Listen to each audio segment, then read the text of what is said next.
when you know you got a good thing that makes me feel fine. Ooh, wherever it leads me, you know it's all fine. I never thought that this could sweep me off the ground. I don't want it to stop. No, I don't want it to stop. I don't want it to stop when it's feeling is good. Feeling is good. Feeling is good. Ooh, feeling is good.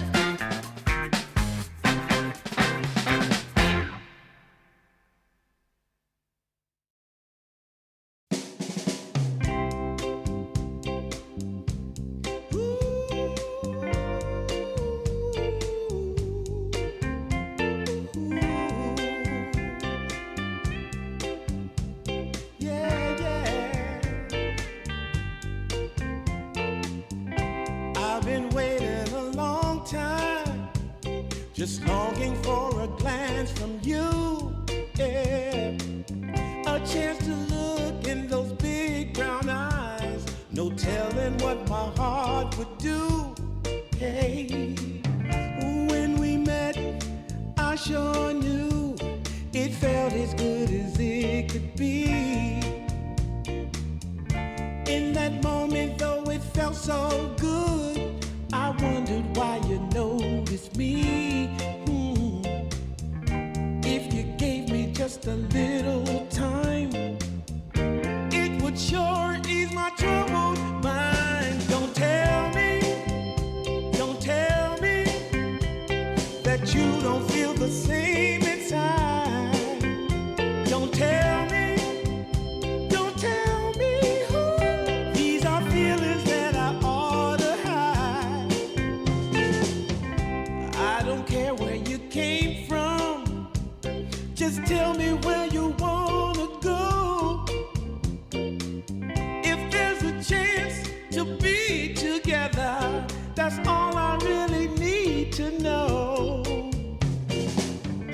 Is it real or make believe that keeps me thinking of you? If you've got time to walk with me, I'll show you how my heart is true. And here I stand waiting for you. Tell me, baby, what I gotta do. Don't tell me that you don't feel the same inside. Don't tell me who. These are feelings that I ought to hide. Don't tell me that you don't feel the same inside. Don't tell me who. These are feelings that I ought to hide.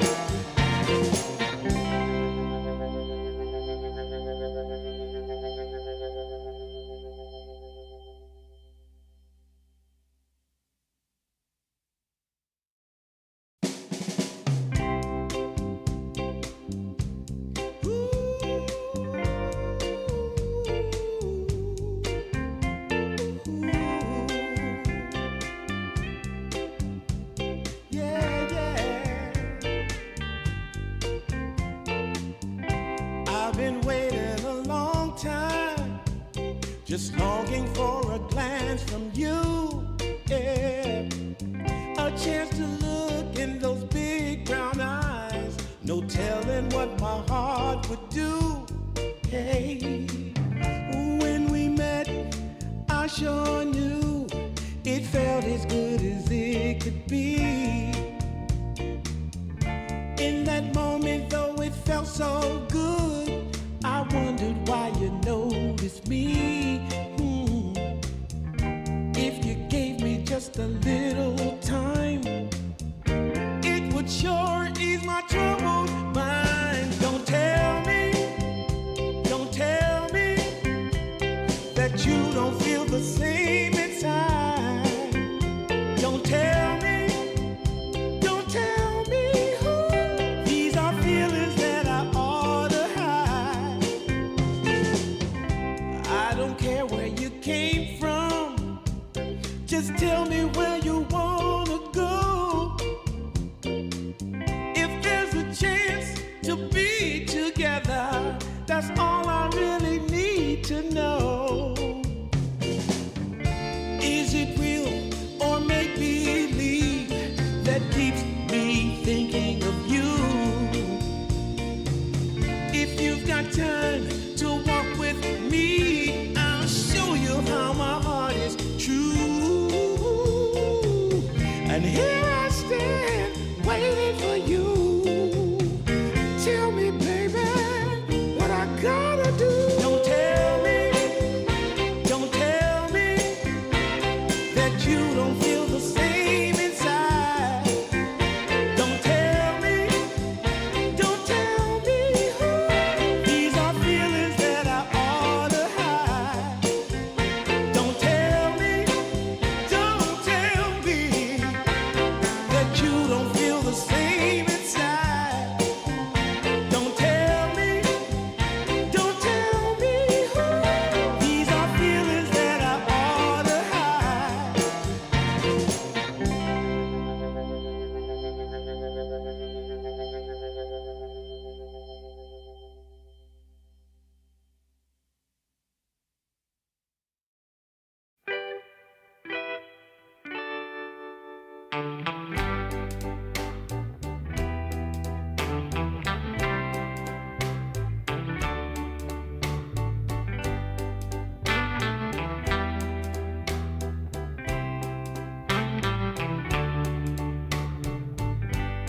Sometimes I'll be foolish. Sometimes I know I get mad. Sometimes I say the wrong thing to you that makes you feel sad. But one thing is true in all that we've been through. You've never stopped loving me, no matter what I do. So let me say, that every day I try to find the words from my heart to say thank you. 'Cause you take me as I am.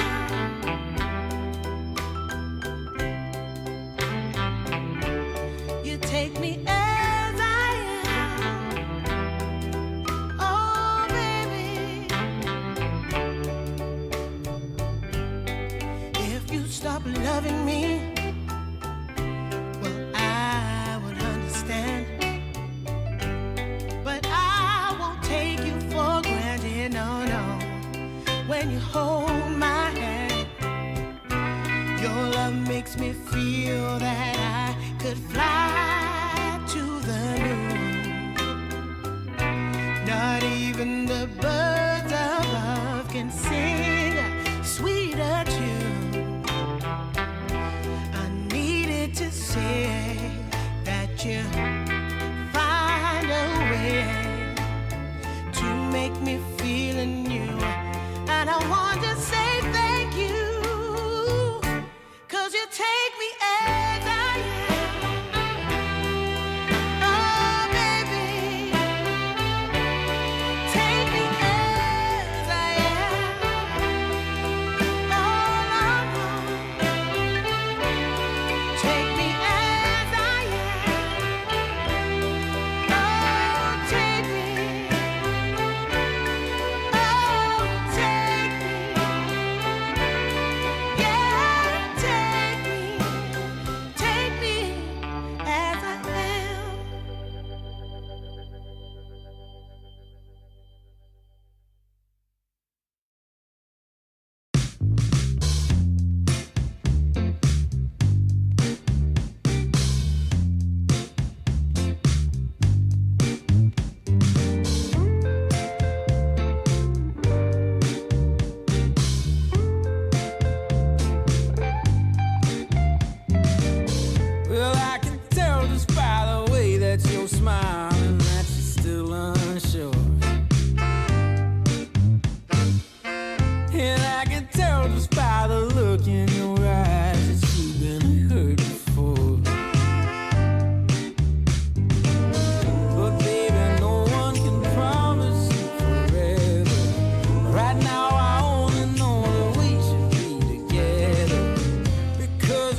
Right from the moment we met, I knew that I couldn't let my fear get the best of me. And every moment since then has proven time and again that we're exactly where we're supposed to be. Yeah. Oh, won't you take a chance on me?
That you love to watch me bleed.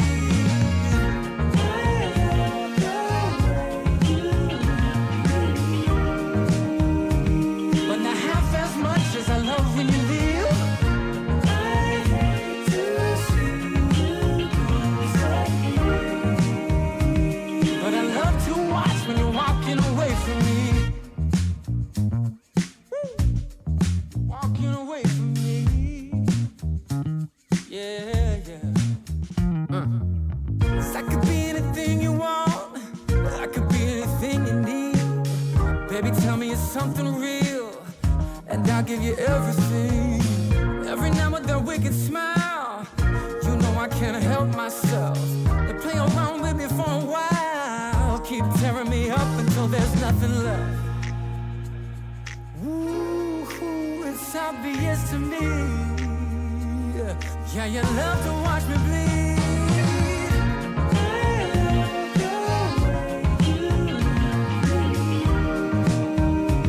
But not half as much as I love when you leave. I hate to see you go. But I love to watch when you're walking away from me.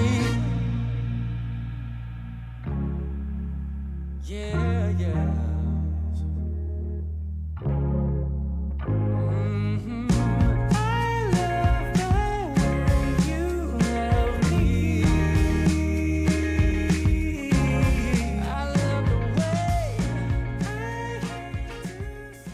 Welcome, ladies and gentlemen, to another day of Dream League Division 2. My name is DK Truman, joined by the wonderful Arjarath here for the Ember stream, and we've got a doozy of a match for you today. We even start a little bit sooner than the other streams, as we are very special, aren't we, Arjarath? Yes, we are. So we are gonna watch today Yandex versus eSpoiled, and from what I could check here, these teams, they didn't have like a recent matchup, so we are just gonna wait and see what they pick and what they bring to the table. So yeah, I'm eager to see the match, Truman. And yeah, how are you? How do you feel about this match here? I'm feeling pretty good. I did cover a couple of the eSpoiled matches recently for where they played against Team T. They won that. They lost against Runa yesterday. But they're up against a very interesting team, of course, the side of Team Yandex. But currently, let's quickly check out the bracket or the group stage positions that all the teams are in, so that we have a little bit more of a clear view where everyone is sitting. eSpoiled 0-1, not the worst. Yandex 0-0. They haven't played just yet in the weekend, so very fresh in the group stage of B that we're heading through. But of course, Yandex having very interesting players in their roster. The draft has started, so we're going to jump right into it to check out what heroes are going to get secured. Team Yandex, not surprisingly, picking up that NP, mainly for Watson in that safe lane position. But yeah, you have Malady and Watson now in Team Yandex. Obviously, we also have Ace and Tofu that recently joined Team Liquid. So the entire Gaming Gladiators roster has spread their wings across the scene. And Yandex has had some pretty decent results, but they have had some struggles as well. They beat teams like Nigma and Aurora and Runa, but they've also gotten bullied by Mouse a couple of times, which is interesting to see because, of course, the new Mouse is a very interesting lineup. It's kind of like Old Secret, but they're better. I guess, you know, different coach, different Pulse 5. No shade to Puppy right there. But they are looking pretty solid, as we do get to see that Mars coming for eSpoiled here. Arjarath, do you like the Mars first pick phase? I mean, I like it because you can actually counter the Nature's Prophet in a sense, because if you like raise the arena up, the right clicks from Nature's Prophet, they cannot enter the arena. So if you're trying to like maybe secure a good team fight space, you can actually kind of counter Nature's, and you know, it's a good hero to like jump in the backline and find this Nature's Prophet, who's probably going to be there trying to like apply the right clicks. So yeah, I like it. It's a decent opening against Nature's, in my opinion, Truman. Yeah, it's a solid one, of course. Mars did get a recent nerf on the arena duration, but still very solid. It counts a lot of different heroes. One thing about the eSpoiled roster is most games, they rely very much on Snowy to win it for them. So they are very 4 Protect 1. Something that Team Yandex also is, because they have every team with Watson kind of plays for Protect 1 most of the time. Though Chira Jr., it's been a while since I've seen the name Chira Jr., by the way, is a very good mid laner, and happy to see him as well playing up in all these tournaments lately.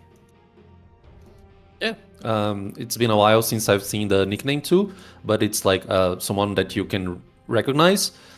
He's like in the Dota scene for a while. And yeah, we see now a Tusk second pick for eSpoil. It's it's a decent pick as well, I think.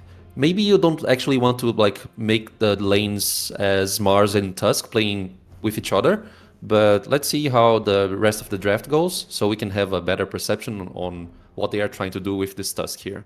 But yeah, like Ice Shards, maybe the punch to pierce BKBs, it's fine. It's a good opportunity for Spoiled. And now they go for Hoodwink and Elder Titan on Team Yandex. So yeah, Elder Titan, since you said that they try to protect Snow, is that how you pronounce the nickname, I think?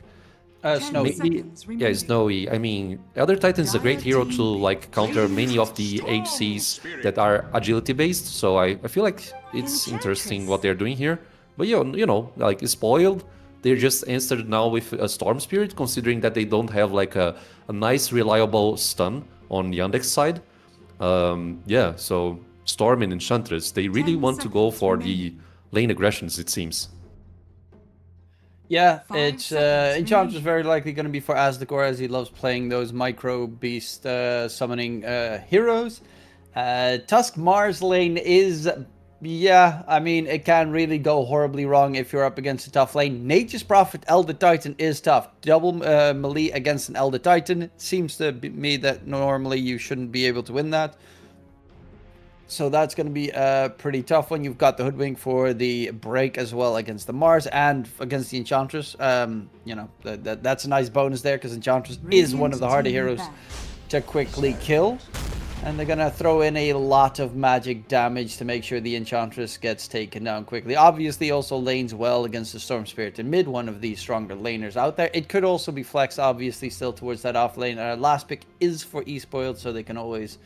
10 seconds remaining. Well, the Espoiled has no flex. Team Yandex has a little bit of flex 5 seconds remaining. between what they could go. Technically, NP could also be for Chiro Jr., but you know Watson. He wants to just get super fat on the Nature's Prophet, farm the entire map, and then win by being 10k ahead of everyone else. Yeah, I mean, the Hoodwink, we have seen some Hoodwinks playing HC as well, but you know, as you mentioned, I feel like... Yeah, I mean, but you're probably gonna see Watson's playing Nature's Prophet for sure. So yeah, now we see the last bands here. Pangolier from Espoiled. They don't want that extra control that Pango can provide. Also the DPS, the damage, and you know, banning the Ursa on Team Yandex. I think it's good too, because it's another hero that can jump in the backline and follow up with the rest of the team. Plus, I feel like the Ursa here could probably establish like a nice front line situation for Storm Spirit to play. So yeah, I feel like that's a decent band right there. 10 Yeah, seconds not too shabby whatsoever. Yeah, NP has some nasty counters, but for the most part, if you're ahead of anyone else by like 4k, you're okay. Considering they have that Elder Titan, you're looking at probably not any TB shenanigans or Morphling, so more on the Sven, heroes that have a lot of armor from either spells or items that they build. Sven is another one. It is the main one that springs to mind in that case. That also is very good against the Nature's Prophet and doesn't really care about the Team Yandex heroes for the most part. Maybe Lifestealer. It depends really on what Team Yandex are going to last pick that Espoiled is going to jump towards. Yes, I mean the HC is for their it's their last pick, so we need to see what Yandex brings here. Abaddon was banned. Abaddon here. I'd love an anti-mage for Espoiled with against Sand King and Nature's Prophet as well. Exactly. The anti-mage is open. This could like make the laning phase a little bit fragile, considering that anti-mage, even if you go for the Dominator, it's not the best hero to actually go and be aggressive. But yeah, anti-mage against Natures is so good, man. He cannot really like show up in the map, because if you get your mana drained, you are probably gonna get blessed. So yeah, now they go for Centaur last pick. What are we looking at here? Maybe Sand King mid and Centaur off lane? I think that's it. Yeah, that should be it. Should be a Chiro Jr. Sand King. I did see Parker yesterday play safe lane Centaur. he got dumpstered in that game, so that's not going to 5 happen. seconds remaining. But yeah, just wanted to throw that out there. That Parker Sure. randomly picked a centaur safe. They still won the series because I think that was game 2 and they won game 3. But you know, a little bit of that South American flair drizzled right into the mix. E-Spoiled laning against Centaur. Anti-Mage is pretty bad against Centaur, but for the rest of the team, like, their control is terrible on Team Yandex. And Sven You may now select is the your more heroes. obvious one, but I still really would have liked to see that Anti-Mage because Nature's Prophet and Sand King are so weak against him. Yeah, I feel like they don't want to go and suffer the pressure that anti-mage can actually suffer in the game. So yeah, Sven is more like a, how can I say this? It's more like a classical pick and maybe a comfort zone here. Yeah, this, as you said, the Sven is going to be a pretty solid one. It's also a hero that can keep up pace with the Nature's Prophet farm, something Yes. that Anti-Mage will struggle with because he needs Helm of Dominate to Battle Fury. Sven has an 8 Battle Fury. He's pretty fine, gets Mask of Madness, Echo Saber, and is then going to be in a great spot. Yes. Well, both drafts here are very balanced, I say. It's hard to like say who has an edge here, who has an advantage. But yeah, I like E-Spoiled's draft a little bit better. Like it's a very classical draft where everything like fits together. So I'd give like a 5% margin of advantage for E-Spoiled. They are, of course, also against Team Yandex, who are a very scary team. They are, If you look yes. at like individual performance, if you would individual players, I would say Team Yandex is ahead. They have the number 2, Watson rank 2, Chira Jr. rank 10, Notice rank 8. Yeah, so they have really high MMR rated players, but E-Spoiled is also more of a team. More of a collective than, because Yandex has been together for a significantly shorter amount of time. But Yandex has been playing against the stronger teams. They did beat Runa, for instance. E-Spoiled just lost against Runa, stuff like that. But yeah, you know, Dota is not a rock, paper, scissors kind of game. So I definitely can see an upset happen here. I think as well, they got a pretty good lineup. They have the Mars against the Centaur, which first of all is great. Sven is in general good this game because if you stun up the, like you get BKB, they have no damage against you. You get a jump onto Nature's Prophet, he dies. They have no save until Centaur gets Ags. And I guess that's the reason why they went for the Centaur. Obviously, it's a strong laner, but you're playing against Mars, so it feels a little bit iffy. Plus, getting that stun on Storm is not the easiest this game. But it is, I think, mainly because you can get that Ags in ultra late game to keep the Nature's Prophet alive. And otherwise, they would have no way to keep him going. With, I think, any other off laner, there's just no save. Back to hell with you. Yeah. So we see the teams gathering up here. No smoke so far. Now E-Spoiled, they are gonna bring the smoke, and also the same thing goes for Team Yandex. It's that movement that we actually, it's the current smoke meta, I should say. Like use 30 smoke seconds in a to late battle. scenario to see the observers that are being placed if the smoke breaks. So it's like a different scenario that happens a lot in the competitive scene. And the Tusk down there, he's gonna place maybe a deep ward to see if there's anyone like protecting this rune here. And yeah, it's just like setting up vision in this like first minute of the game. Yeah, once smoke breaks, they tend to just go for the quick. Actually, they might get a little bit more aggressive here. Normally when smoke breaks, they run the opposite direction as they don't want to take a fight, but it is going to be a 2-for-2 trade. No real engagement starting, and they'll just walk it off. Watson. Yeah, Meldich makes it scary with that Astral Spirit because of him getting just that insane right-click damage. And even the movement speed increase. Tusk does have boots of speed, so he is pretty swift. Let's see, is it... Tusk with the boots of speed is still faster than Elder Titan with the Astral Titan buff. Level 1 Yeah. at least. And Malady, he also went for the Windlace, so he's kind of swift as well, but not as much as Tusk as you mentioned. And yeah. Still does do a lot more damage than the Tusk. Sprout catch as well, a lot of nasty hits onto the Tusk. Oh, so much fun playing double melee against Elder Titan. Yeah, that lane bottom will be a tough one.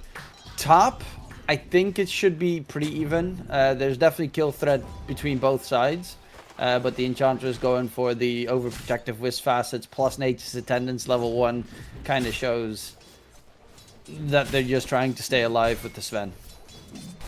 Yeah, like controlling the last hits, controlling the creep momentum if you can, but there's like a big creep wave going towards the Yandex team, so I mean they should be very fine right here because they like this they can farm near their T1 tower. So yeah, as long as Problems, I guess that's the nickname, the Hoodwink, he's gonna maybe try to block the Enchantress camps as much as he can, so this way you can like pretty much stay near your tower and farm. So that's a great scenario for Yandex on the top side. Yeah, you don't want to deal with the enchant, especially if he gets a good creep. Mana burn creep, for instance, very obnoxious. Center doesn't struggle too much with it because the only spell he has is Hoof Stomp, but Hoodwink doesn't like the mana being drained or any other of those moves. In the meantime, Difference in mid struggling a little bit against the Sand King in terms of HP. Mana needs that bottle to be delivered. Sand King's is going to be there a little bit faster, but yeah. I mean, mid matchup tends to be pretty even.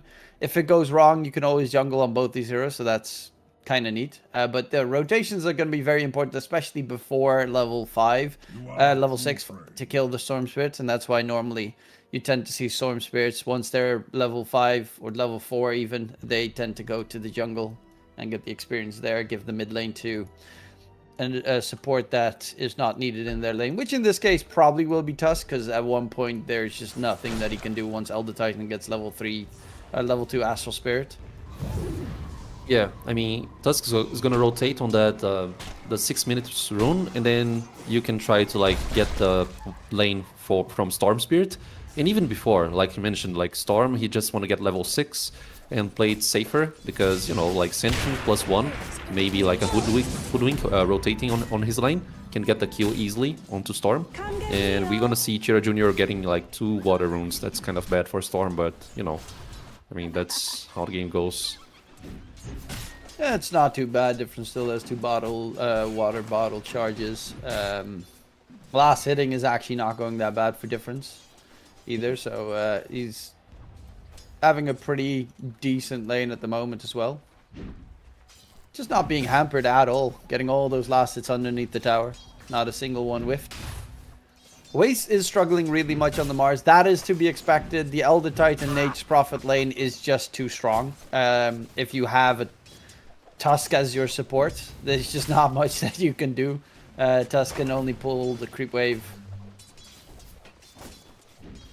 Yeah, it's a hard lane, Like man. the display though, they drag the creep wave around, pull it towards their tower, but even then, the damage output is pretty problematic, and you always have to be careful for an NP TPing across the map to go for a kill.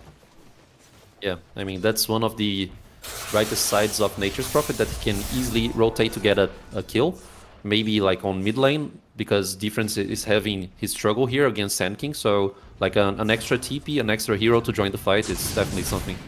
Yeah, and I mean, it's a hard lane bottom, as you mentioned. Like Tusk, he just needs to like keep cutting the creep wave, considering the damage output from Watson and Malady, so very hard lane.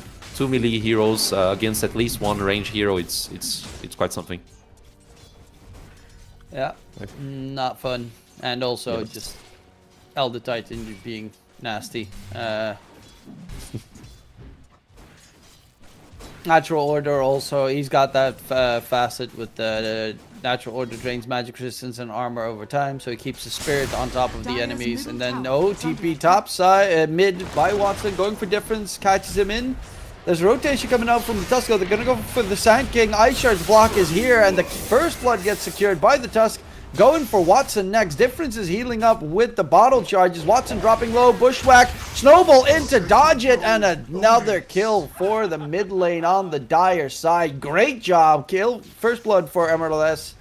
Second blood for difference there, and a big death there onto Watson. But in general, what a snowball from MRLS, keeping that one in the bag to dodge the bushwhack. Exactly, and he is gonna take this advantage, the Tusk, and gonna perform another stack here. So I felt like the attack speed being removed by the Tusk's presence there, Natures couldn't get the damage down onto like the Storm Spirit, so overall like just perfect execution by eSpoiled, so that's very great for them. It's gonna build up that pressure, maybe like 1k net worth advantage, considering that the runes are being picked here. But yeah, I mean, just great job overall. Yeah, it also gave a little bit of time for the Mars to catch back up, who is still struggling in that bottom lane. That's the only one that is really having a net worth difference compared to his counterpart. Watson, even with that death, about 400 or 500 gold ahead of the Mars.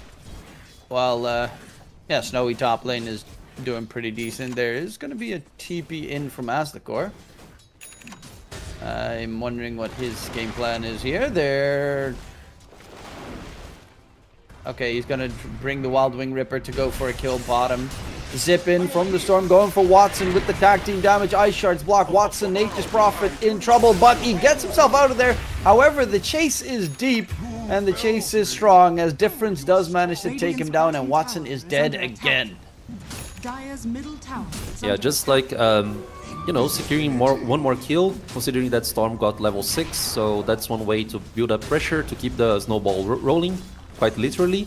And like Chiro Jr. on the bottom side.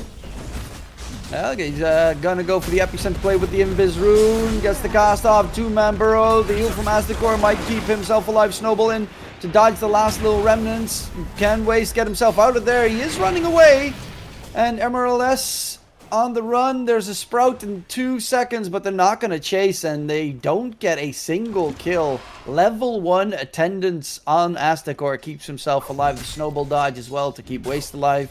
And a very good play from Chiro Jr. does not result in anything. Yeah, I mean, that's unfortunate because it was the perfect play for them. We see Malady trying to contest the XP rune here. Let's see if he can get out with this. But you know, another TP from Storm. He's just gonna secure this kill easily. So one more kill for eSpoil plus the XP rune. I mean, the fact that Sand King lost all that time and mana and resources overall, trying to like fetch up those kills, and Storm was just fine middle lane, getting his farm up, and also he was like full HP and mana. It's what makes him able to like TP down there and help the teammates. So yeah, I mean, great execution by eSpoil. Like so far, everything going their way. Yeah, currently Difference also 7 galvanized stacks. Another important factor for the Storm Spirit is that scaling tool. Top lane Snowy is going to die with the Watson rotation through. Noticed also has his Helm of the Dominator, so he'll be able to at least keep up in pace in terms of farm very well. And they're going to go for the tier 1 tower top, while bottom is going to get taken down. Bit of a sadness that Snowy is the one to fall, but that Storm having a great time currently is a scary prospect, as Storm is a very dangerous hero to play against as a Nature's Prophet. Oh, Maladich. There's the coconut. Zip in onto the Elder Titan. Ice Shards block. Tag team on top. And he can't get the stomp going. They take him down and turn their attention to the tier 1 tower. Difference is making big moves. Yes, I mean, one more galvanized charge, as you mentioned like just before. And he's going to get his mana regen up with those charges. Gonna apply some damage here on the tier 1 tower as well. I mean, it's just a perfect scenario for eSpoil. We see the reaction from Chiro Jr. because you don't actually want to lose this tower here, especially because you already lost the tier 1 tower on the bottom side of the map, even though that was like mirrored, considering that the Yandex also got the top side while they got the kill on Sven as well. But I mean, a very like fast-paced game here overall. We see the teams trying to build up that net worth advantage, but you know, so far less than 1k for Yandex. Very close game. Oh, Maladich getting cliffed up here. They dodge the storm. Problems walking in the area. And slowly but surely, Maladich will drop. And Difference. No, another galvanized stack. Mega kill streak on the Storm Spirit. Watson bottom lane is going to get zipped on. He knew they were that close. Arena gets thrown now. Spirit Stun is there. Do they have the damage? Difference is out of mana. Watson's out of HP. Difference. Got to be a little bit careful, but there's not really a rotation coming in to catch him. And he'll get the TP back to base. So Watson, third death of the game. Bottom of all the cores at the moment. Yeah, not a great game so far. On the middle lane, problems. Yeah, he's dead. Too much damage. Maladich running in, going for Aztekor, but Aztekor's got that heal. Level 2, they're gonna go in and spend every little bit of effort to kill him while Problems gets away. Amplified damage rune to be picked up as well for difference. That's a great rune for Storm right now. He can execute pickoffs more easily. They have the vision too, like considering that they place 3 deep observer wards on the Yandex side of the map. So they just gonna keep building that pressure there onto the enemy's jungle, and the DD could like make it way more easier than it should be. It is very scary, the fact that, as you can see currently, the net worth, there's 6 more kills on the Dire side, and net worth is less than 1,000 advantage. That's just because Noticed is farming so freely. He's already marked up what he wants to go for. He has the Helm of the Dominator going for the pipe, into Blink, into Ags. So the game plan is already got to make sure Watson gets saved the entire time.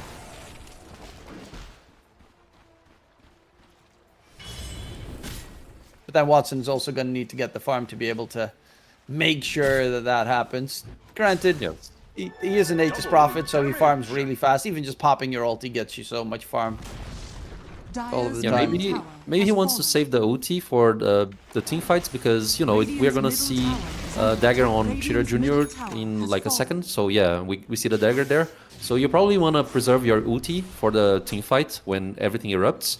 But yeah, Watson, like, to be able to actually follow up with the Sven's farm, I think he needs at least his Maelstrom. Like, considering that he was struggling and he doesn't have this like first item there, he's not gonna be able to like, you know, like match up the farm from Sven. Yeah, the big jump there, he kind of missed the mark, but it's fine. I mean, it happens.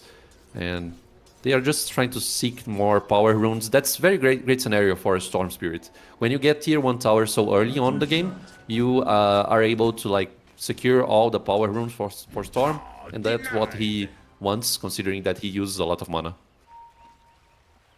Yeah, Snowy is finally got that great cleave max level, is starting to get his farming speed up as well. Mask of Madness is finished, close to the Echo Save, but then it's going to be Blink Dagger, and then he can actually start playing fights. Obviously, preferably wants to get the BKB before he actually takes big engagements, but with a God Strength stun, you should be able to blow up anyone. Maybe not the Centaur in those fights, but it's going to be very impactful as well once Waste has this blink for the arena catch coming forward. Oh, Difference walking up. They're walking under ward vision the entire time, looking for Chira Jr. Aisha's block not going to connect. Nice little bushwhack to keep the storm at bay. And Watson is creeping up on that net worth chart slowly but surely. Has the Maelstrom done, so he's got one of his farming items already available, but is still not really in a position where he wants to go in another TP, as it's failed a couple of times miserably. Yes. Okay, on the Tusk, bushwhack, and couldn't get the snowball cast off in time. Taken down. Problems gets that kill, and they lose the Tuskaroo. Yeah, I mean, it's a decent pickoff considering that they have a ward set up for that sort of situation there. So yeah, I mean, this while everything was happening, the Sven just farmed the ancient camps there and also the hard camp, which was like 3 times stacked. So he gets a big edge against Nature's Prophet's farm. So the Sven here, he's gonna have his dagger up like pretty soon. So this might be like power peak moment for E-Spoil when he gets the dagger, because he can join the team fights easily and apply so much damage with God Strength. But you know, like the Yandex, they are trying to move out the game. They see the Enchantress.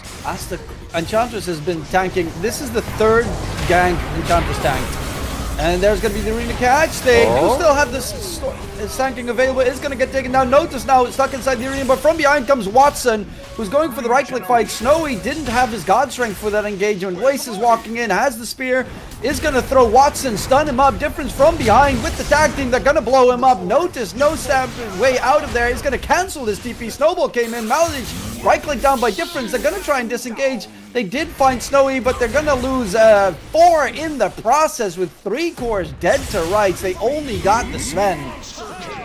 And this was really like... So earlier, Snowy was farming towards the high ground in the Dire jungle. He was spotted, but that pesky little Aztec core Enchantress broke any gank attempt from the Radiant side. Now they re-smoked on Yandex to try and get someone else again. And it was again the Enchantress standing in front of the fight. So they had to, like, he's blocking their entry. And Shira kind of got a little bit pissed, it seems. And he just jumped the Enchantress thinking, okay, we'll kill you then. And that was a huge mistake, as the rest of the Dire team was right behind it. So he did die. He didn't have God Strength in that fight. So that was kind of a saving grace for a Yandex. But that was a very problematic engagement. Yeah. Also, Storm, meanwhile the team fight was happening, he found a regen rune, so that's the best rune you can get for an extended team fight, because you're gonna get so much mana out of it. And he was like zip-zapping all around, getting all that damage. And they're gonna find Tusk here, but maybe not. Okay, he's trying to he's gonna delay it for a little bit longer. Yeah, he's dead. He's gonna die to Watson's ulti. Speaking of which, ooh, there's a nice ancient stack there. As the core wants to farm it. Maybe? No, he's gonna get ganked if he stays there for too long. They're gonna TP in. He does have the wisps, but doesn't pop it in time, and the Enchantress gets blown up by problems. That Hoodwink 4, 1, and 2 right now. Yeah, Hoodwink is doing great on this game. It can actually bring like some items that will make the damage more stronger for her, like the Aghanim Shard that he's marking. But yeah, I feel like this is what they were trying to do with Enchantress. You know, that's sort of initiation there. If she doesn't pop the Nature's Attendants, maybe you can get the kill. But like overall, it's not advisable to do what they did in this last team fight. So like getting pick off on Tusk and Enchantress is just okay, but they still need to like remedy the last team fight that they lost. So Yandex should be a little bit worried right now, and they are going for the smoke.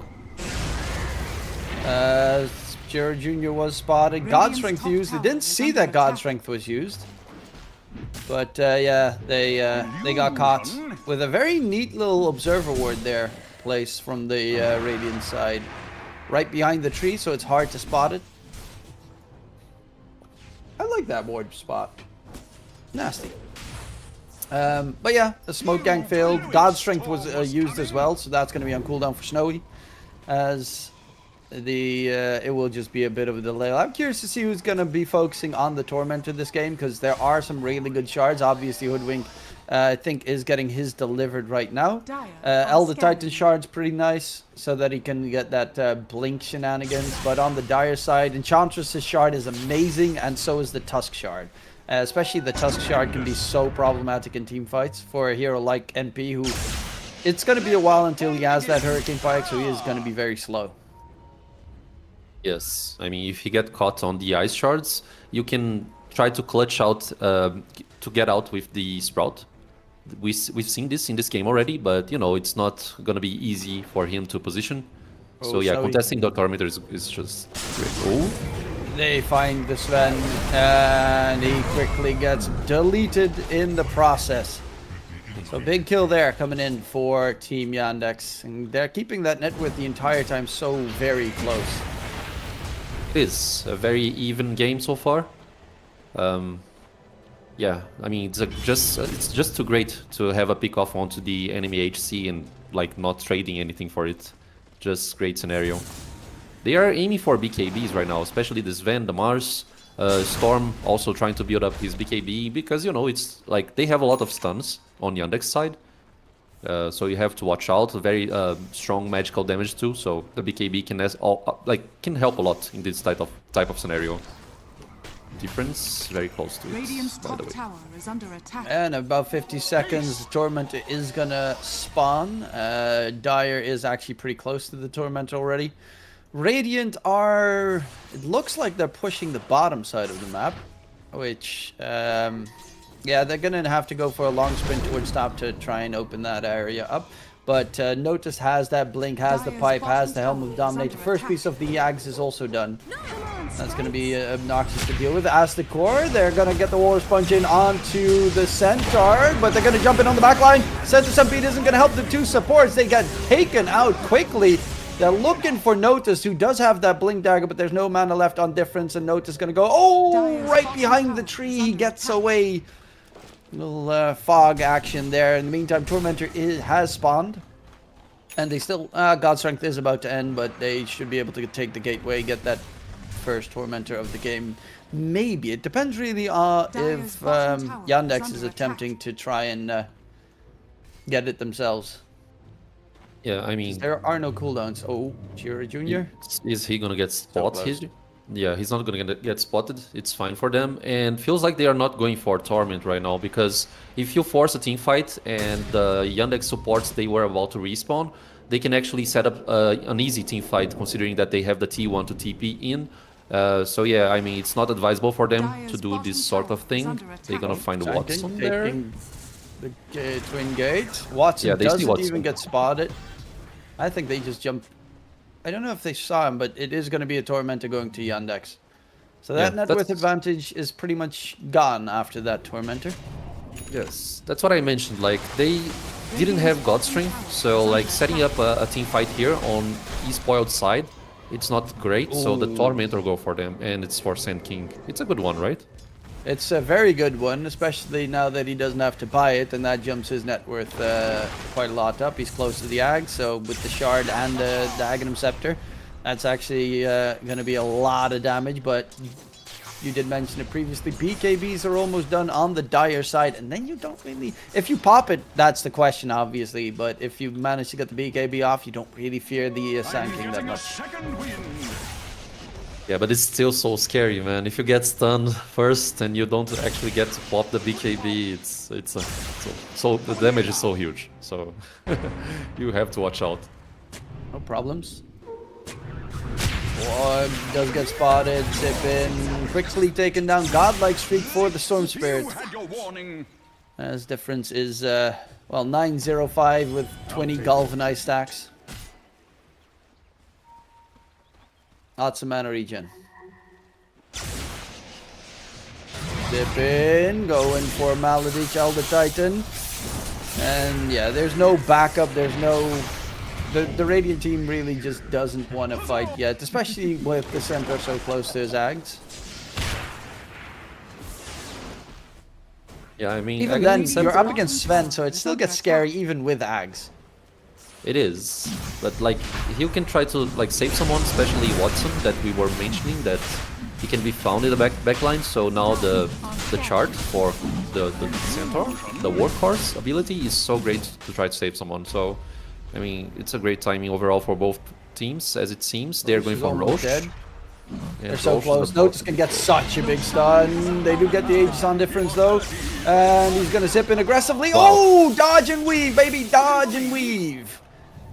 Looking for me? Little sneaky. Throwing out a... Looking for Looking me. for me? Looking for me? But yeah, nice movements from difference. Like fast reactions, like trying to establish that point in the future where he could get caught. And so like going in and out like that is just like showing how he masters the hero. Yeah, he's playing it pretty well.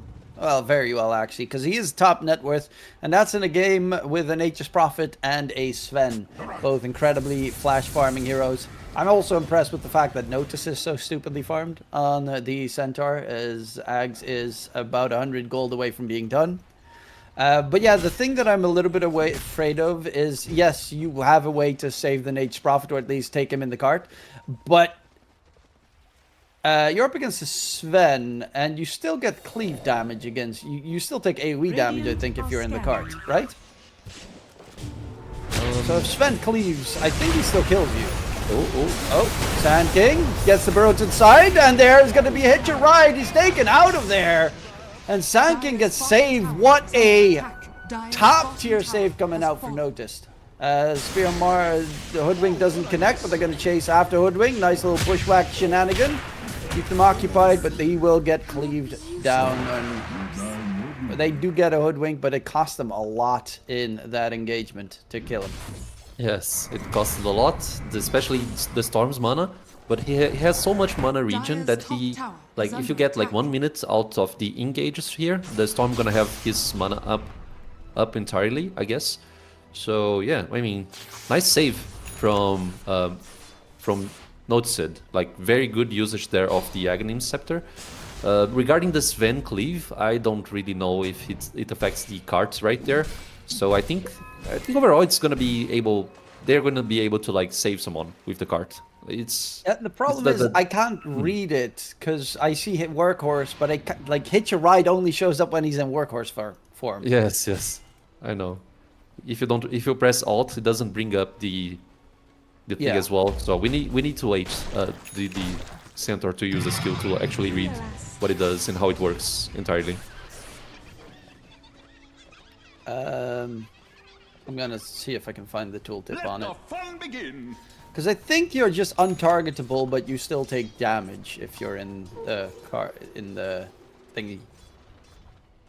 Send to toss an ally into guard, hits behind him while on the card. The ally can still cast an attack normally, but cannot move independently or be targeted by opponents. Non-targeted spells can still affect the hits of the ally, so you still take cleave damage. Radiant's bottom tower is under attack.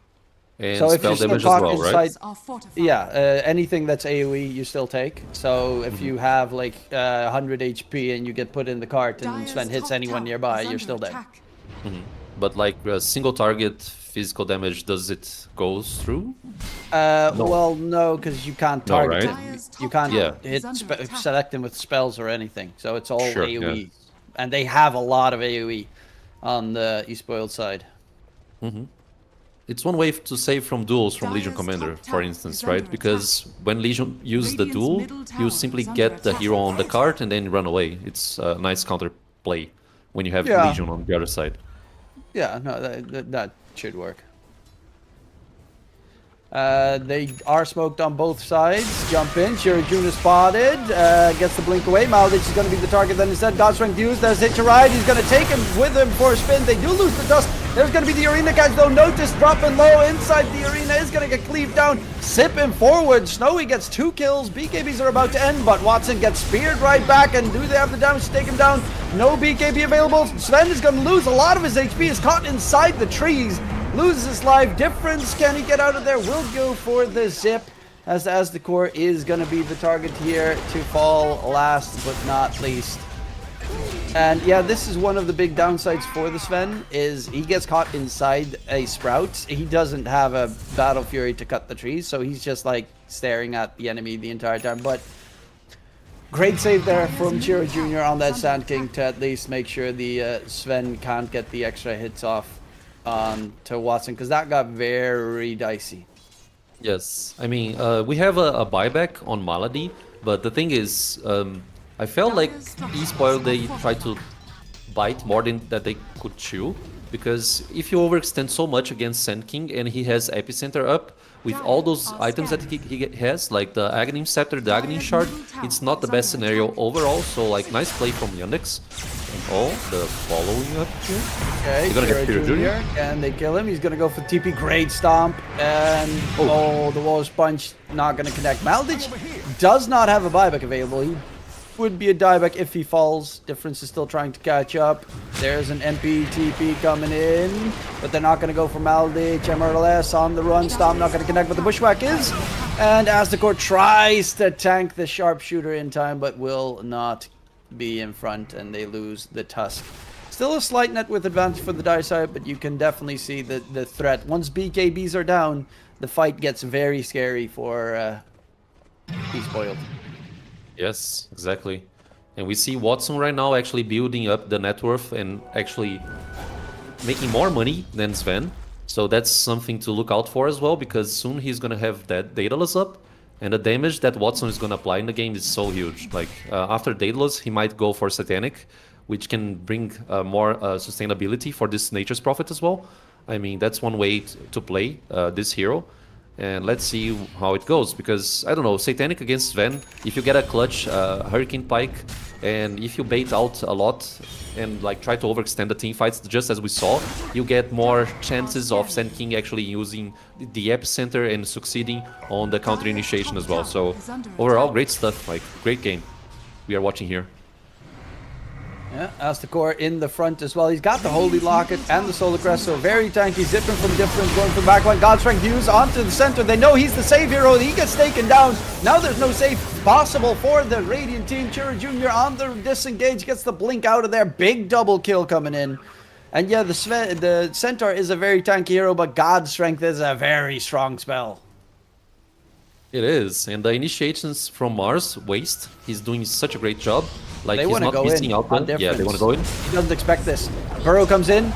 There's the snowball save. Can they get him out of there? It's all about timing. He zips away, and Difference is out of there. Is under attack. Watson attempts the TP, but yeah, they're just going to go for the full TP away. Astakor gets blocked by his own Wild Wing Ripper, as the Bushwhack gets dodged because of that Wild Wing Ripper. A nice little play there from Astakor, but it is, yeah, gank attempt onto Difference fails, and that's very important, as Difference was not expecting them to come in. But Tormentor's about to spawn as well, so that's going to be another shard going in favor of Yandex.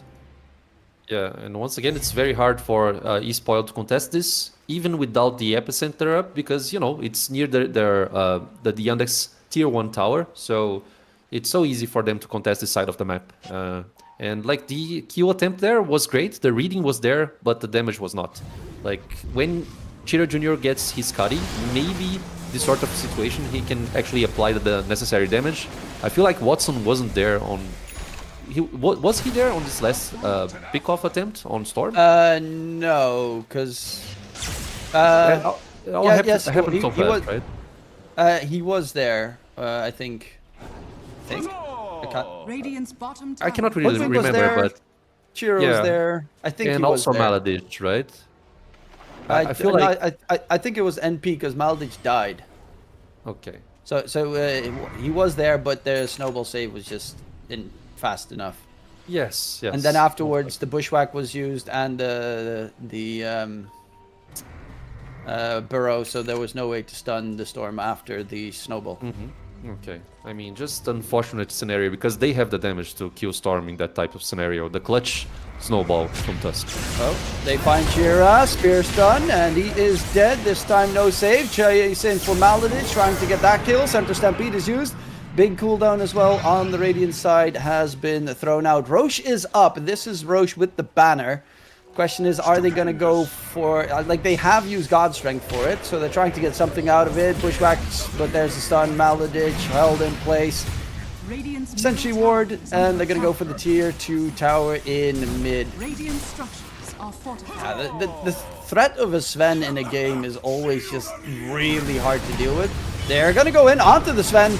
The arena, can it keep him alive? Snowy is stuck. Snowball save attempt. Snowy, can he get the blink away? He does get it. The arena blocks it. The hits coming through.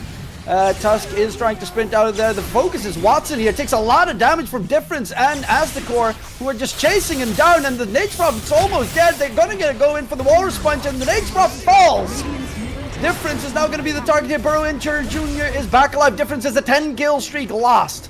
Tusk going for the TP away, actually cancels the TP, as he is going to go in, maybe trying to kill off the Hoodwink in the process.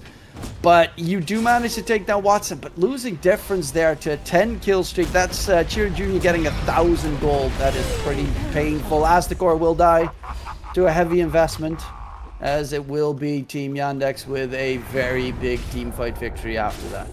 Yes, it's a 10-kill streak, as you mentioned, plus a gem. So it's a lot of net worth incoming for Yandex. And, you know, like, Difference, he actually made a nice play, but he could not sustain himself with mana for a long time. And that's the problem there. I mean, Dire's middle maybe tower he is should under have attack. not, like, tried to do that overall. Like, that's what I feel like. Because if he dies, the feed, it's just too intense. But, you know, like going for Roche right now, the Yandex team, I don't know if that's like great, considering that Sven has everything up, especially BKB, which will be available like And in they're 5 very seconds. slow without NP. Like, Exactly. there's no damage. Like even if Nature's respawns here and tries to bring out the damage, it would have like enough timing for eSpoil to go there and contest the Roche pit. So I feel like going back and not going in the Roche anymore, it's a nice read for Yandex. Well, there is a Radiant are little bit of a scanning. roaming around the Roche pit. Radiant side, they've got that epicenter up in 20 seconds. But from behind, in comes the Tusk. Blink versus Blink. Dodge. Maldich behind the trees is trying to run away. Iceshard's block actually holds him in place. But they are ready. They have the workhorse behind it to make sure that Elk Titan gets away. Or do they? The spell comes out. Long range. Maldage dropping low. He's going to get taken down. Cherry Jr. in the middle of the fight. Snowball save onto the Sand King. He's going to get taken down quickly. Notice gets the stomp in. Is a little bit too slow to the party inside the arena. Dancing around. Difference has to walk it off. They bought back onto the Tusk. Roche is going to swap towards the top side of the map. There's going to be a chase in from Snowy. He's caught inside the Sprout. He has no way out. He needs help quickly. Snowy is dead. Sprout's too strong. Snowy throws a big advantage here, as that is probably going to be more dead in the business. Bushwhack connection onto the Mars. Now he's forced out, but Watson needs to be speared away. Waste, can he get the jump out of there? Pops the BKB, should be able to disengage, but Snowy. One Sprout, and he's done. Yeah, I mean, if he doesn't have the range to use the harpoon, he's just like gonna be standing there. Well kited Sven overall. Difference now also dead. Oh no, he spoiled. 2 cores dead, no buyback. Roche right next to the Yandex side. No way to defend it without the storm either, or at least Yes. threaten it. I mean, Just they like just that. lost the Aegis. Like when Snowy died like that, they lost the Aegis opportunity. They actually won this last team fight, considering that they killed Shira Jr. and Maladish so early. So they just lost this Roche attempt. Like, I don't know. Very hard. I mean, Dota is hard. Hard game. Dota's hard. One split second mistake and it's over. And well, without a doubt, that was a mistake from the Dire Sven. structures are fortified. Like the jump forward to go for the kill, that one's pretty okay. But he used his harpoon. It was on cooldown, so if he gets sprouted, he can't get out. Dire's middle tower has been denied. And yeah, then it becomes very Dire's problem. top If he tower had is harpoon under available, he probably would have killed them. Dire's top tower has fallen. Yeah, he wasn't in the range to use the harpoon. He was kited, essentially. Like Watson I clicking think he from was far in range. behind. I think it was on cooldown. Oh, it was on CD? Yeah, I think he jumped in and then harpooned to get on top of the Watson, and then he got sprouted. So then you're just like, okay, I used my only mobility tool. Yeah, I mean, that's a problem. Yeah, that's a pretty big problem. By itself, like, the definition there is just a huge problem. Or problems. Oh, 2-man bushwhack, arena thrown out to keep Watson out there. They're gonna go for the TP. God Strength jump in, coming in, but notice he's got the Aeon Disc, and Snowy didn't know. Snowy has a BKB, is gonna pop it, going for Chira Jr. here. A lot of damage, but Snowy, again, if he gets sprouted, he is stuck. And that is exactly what happens. Very sad, but slow death. And now, Watson is 5k ahead of Snowy.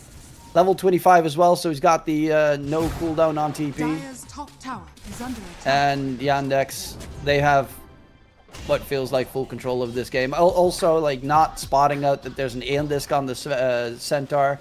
I like the attempt to try and kill the Centaur, but you need to make sure that you can. Nullifier being built on the Storm Spirit is going to be pretty important, though, if they can ever get to that point.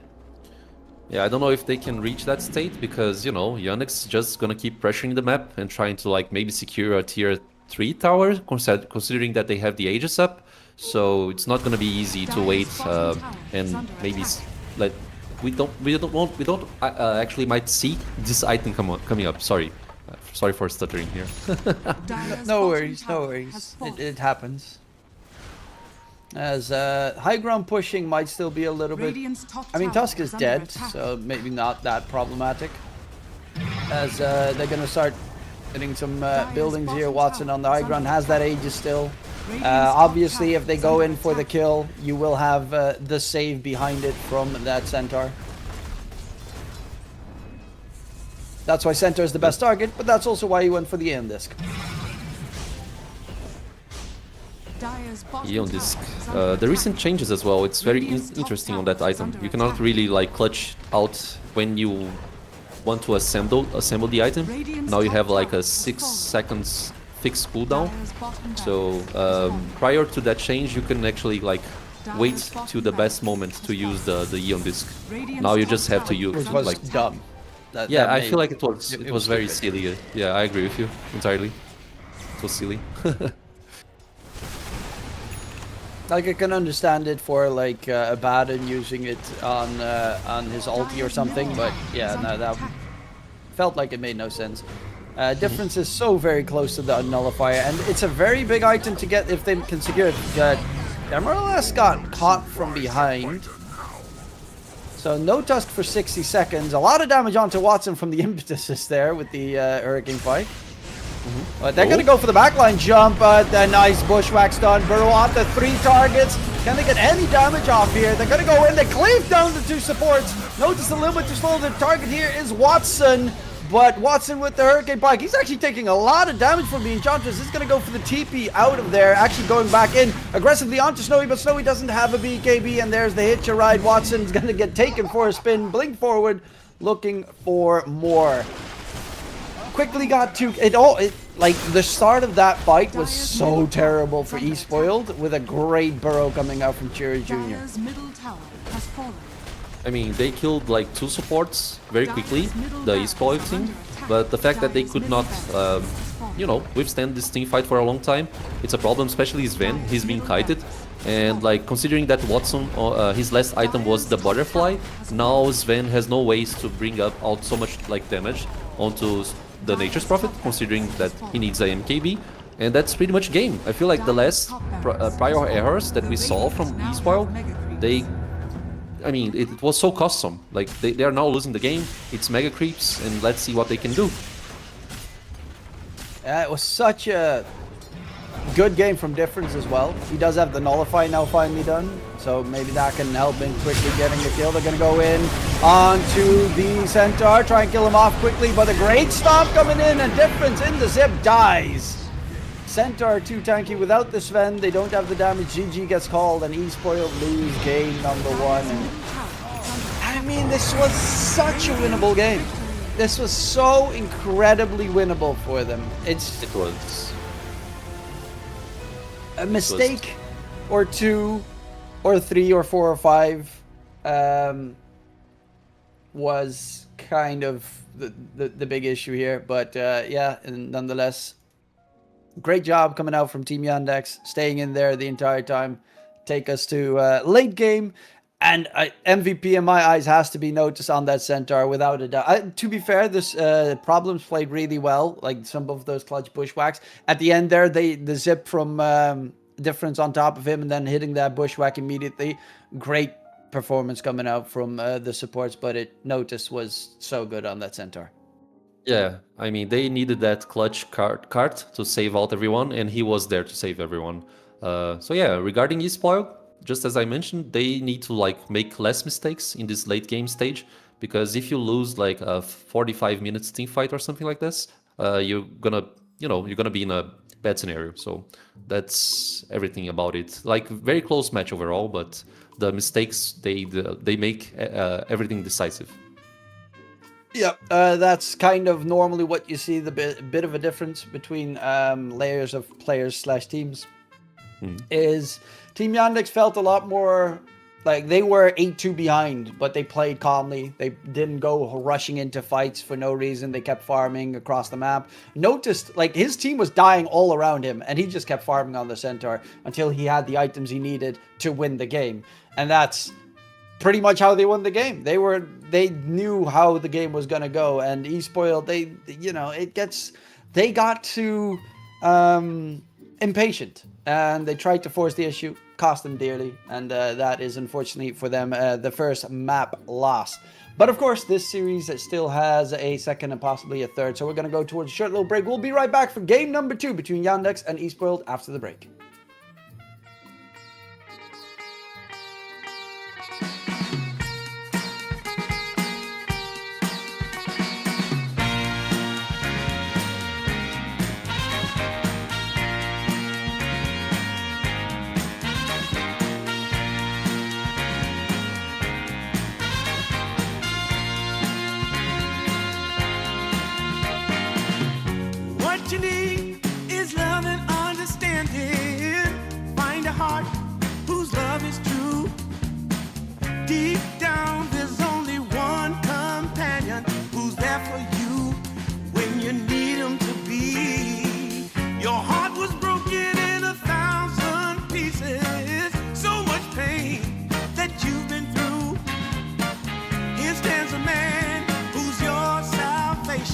Just ask yourself, am I ready for you?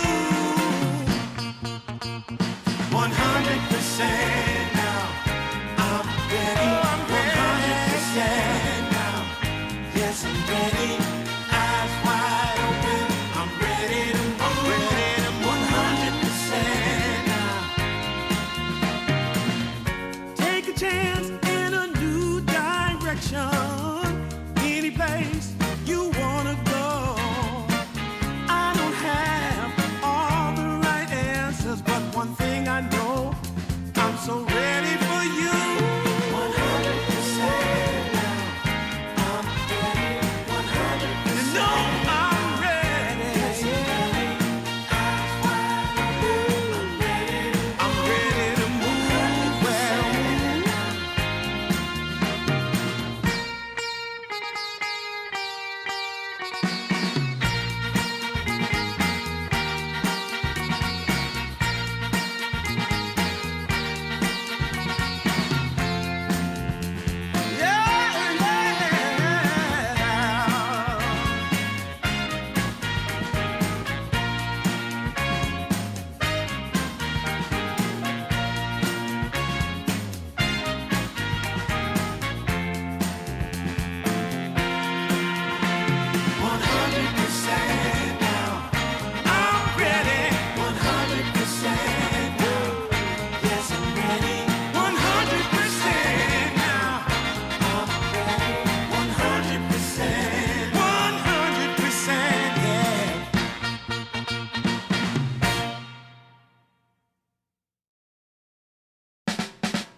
How I used to be was so good for me. In my mind all the time, no one I could turn to. Now that I can see your love has set me free. You came along, made me strong. I've waited such a long time, and I just can't believe in this new love I have found. Yeah, don't want it to stop when you know you got a good thing that makes me feel fine. Ooh, wherever it leads me, you know it's all fine. I never thought that this could sweep me off the ground. Oh, I don't want it to stop when it's feeling this good.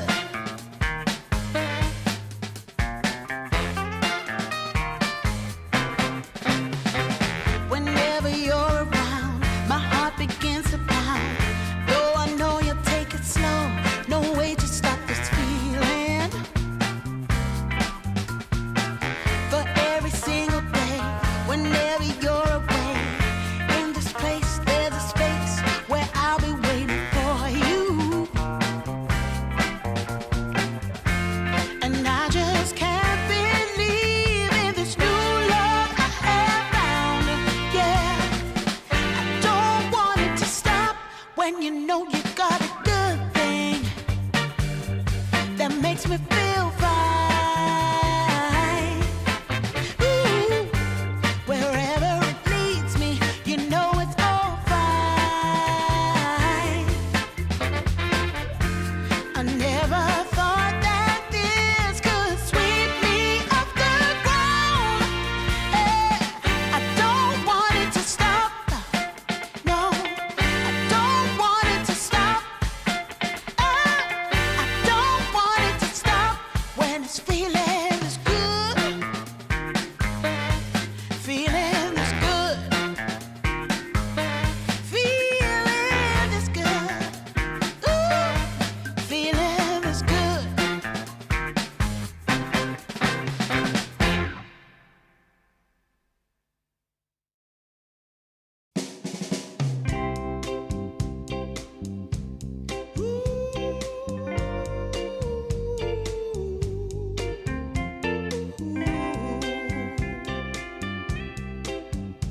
been waiting a long time, just longing for a glance from you.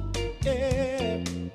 A chance to look in those big brown eyes. No telling what my heart would do. Hey, when we met, I sure knew it felt as good as it could be. In that moment, though it felt so good, I wondered why you noticed me. If you gave me just a little time, it would sure ease my troubled mind. Don't tell me that you don't feel the same inside. Don't tell me who. These are feelings that I ought to hide. I don't care where you came from, just tell me where you wanna go.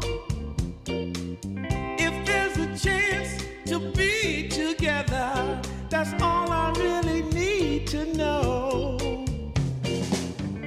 Is it real or make believe that keeps me thinking of you? If you've got time to walk with me, I'll show you how my heart is true. And here I stand waiting for you.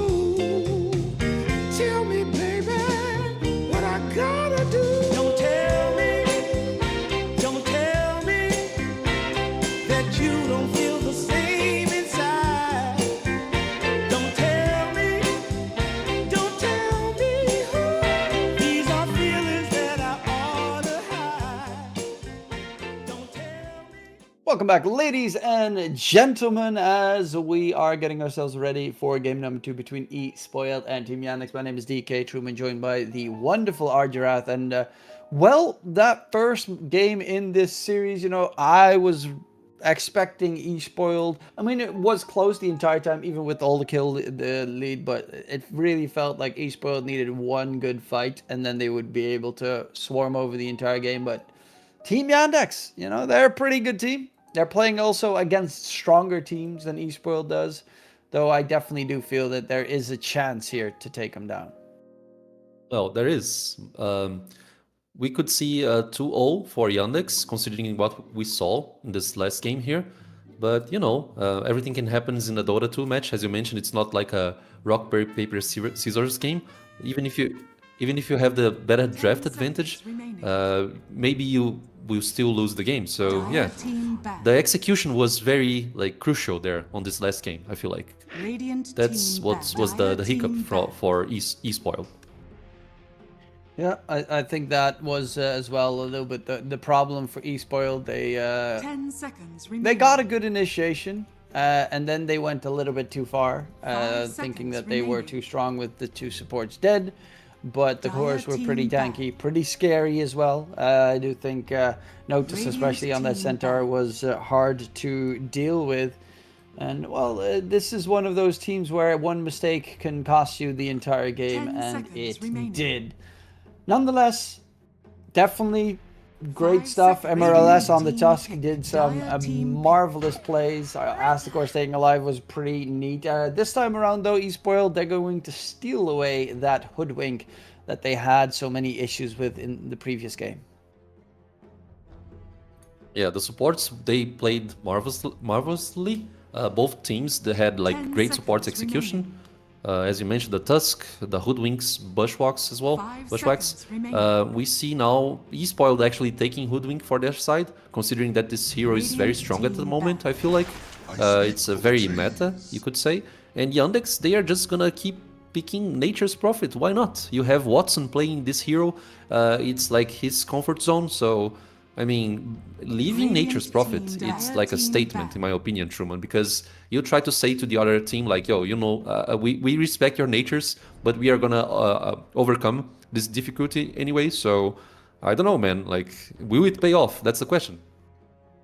Yeah, it's not an easy answer for that question, of course, because 10 seconds remaining. it is a very hard hero to 5 counter. They seconds killed him remaining. multiple times in the early game, but he did just manage to get farm anyway, and then eventually became, he was like 5k ahead of the Sven at a certain point in time, and that is kind of how they just run it. There are a couple ways to try and counter it, but the problem is that global presence that the Nature's Prophet brings to the table, and the fact that Sven just got caught in a Sprout. Like, maybe get a hero that can get out of a Sprout without help, or a Battle Fury hero that can actually cut the trees would be a good idea for the next game.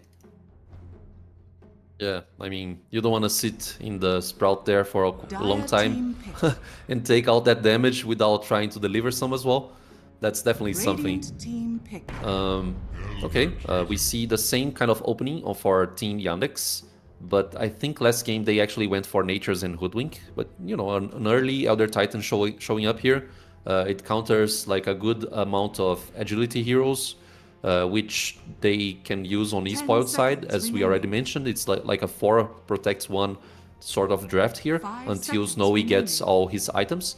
Radiant And now the team second pick. pick here for e-spoil, it's a Dire Slardar. team pick. So armor reduction, can try to like contest Nature's Prophet position as well, and also Snapfire, which is also another support that is actually being used a lot here in the European scene. So yeah, I mean, Snapfire very great with Little Shredder, can also kind of stack 10 the armor seconds reduction with remaining. Slardar. Yeah, normally you get to see either a Hoodwink or a 5 Snapfire seconds because it tends to be remaining. the +4, but in this case I would assume it's Asgore playing the Snapfire, Hoodwink going for MRLS.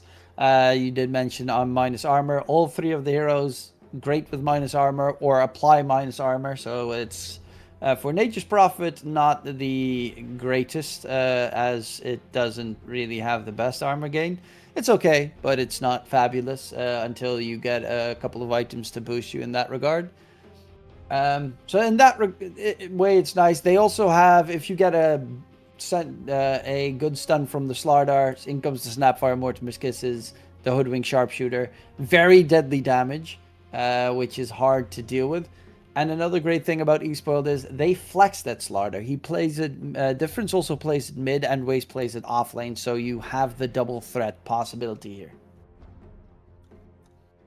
Yes, double threat possibility. I mean, being able to flex heroes, it's something great in the draft stage. Now we see Dire Yandex team thinking on their next pick, and should be Batrider. A great hero to actually bring someone out in the backline with Dagger, maybe Force Staff.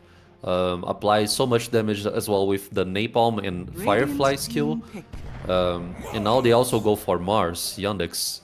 So it's a Batrider mid, or could be also flex. I mean, you can also play Batrider as support 4, and it's a great synergy, I feel like, with Mars.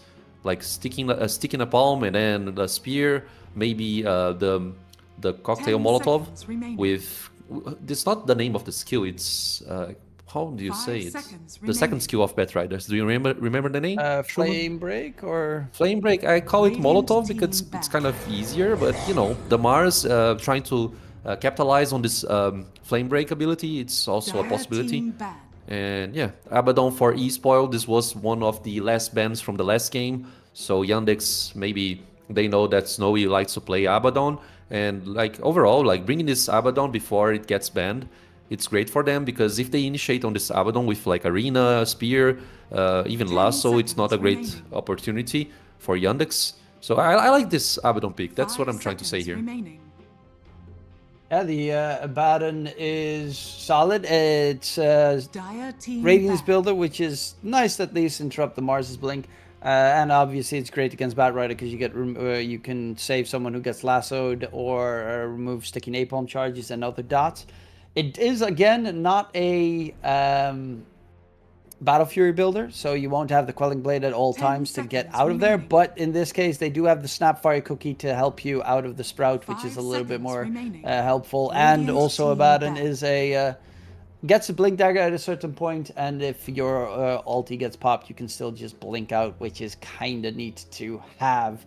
They also don't have any breaks on the side of Team Yandex, so in that regard, it's It's a decent batting game, especially if you can get on top of the Nate's Prophet. 10 seconds remaining. It doesn't have that like explosive damage that, of course, the Sven does. It's more 5 sustained, seconds remaining. take the fight as long as possible damage, which isn't even that bad because the Team Yandex heroes aren't that survivable. You don't have, unless they go for a surprise last pick, they don't have like a big save hero for the Nate's Prophet either.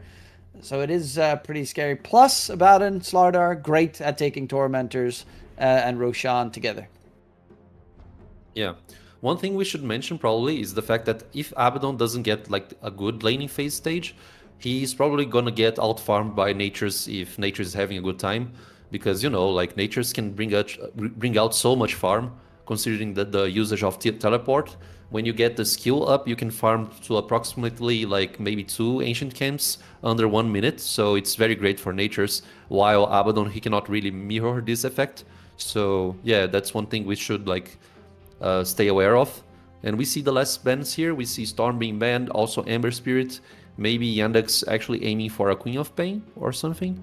Like, I don't know, something that like it's elusive. Maybe a Puck could be a possibility as well. Let's see what they get here. Well, Puck was I banned. mean, Puck was banned. Yes, Puck was banned, so no Puck. Yeah. Yeah, it is. The spirits are getting removed at the moment. They are with that TB ban though. Espoiled do expect this maybe to be a flex Nate's Prophet mid, as that could be kind of a surprise one there that they go for another Watson hero, as it's not a great NP game, but mid NP is always fine. I don't think it has too many good Yeah. counters. It's decent, for sure. I mean, you can teleport in the lanes and secure kills easily. I mean, you probably won't actually buy a vessel for Nature's mid, because, you know, against Abaddon, it might not be the best item to bring out. But yeah, vessel overall is very great for Nature's. And Nature's mid can work easily, as you mentioned. So Queen of Pain actually goes for E-Spoil. They have this nice amount of burst damage right now with the Sonic Wave. You can also try to find Natures in the back line. I mean, depending on the hero that you also place in the middle lane, you can have some problems considering the Shadow Strike ability. And now 5 Team seconds Yandex, they have like the last pick. Let's see what they get. Yeah, Queen of Pain also, if this would be a flex Bat Rider mid, Bat Rider gets destroyed by Queen of Pain, the slow is too much to deal with, so that's already out of the question with that Queen of Pain pick. NP against Quap, MP does have the range, which is kind of nice against the Queen of Pain if they would go that route, and they're going to go for the Voker instead. Okay. Quap should win against the Voker to a degree. It should, It also depends yeah. on what kind of Voker it is. In this case, he is going for the Agent of Galeron, so that is an Exort Voker, and then Quap should definitely win. Should definitely win the lane against the Invoker. So in that regard, it's pretty nice. Obviously, Agents of Galeron build is going to get you the Cataclysm, which in case they have a Mars, Bat Rider, even the Elder Titan can hold people in place. Sprout works as well to get the big Cataclysm combo, which is kind of neat. I'm a little bit surprised we're not getting like the Quas Wex or the I don't know the name of the facet, the Wex the Quas facet, the one that we saw a lot of at TI with no one. That Let one me was check. kind of neat. The where he went for the Helm of the Dominator and then It's got Scholar the of axe. Coryx. Scholar Yeah, of Coryx. I'm never gonna remember that name. Me neither. It's the Quas one. But It's yeah, the cost one. against like Abaddon, Cataclysm is like sure, okay, do it, I guess. But obviously Yes. with the Arena Catch, you can have a really big team fight in your side. But it is looking again like Team Yandex. They're trying to take this to the late game where they have all of their tools. And E-Spoiled might try to push this one a little bit earlier. They don't really have the best tower push, though. You say Yandex, they don't have the best power push?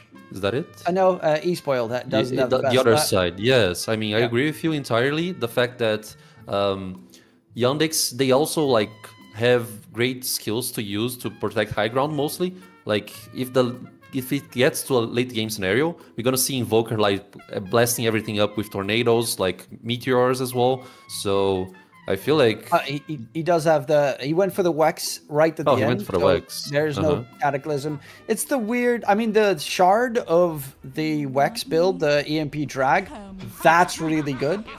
It is definitely the best of the 3 shards. Honestly, it rivals an Aghanim Scepter in my eyes because the drag is just so annoying. The Aghanim Scepter effect is kind of okay. It's always kind of ignorable. The mini tornadoes that spawn when he uses the tornado spell is I came Sure. a long way. it's an it addition. might affect Slardar because he might be punished considering the slow movement that the small tornadoes apply, which I think it's something that it does. Like if I'm not mistaken, but the thing is. Invoker, 30 is he going seconds to to battle. maybe upgrade an Exort point on the laning stage? I mean, are we going to see an Invoker trying to fetch Sunstrike kills on the early game? Or is he going for Quaswex like You early should be on going too? Quas Wex mainly because I mean that's the reason why he went for the Wex facet is you want to go Quas Wex against Quap. Otherwise the lane is you want to get that mana burned on the Queen of Pain. Because if you go for he does have that first point in Sunstrike. It's a little bit you farm faster with Exort. It's just laning against a Quap who has like full mana the entire time is very problematic because Quap just keeps on healing with that Shadow Strike consistently, and you're gonna have to rely on Quas, and you have no real way of hampering unless there's a big mistake from the Queen of Pain or a rotation comes in. Queen of Pain should have a good lane. Yeah, she should. I mean, Invoker is not the best hero to have in the laning phase. You probably aim for the mid game. I agree entirely. But, you know, like regarding Exort, he could maybe set up these like 3 points in Exort and then like 1 in Quas and Wex, maybe 2 on Quas, trying to get the Tornado into Cold Snap and Meteor combo. That's one way That's to the kill card. Queen of Pain. Top lane? Is that it? No, bottom. He is about to die. First blood for Problems. He killed the courier and put himself in a position where Problems could push him back towards the Mars, and they just slowly took him down. So first blood coming up for Team Yandex here. Yeah, very soon. First blood, it's a nice advantage for Problems. Maybe gonna fast track to his boots, that it's the item that he's marking here. And yeah, on the top side we see MRLS playing Hoodwink, trying to harass Maladish a little bit. I mean, you know, it's a ranged hero, so he should have this sort of advantage. Watson already on half HP as well. So yeah, I mean, good trading hits here on the top side. Yeah, Watson, if he walks out of position, definitely able to be killed off quickly between a Slardar and a Hoodwink. Their stun lock is painful, their damage output as well, now that they're level 2, especially once they hit the level 3 mark. Chira Jr. in mid doing a pretty good job, is getting significantly harassed. His difference has 2 points in the Shadow Strike now.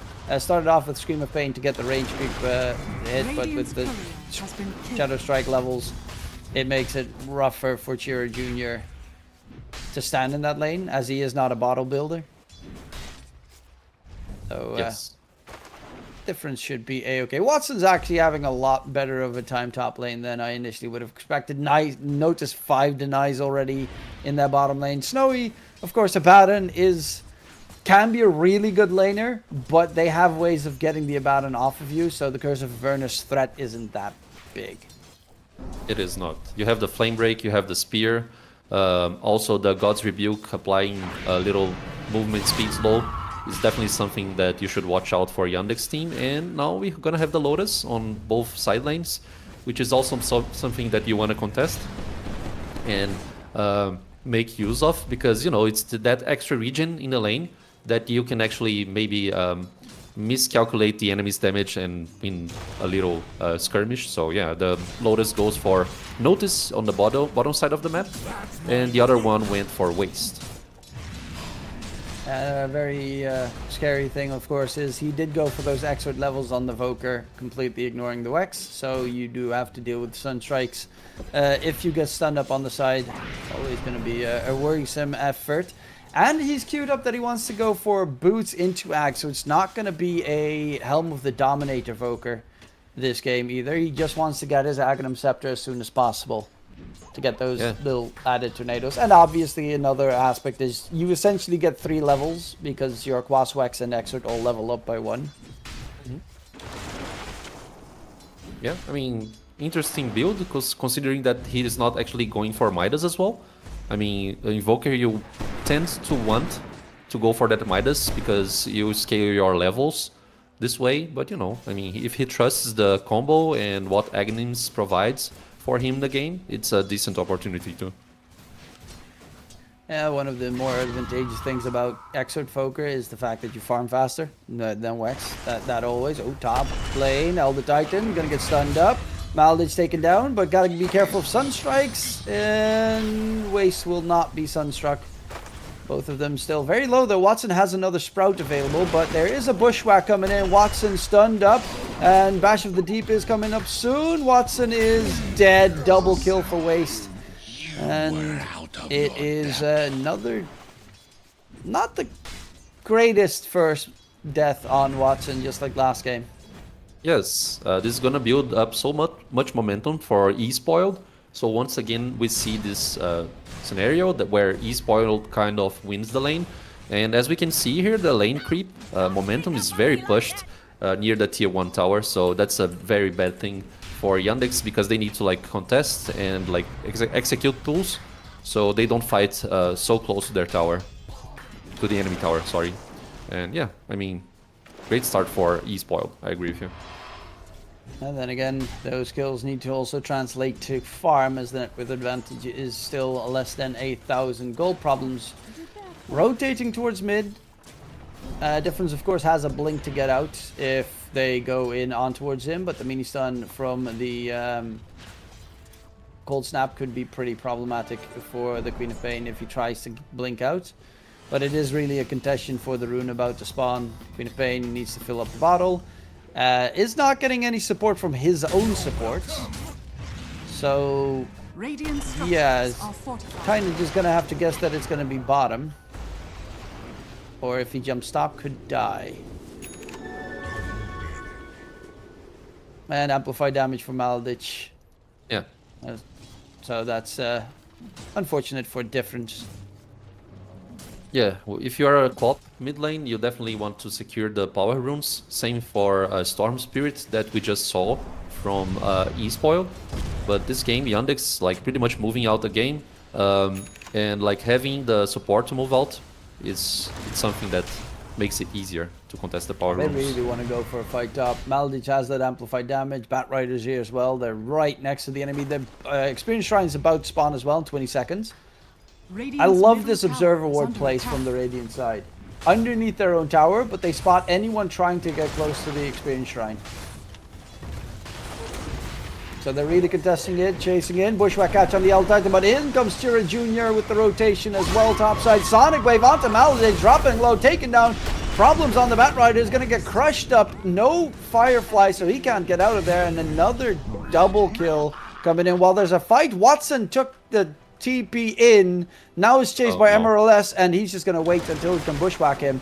MRLS on the Hoodwink is now more experienced than Watson on the NP, who is about to die, because there is no way out of this. There's no way out. I mean, this was so much greedy plays by Watson. I mean, and also like Yandex, they were trying to bait out the situation there for Chira Jr. to use maybe a Tornado, Cold Snap, Meteor or something, establish his combo, but it was not very well like calculated overall. Felt like once Maladish got into the stun there was no way out, especially with Quap on difference rotating the game top as well. I mean, such a dire scenario for Yandex. Yeah, but we saw it last game as well. Watson was bottom of the course and quickly caught up once he's got that Maelstrom and such. They're looking for Watson. MRLS is rushing in. MRLS is close as level 6, but guesses incorrectly where Watson is. So won't be able to get the bushwhack control. As with the snowy TP top, the tier 1 tower will be taken. Yeah, I feel like eSpoil, they recognize that their draft is pretty strong at the moment, especially considering the XP advantage probably. So yeah, they're gonna place Abaddon onto the pushing situations here, and if they get mid lane too, it's gonna be just as the last game, you know? Like eSpoiled having towers advantage on their side, this makes so easier for Queen of Pain to get the power rooms, because you have so much map space that it's easier for them and rotating on the bottom side of the map, but you know, I don't think they can actually notice it. He has the arena. Oh, that bushwhack! They can. God, that was splitting the edge. Sonic Wave, did that the damage? Nope, gets the TP out, back to base in time, won't tick down to the dots. And it will keep the Mars alive at least. As in mid, there's a little bit of experience for Aztecor so he can get his level 6. They need the level 6s on the supports, especially the Radiant supports. Hoodwink has his, he's got Sharpshooter, but the Snapfire Mortimer's Kisses is really when any moment in the game you can get killed. Exactly. Just one Slardar stun, and then probably a kill secured. Slardar very good here in the net worth list. He's about to like maybe get the dagger in probably 2 minutes or 3 of farm. So he just needs to like stay farming and don't die to get this item up. Also a great job by Aztecor here. The Snapfire managed to get so much like stacks in the ancient side here, the triangle. Look at this. It's just like last game. Like Sven was able to farm that, so now they can maybe bring out the Quap or maybe even Abaddon to get those items there. The farm, yeah, I they mean. kind of have a terrible team to kill it. Yes, that's why I mentioned Quap. Like, you should probably get Quap out and try to secure it with the magical damage there. And that's what they're going to do, at least for this hard camp that was stacked there.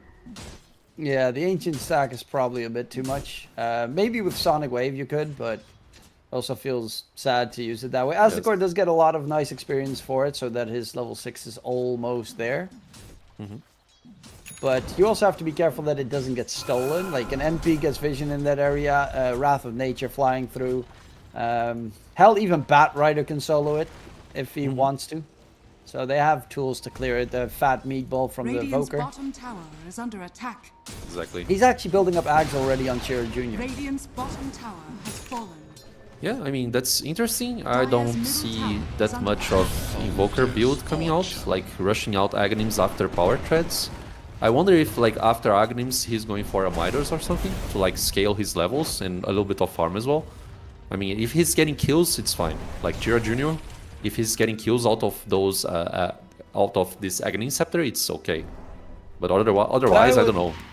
I always think, but if you had Cataclysm, feels a lot more, you know, one spear Cataclysm kill, essentially. Yeah, I agree with you.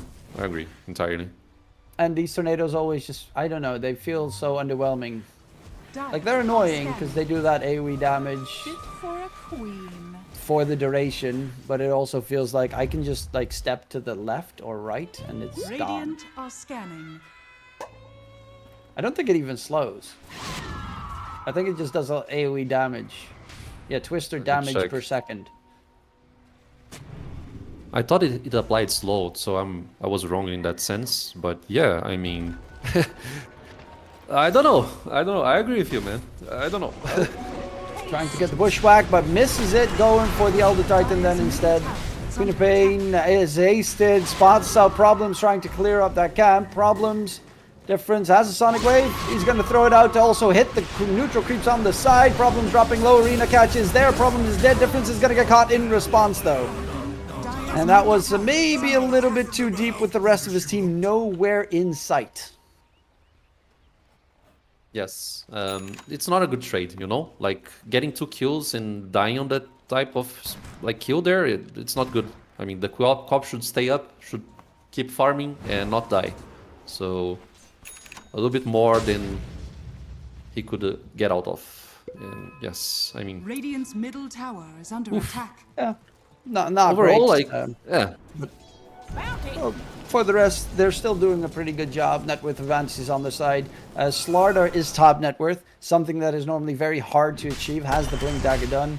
It is a hero that falls off a cliff at one point in terms of net worth, but if he manages to stay up and farm, is one of the scariest heroes in the game with almost a permanent stun lock. Especially, you know, he's going Shard, then he's going BKB, and then probably going for the Aghanim Scepter. And once you get the pulls with the 40% status resistance, ungodly armor and HP regen, you're really hard to kill.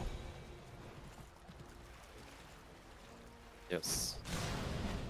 We saw there Cheer Jr. just farming some stacks. Abaddon, you can say that he's very close to his Radiance. Some small damage, not very small, like a lot of damage.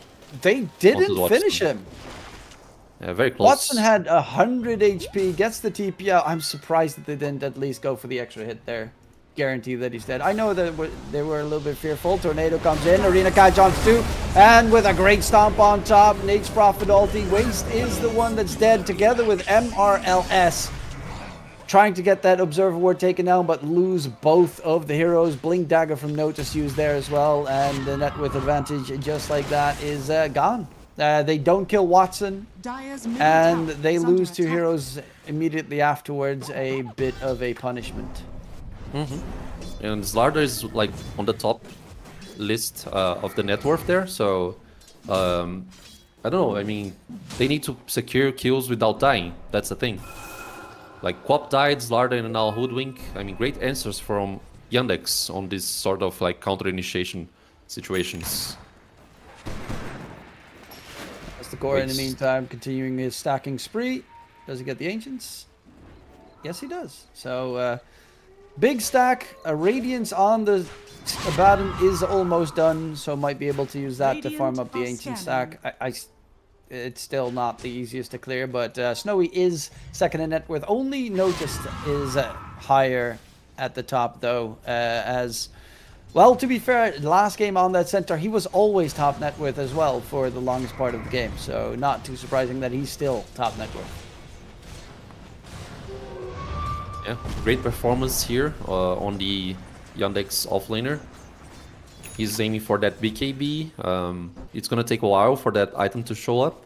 Abaddon now has the Radiance up. He's going to farm that nice stack there in the triangle. And he's also have the facet to increase the cooldown reduction for Apothetic Shield. So he's gonna do that job there quite easily. Maybe not so easy, but slow but surely. And I mean, 4 minutes in, we're gonna have the Tormentors and also Cheer Jr. very, very close to his Aghanim Scepter. And Waits could be the target here in the top lane. Snowy struggling with that Ancient stack, but Waste is going to be jumped. Arena catch, and the Slardar is going to get taken down. Problems immediately with the Blink Dagger, trying to catch Hoodwink for a lasso, but the Hoodwink is going to be able to disengage. Or is he? Sharpshooter, yeah. Quickly bonks himself out of there. Radiant's top tower is under attack. As Snowy did take that most of that Ancient stack at the very least, and is now top net worth on the Abaddon. Hasn't even leveled the borrowed time. Now puts 2 points into it because he had so many extra points lying around.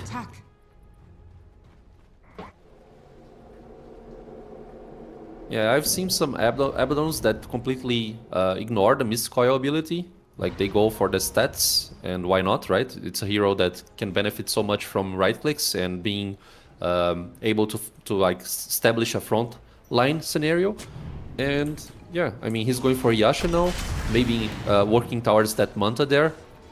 Great item to actually make illusions that can split up and push the waves without actually exposing the hero.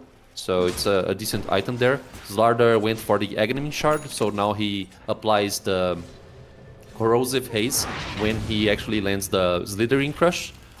And he's going for the BKB, because, you know, BKB is going to be a very needed item for E-Spoiled team. You have so much control, the Spear, and also Tornado, Cold Snap. Yandex, they have this sort of like good setups controls for their side. Yeah, very important factor, of course, is they only have one BKB piercing tool on the Dire side. That's going to be the Lasso. On the Radiant side, also Sunstrike, I guess.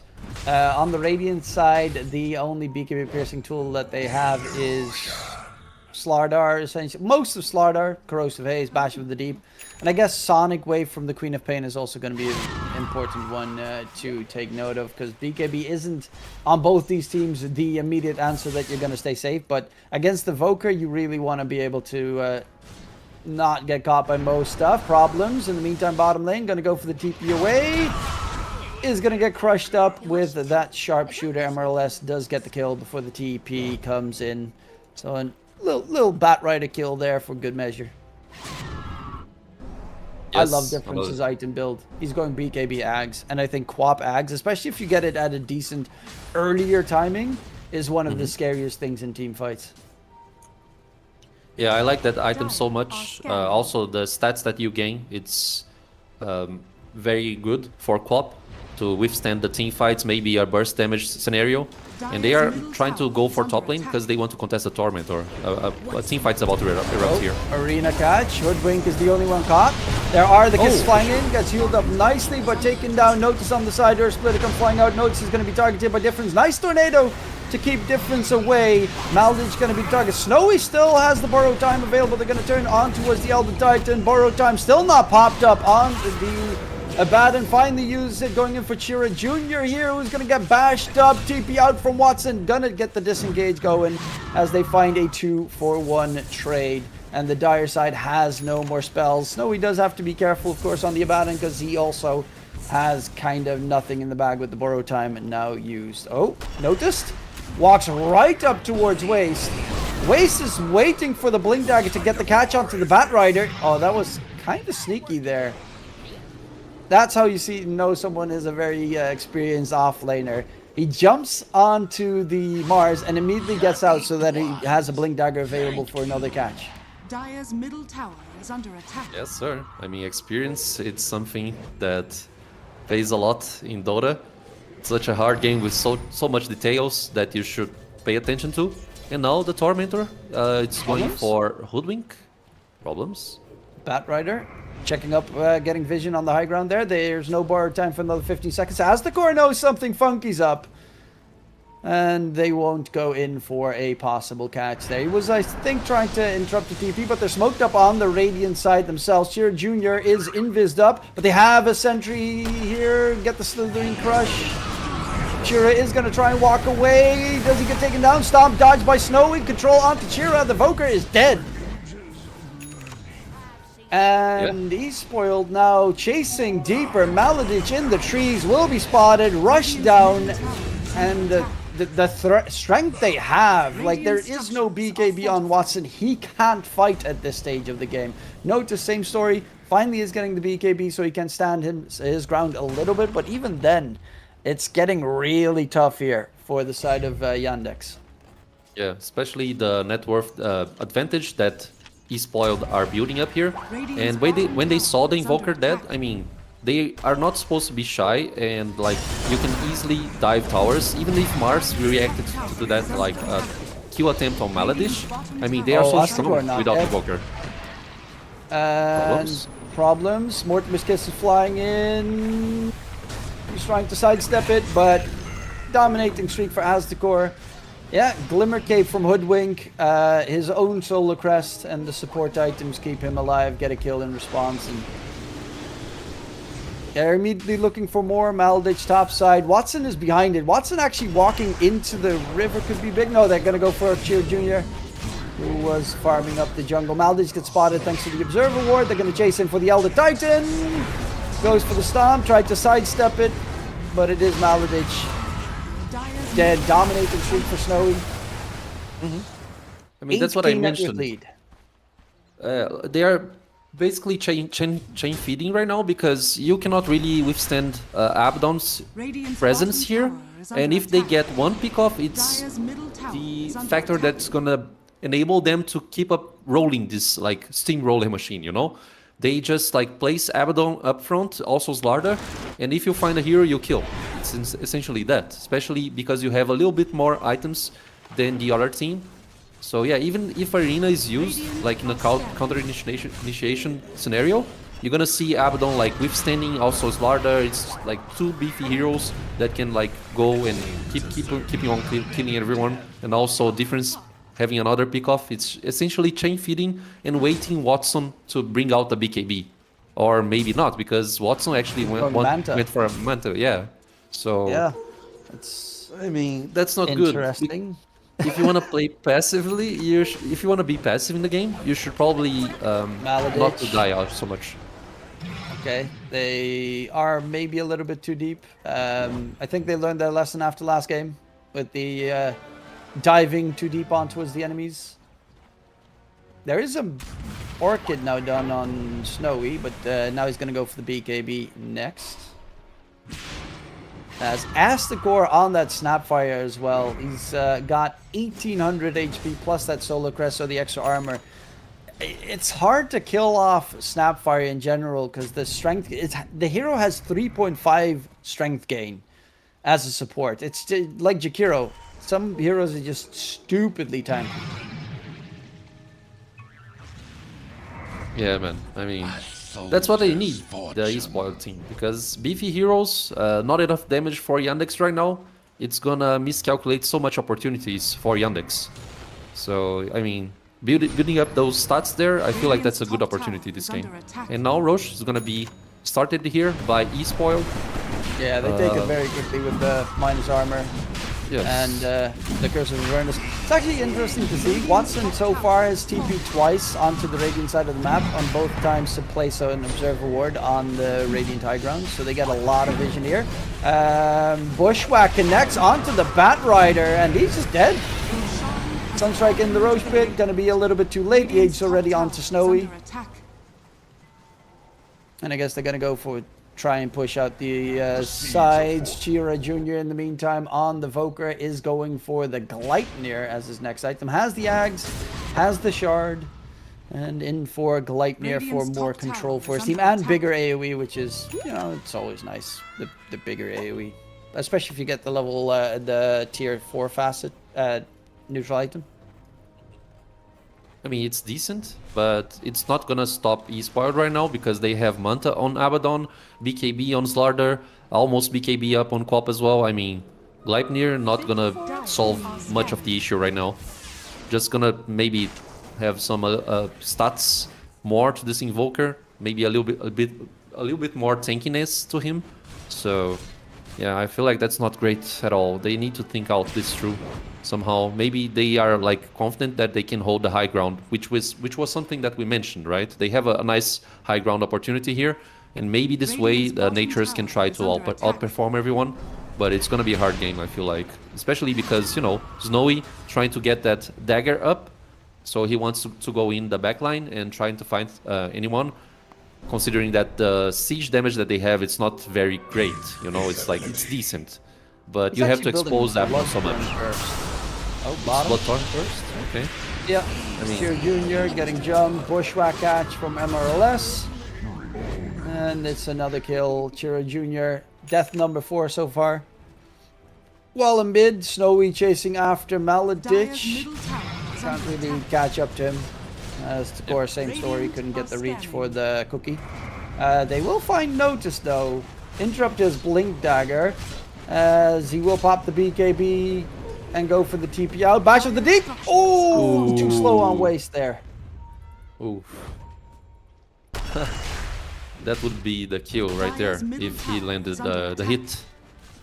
But you know, the tower mid is falling, the first T2 tower to fall for Yandex's team. And now Snowy, I don't know, maybe the Orchid there was to have a little bit more mana regen plus silence, considering that the EMP can be a hassle for this Abaddon.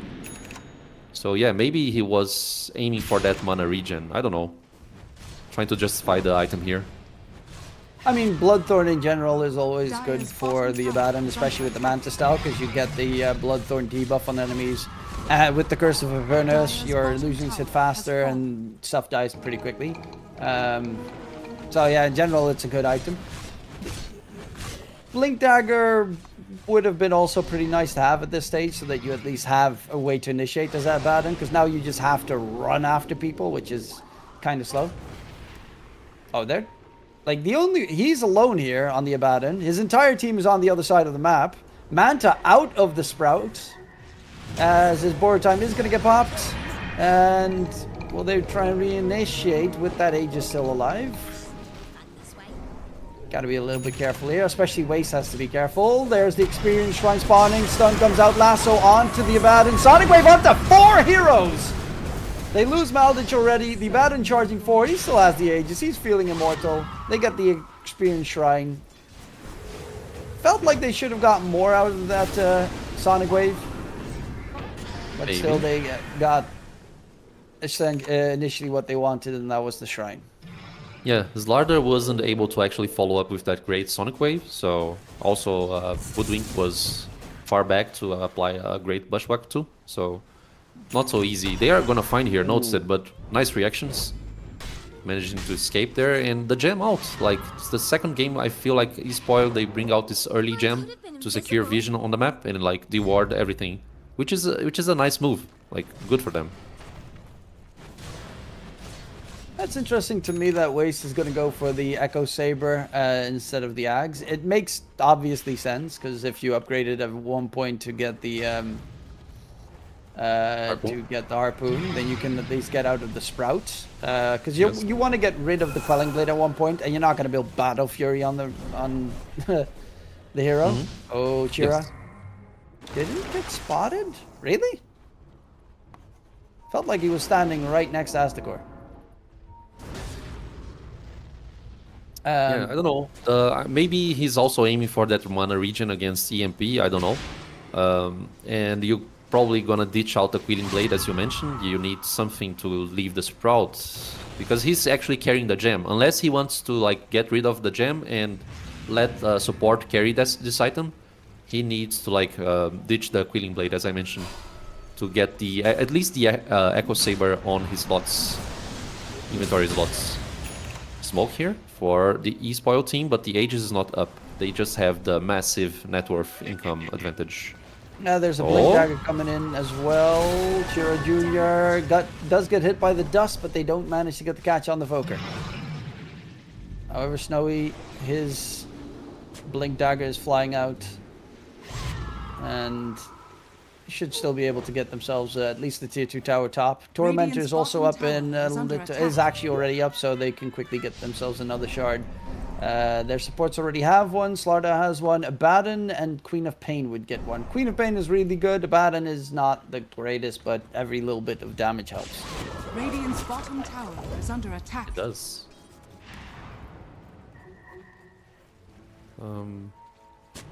Okay, Dire's Snapfire courier has been gonna killed. kill Mars Courier here. It wasn't carrying anything, I feel like. Dire's He's top trying to go for a tower is under Lotus. attack. Maybe trying to like Radiant's bottom go tower on is the under enemy attack. secret shop or something? I don't know. Radiant's bottom tower has Problems fallen. and Dire's top tower has Maladich. fallen. Smoke breaks on Problems. Tried to bushwhack him in. He's trying to fly up to the high ground. He's kind of stuck there. Ooh, the Will cookie, get stunned up. perfect. He does get taken down. And they're going to go for the Tormentor here. Man, the cookie Where- was just perfect. Like they knew everything they were doing right now. And the Tormentor, as you mentioned, another shard for their team. Hoodlink Maladich. already won the first one. Radiant's middle Maladich. tower. They see the Maladich spirit, so they're immediately trying to chase him down, as he is going to get the TP before they can reach.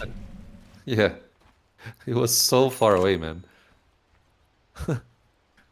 Was he trying to steal with the stomp on the last hit? I think it was to try and get vision, and then with the minus magic resistance, Nature's Prophet ulti, Sunstrike, like they have global tools to make a play at the Tormentor, so I guess it was to do that entire Wombo combo. Chiro Jr. in the meantime, level 15 against differences level 21. Yeah, that's something to watch out for. I mean, that's the problem of not going Midas, as we mentioned. Shira, gotta be careful, Might be. because Waze has a gem. Doesn't see him. Every single time He's Shira gonna find Jr. out. seems to be able to get away, but now the Slithering Crush does connect BKB usage, and then there is no way out. Difference gets that kill, but Watson TP'd in here. Watson has a BKB available. Lasso onto the Slardar. Hold him in place so Watson can get the right clicks in. Slardar is stuck and he is ticking down. Gem is dropped. Radiant's courier has been That's not And good for them. I mean, The BKB usage there to get to secure the pick off on Invoker is just too great, but you know, Yandex with the reads here, just great, and now notice on the backline trying to find some more. Aztecor is the hero. Aztecor caught, stunned up. Watson now dominating on the Nature's Prophet as they find themselves really big kills. Gem now in hands of the dire side. They can get rid of some pesky wards, which there's one on the map, so it's not the most problematic. But pretty painful. Couple of heroes dead. Now Watson's about to overtake Snowy as well in terms of net worth. Roche is up. And they're going to head into the Roche pit on the side of Yandex. And just like that, like the game is turning very quickly after one mistake. The tables are turning. I mean, you still didn't remedy the fact that Invoker is so much low level right now. He didn't went for the Midas. But still, Roche advantage for Yandex right now. The net worth also decreased, the difference of maybe 3k net worth or 4k or something. And yeah, it's a Roche with Roche banner, so I mean, they could try to siege high ground if they want. I still think that's a little bit too dangerous. The fight comes in. Catch on to notice he's stuck inside. The Sprout there's going to be the arena drop. Watson go.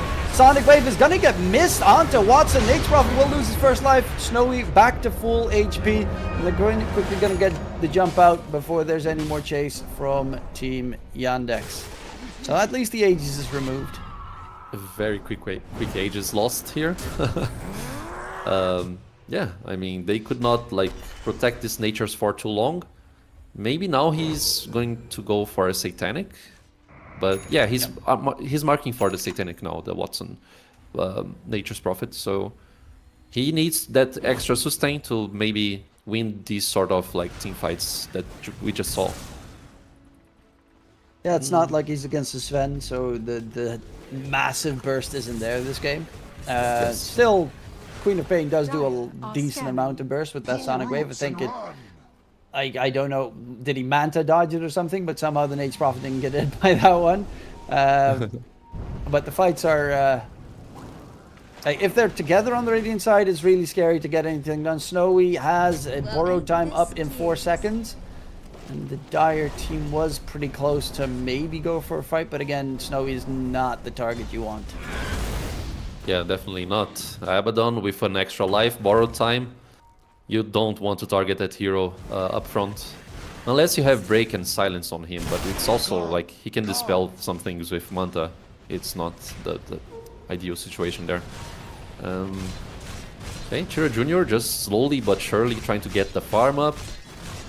Okay, noticed in the middle lane. Is he going to get picked off? I don't think so. He has BKB, dagger up. He's fine for now. He's pretty close to the refresher as well. So double arena and those team fights are going to be pesky and annoying to try and deal with. Snowy's got the Abyssal Blade now. Guaranteed stun against the BKB of the Nature's Prophet's going to be pretty good. And Problems is going for Aghanim Scepter. So pushing high ground is going to be a little bit of a problem for the Radiant side once that Ags is up. I mean, it already is. Because it feels like they need just like a 20k net worth advantage before they can even attempt it. But yeah, it's going to be... it's not the easiest, this game. Double lasso is something that you should be aware of, most likely. And high ground is so good for Yandex. We mentioned this already. They are really betting everything on Watson. Like, and also, like, notice it, the fact that he's not dying and getting his farm up as well. I mean, he has just one death this game. Like, Chiro Jr. is clearly the player that is trying to, like, be more aggressive, trying to find those creeps very, you know, out of a secure spot. So that's why Chiro Jr. is dying so much, 5 deaths. But he's building space for his team this way. So everything is going smoothly for Yandex game plan, I guess. Yeah, you're also up against a very annoying factor, and that is split push. Nate's Prophet, Watson has max level, well, level 25, so he has the remove teleportation cooldown, so he can be anywhere. Same with the Voker. Chiro Jr. is just constantly summoning minions, pushing out side lanes, and forcing the Radiant team back. Now, Problems is top side. There's the illusion as well, because Watson is just split pushing the map. Every single time they push out one lane, another one gets pushed out by Yandex, and they're just forcing the Radiant side all the way back. You're gonna need to get bots Radiant's top soon tower is on the under Radiant attack. heroes if they want to keep up with all the split push. Yeah, sure. Maybe bot Boots of Travel on Queen of Pain. I mean, she can handle the split push easily, especially. Oh, whoa! He didn't went for the Radiant's top cooldown tower reduction is on under Sonic attack. Wave. He prefers the damage on Screen of Pain. I mean, I understand this because you have the Aghanim Scepter up, but I feel like the cooldown reduction on Sonic Wave is just too great to ignore, you know? Dyer's bottom What do you think? tower is Like- under It's attack. because he got the Aghanim Scepter early. Normally, this is when Queen of Pains tend to get the Aghanim Scepter. Plus, But if still, you go like- for, if you're planning to go for like after Shiva's, I would assume next item would be Refresher, and then the cooldown on Sonic Wave is like okay, but having the double Sonic Wave and you're gonna have it anyway with Refresher. Yeah, I mean, if you get to that point, I agree with you. So it justifies the choice of getting Screen of Pain damage. But like overall, like I prefer to get the Sonic Wave cooldown reduction. It's my opinion, at least.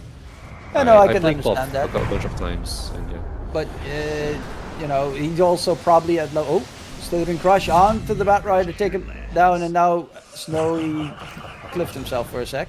But yeah, it probably also does mean that instead of the 250 Sonic Wave damage, he's probably going to go for the Blink cooldown reduction talent at level 25. Yeah. And he also yeah, already have the Octarine core, so it's like it's gonna be a very reduced cooldown blink for this Queen of Pain yeah. for sure. Still needs Shard though, but yeah. He I needs, guess yes. Shard is for free from Tormentor if they take the next one. Bottom lane though, Waste and MLS got to be careful. Wait, MLS has the gem. Actually, a lot of damage here onto Chiro Jr. MLS trying to stay alive with the Glimmer Cape is going to get taken down. The gem is dropped once again, and Watson spots out Waste in the river.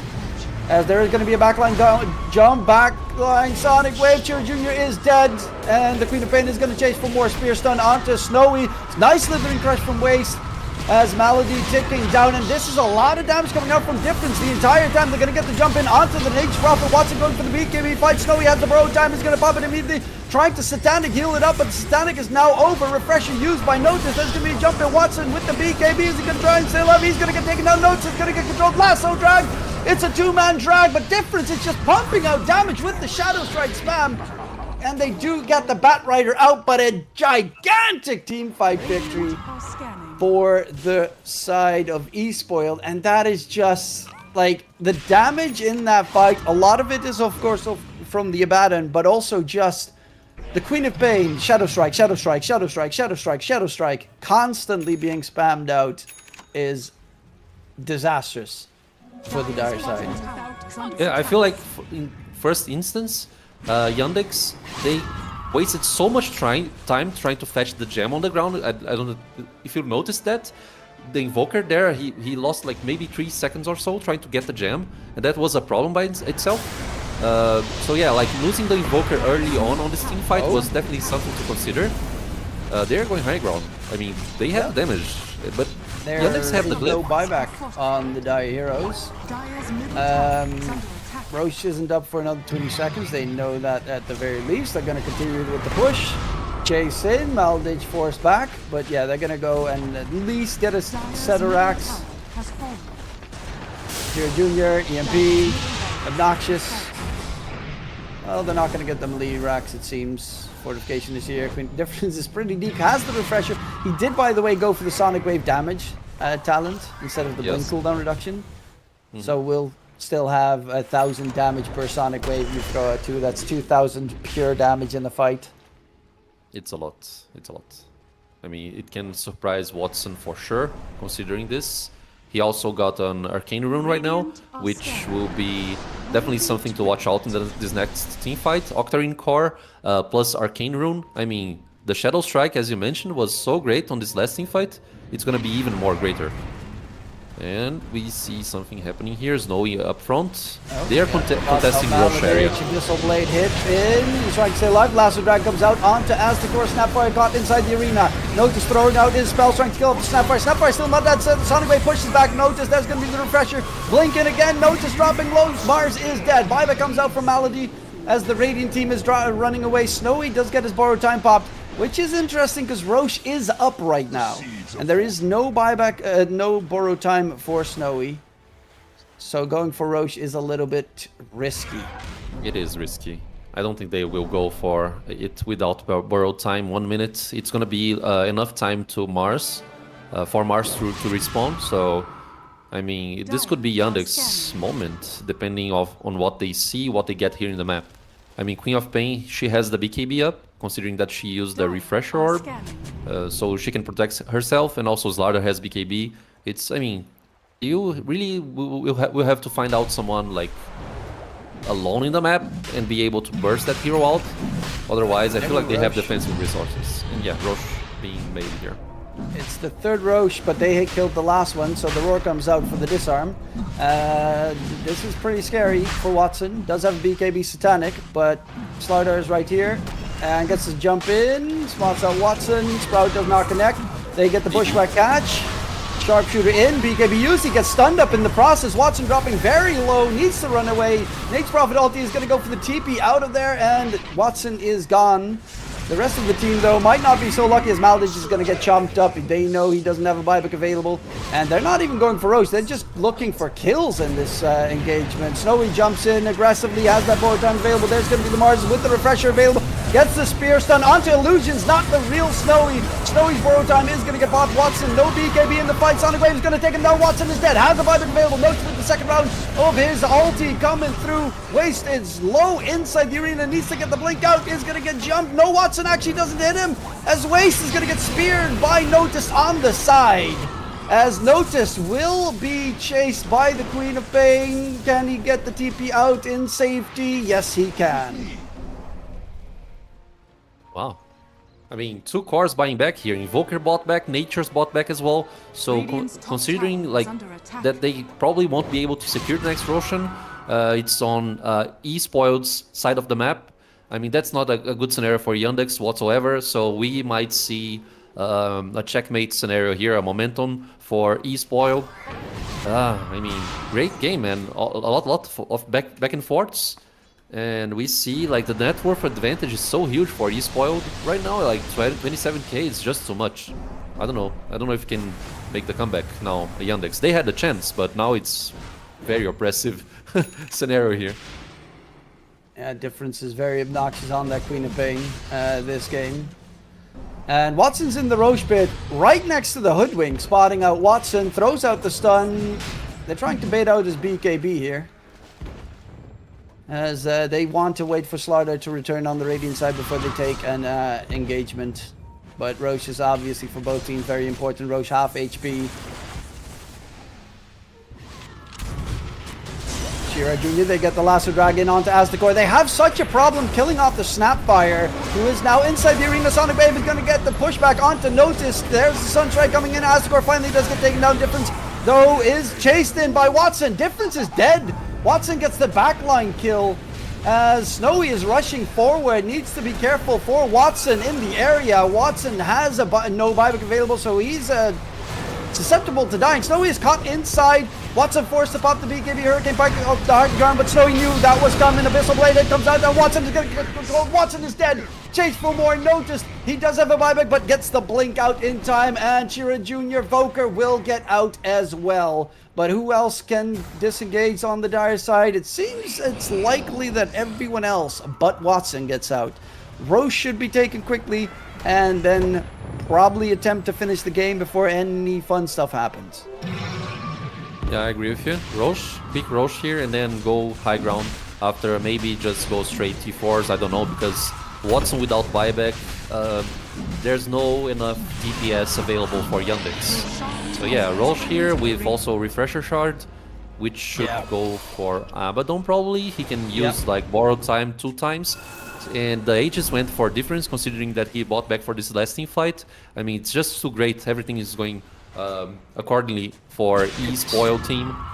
Snowy instantly ate the cheese as well. Like, didn't give it to Waste as so that he has a second life. No, it's just instantly, okay, I want my mana, as he jumped for it, but doesn't have Invis detection, so can't get the jump onto Shira. Yes. I mean, can they go straight T4s? I mean, they cannot do mega creeps. There's T2 on the bottom side of the map. And BKB usage here very, I mean, early on for Snowy. He does have that refresher, so it's a little He bit more does. doable. But their defense is obnoxious here on the Dire side. As Difference jumping in. Problems. Does have that lasso, so you can't get too close to the Dire fountain, otherwise you're going to get Blink lasso dragged back into the fountain. EMP, Snowy struggling against it. All that mana gone again. And lasso drag onto the Slardar, jump in from Different Sonic Wave onto 3, gets the refresher, second Sonic Wave as well. The supports are not dead even. Difference blinks out of there, and honestly they get way too little for how much they invested in that fight. Dire's bottom tower is under attack. You say the arena, the lasso, like for Yandex team? Dire's I bottom know You feel like they the should have Radiant gotten side. better? Oh, the Radiant side, yeah. Yeah, no Watson, the refresher used double Sonic Wave, but I agree. Like, Invoker was being a nuisance there, trying to like defend the base with tornadoes. He gets the tornado cooldown reduction, and like he doesn't have an Octarine core for himself. When he gets this item, it's gonna be way harder for the enemy team to actually push out and try to secure those buildings there, because you know, like the mini hex on the top side of the map is still alive. I mean. So yeah, great job for Yandex. They can have one last chance to try to secure and make a comeback. yeah, actually curious to see. Gaben still gives them about 15% on the side of Team Yandex. I mean, the Watson A buyback still is about 3 minutes off. They have that Aegis for another 2 minutes as well on the Queen of Pain. So it's still probably a good idea to try and win the game now before the Chira Jr. and the Watson buybacks are back up. Oh, Maladich. MLS gets the long range hex, and there's a quick catch. That is no buyback, 30 seconds off for his buyback to come back up. Snowy EMP spam is actually missing the mark there, so his mana doesn't get drained, but there's Difference trying to force him back. Watson obnoxious here. Borutan's going to get popped on the Snowy. And there's the lasso drag onto Way. Slardar is pretty tanky, but is he tanky enough? He's dropping low, tick down. Chira Jr. gets the kill. Spear misses. Nice hex from MLS. Cookie stun as well onto the Mars. Tornado makes sure this Hoodwink stays alive for a little bit longer. Force staff the wrong direction. And MLS drops with the gem on deck. And now the Radiant team needs to run away because they're being hunted. Watson keeping all over the place. There's going to be a jump in, back. Snowy going for Notice next. He wants to get the Abyssal Blade hit. Has that refresher popped. And the Bat Rider falls. Shira Jr. doesn't get caught. They don't have the vision of the Voker going up onto Watson, but there's the Bat Rider buyback coming in. He has the lasso 25 seconds. They're on the run. Chira Jr. chasing. There's Watson, gets the vision onto Difference. He still has the Aegis. Difference dropping very low. Cookie the wrong direction. Spear doesn't connect because of the Snowy BKB. Going in for Notice. Notice has to pop the refresh. He's going to get bashed up. Abyssal Blade. Load Sword. Flower Flag comes in. Difference with the refresher. Sonic Wave comes out. Notice dropping low. It's going to be Notice taking care of the Queen of Pain for the first time. Notice is going to get the dodge away for the second. Jump in from Difference. Goes for the backline. And there is Watson. He knows Difference has no buyback, and Difference gets out. Buyback came out in the meantime from Snowy. Lasso drag onto Waste, who also just bought back into this fight, but he's right next to Chira Jr. Can he get the bash to kill him off? Watson is the big target here. He's spreading out so much damage. Waste is dropping low. Waste is dropping dead. No buyback available onto him. Watson here. Abyssal Blade hits in from Snowy. Watson trying to man fight. He has the static. Can he get the pop-up? He is dropping low. He's trying to heal up. Watson is dead to Difference. He doesn't have a buyback available for another 20 seconds. They have to hold on for 20 seconds. Should be doable with the fortification. It should be definitely doable. Invoker can stall this fight here, the siege damage, if they go for the high ground. And like eSpoil, they recognize that their scenario here, it's not the best, so they are just gonna retreat, considering the amount of buybacks that they just used. So Watson not gonna be even needed to actually use his buyback. I mean, the comeback is just there. The game, I mean, felt like it was going all over for eSpoiled, team. I mean, it was going for their direction, but now the comeback is just there, man. The execution by Yandex, it's impressive. It's really hard to kill off Watson in that fight. Costs him way too much time and effort. But also the Mars, very obnoxious on notice. The double arena that he keeps on throwing out in those engagements are hard to deal with. And yeah, it's a struggle fest. The Radiant team have 0 buybacks available. Watson and Cheer Jr. have theirs available. Queen of Pain has one in a minute, but now you don't have one on Waste or Snowy for... yeah, the same duration as the Dire buyback, so that gets very, very dangerous. Has been killed. Snowy is done, sold a piece of his Radiance so that he can get the Nullifier. Which, yeah, makes sense to get a Nullifier against the Solar Crest, Ghost Scepter, 4 staffs that they have on the Dire side, which is really getting Watson out of harm's way a lot of times. Yeah, I mean, delicate game here. It's very, you know, it's gonna be decisive. The small decisions here, and Cheetah Jr. he's like, kind of like holding up his money, trying to maybe secure his buyback, but he has the money available to get a Nocturne core. So I mean, this item is gonna be so good for Invoker. I mean, the cooldown Watson? reduction. Oh, Watson. Oh, he's so very close, but there's no vision there from Waste. If he walked up to the left, he probably would have even been able to get the catch onto Watson. And then you're up against a solo Slardar, so you get stun locked. Yeah, probably. He went for the refresher on the Nature's Prophet, and the Octarine core was bought for Invoker. He has the surplus for the buyback. It's fine for him.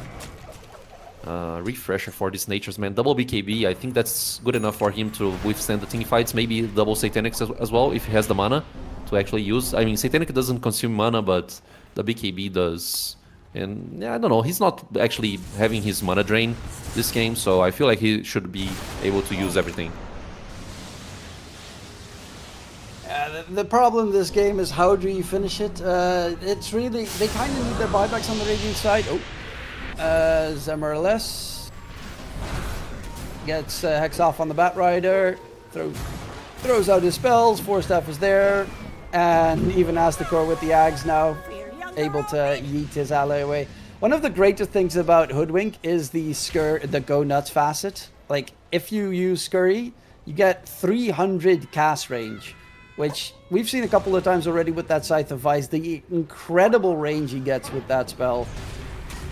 He can really disrupt the fight very easily. Dire's bottom tower Yeah, is under I mean, attack. Oh, he's pushing high ground. Dire's structure Roche is up, by the way. Magnify Mortal Call as well. I mean, he's stacking cast range with the tier 4 item that he chose, so that's one thing to watch out for sure, Truman. Yeah, tier 5s are also getting closer, 4 more minutes. And yeah, Roche is up for is under attack. whoever wants to take it.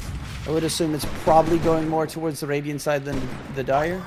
As Waste is getting free shard money, I would assume, yeah, they all have their shards, so it's like 400 something for everyone in the team. 455. Not bad, but he's not there. Lasso drag onto the Abaddon. He's going to get his borrowed time pop. Sonic Wave comes out. They do manage to get rid of 1, get 2. Watson is dead. Has a buyback available. There's going to be the Arena Cats coming out from Notice. Watson bought back for this. Yeets, Notice problems. Aztecor is trying to get away. Snowy right next to the Voker. Cheer Jr. is going to get surrounded. Cheer Jr. is dead. They will lose the Hoodwink without a buyback available. That's going to be the refresher from Watson. Snowy, he is dead. He didn't swap his refresher in and didn't even have mana to use it. That's a dead Abaddon for 120 seconds.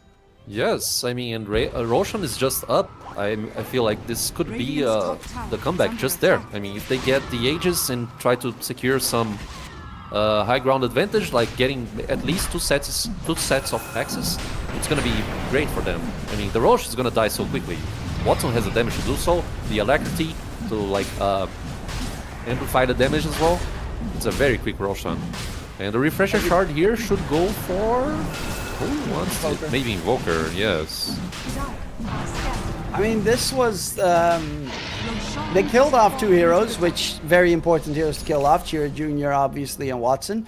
Unfortunately, they did not kill off any of the other. Well, they kill I think the Bat Rider off in that fight. but he already had no buyback duration death timer anymore, so he is back up. Radiant's And middle Notice tower is under and attack. Maladich both not dying means the fight is pretty tough to do. 50 seconds until they're up. There is still a tier 2 tower top and tier 2 tower mid. Both are going to get taken down quickly. They have very solid push behind it. Lasso drag on to Difference though. Oh my god. And the Queen of Pain He's is cooked. dead. Great job there for Problems, and Difference really did not expect that in the slightest.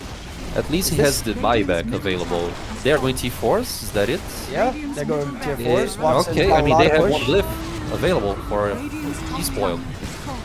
There's a banner as well. Middle tower has fallen. Oh man.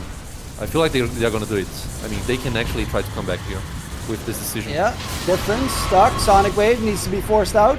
Watson has a Rapier on the Nature's Prophet. There's going to be the Arena Spear catch onto the Snapfire. They're going to go for the Ancient here because they just have to focus it down. Yes. They don't need to focus anything else. Watson dropping low though. Ancient's going to get popped. That's his first life gone. But they need to keep them off of taking the Ancient. Can they take him down? No, second down. Watson dropping low, but the Ancient's dropping lower. Damage. They do manage to take down Watson. Are they going to be able to keep it alive? They're rushing forward. They're trying to get the right clicks in. And do they manage? They got close. They take it down. And Team Yandex, with the biggest dive of their lives, managed to take the Ancient just in the nick of time before everyone dies and take this series 2-0. That was so absolutely incredibly close. Team Yandex take the series in 2-0 fashion. Spoiled with a, I mean, at one point, what was it, 30k, 33k net with advantage. And it was not enough. Great job coming up from Yandex, keeping the ball rolling. But Spoiled, you know, that game hurts. That ending especially hurts. They were this close from taking it.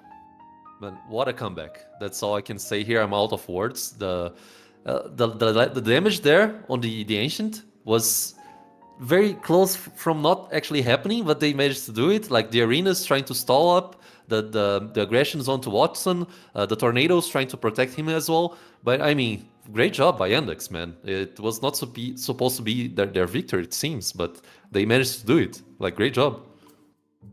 They managed to take that game in their back pocket, and the series as well puts them 1-0 in Group B. And of course, it does mean that Spoiled will drop to a 0-2 state.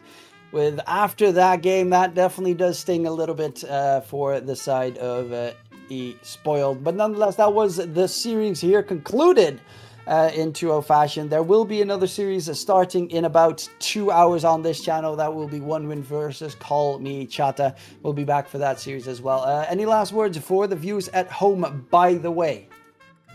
I don't know. Thank you for watching us, and like, be there for the next series. We are gonna be here to cast those games as well. Thank you, guys.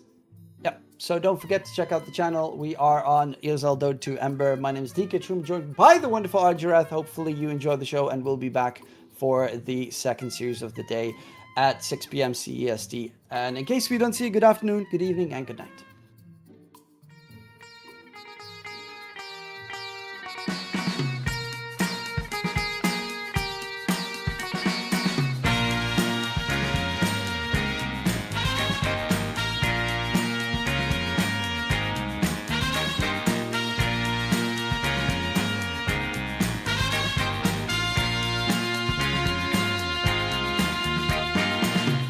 What you need is love and understanding. Find a heart whose love is true.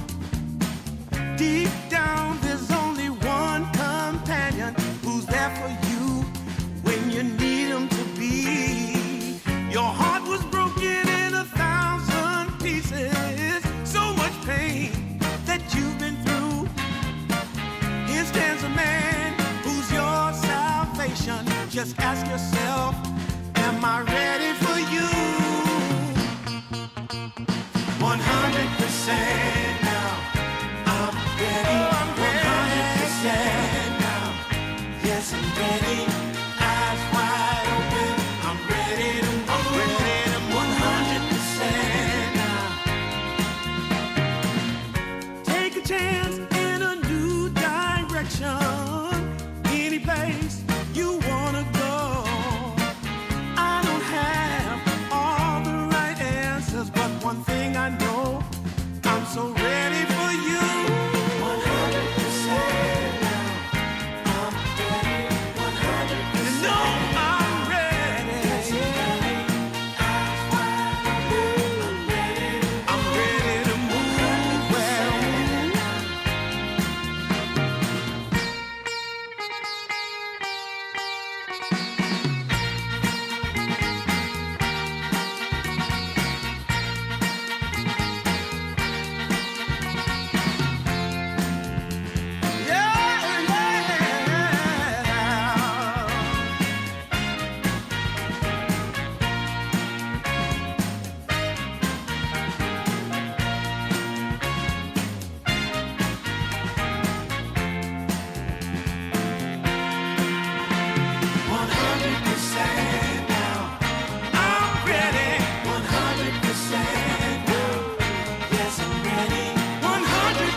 for me.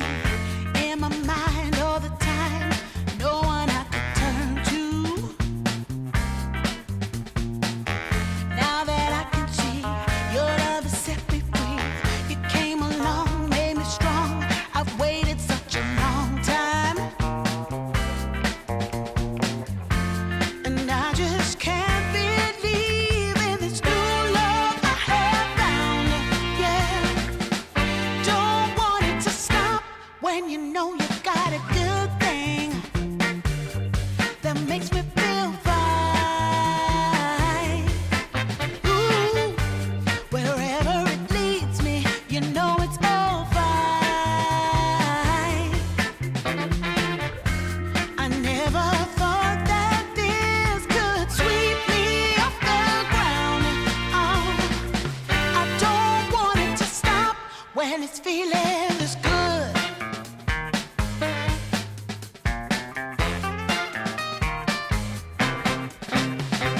Whenever you're around, my heart begins to pound. Though I know you'll take it slow, no way to stop this feeling. For every single day, whenever you're away, in this place there's a space where I'll be waiting for you. And I just can't believe in this new love I have found. Yeah, I don't want it to stop when you know you got a good thing that makes me feel fine. Ooh, wherever it leads me, you know it's all fine. I never thought that this could sweep me off the ground. I don't want it to stop. No, I don't want it to stop. I don't want it to stop when it's feeling this good. Feeling this good. Feeling this good. Ooh, feeling this good.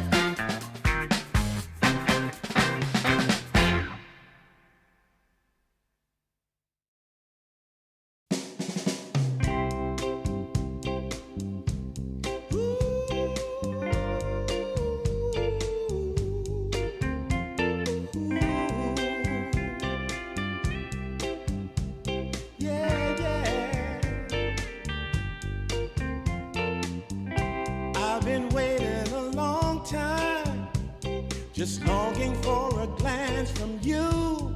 Yeah, a chance to look in those big brown eyes. No telling what my heart would do. Hey, when we met, I sure knew it felt as good as it could be.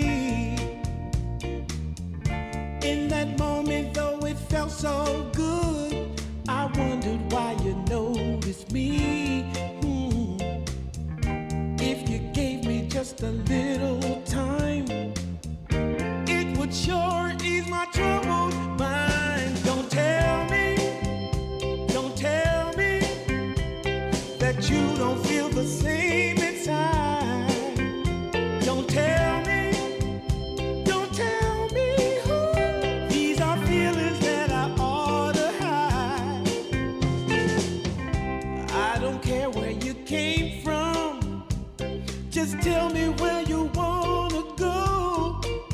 If there's a chance to be together, that's all I really need to know.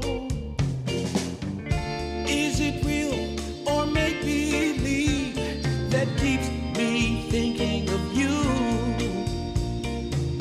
If you've got time to walk with me, I'll show you how my heart is true. And here I stand waiting for you. Tell me, baby, what I gotta do. Don't tell me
just longing for a glance from you.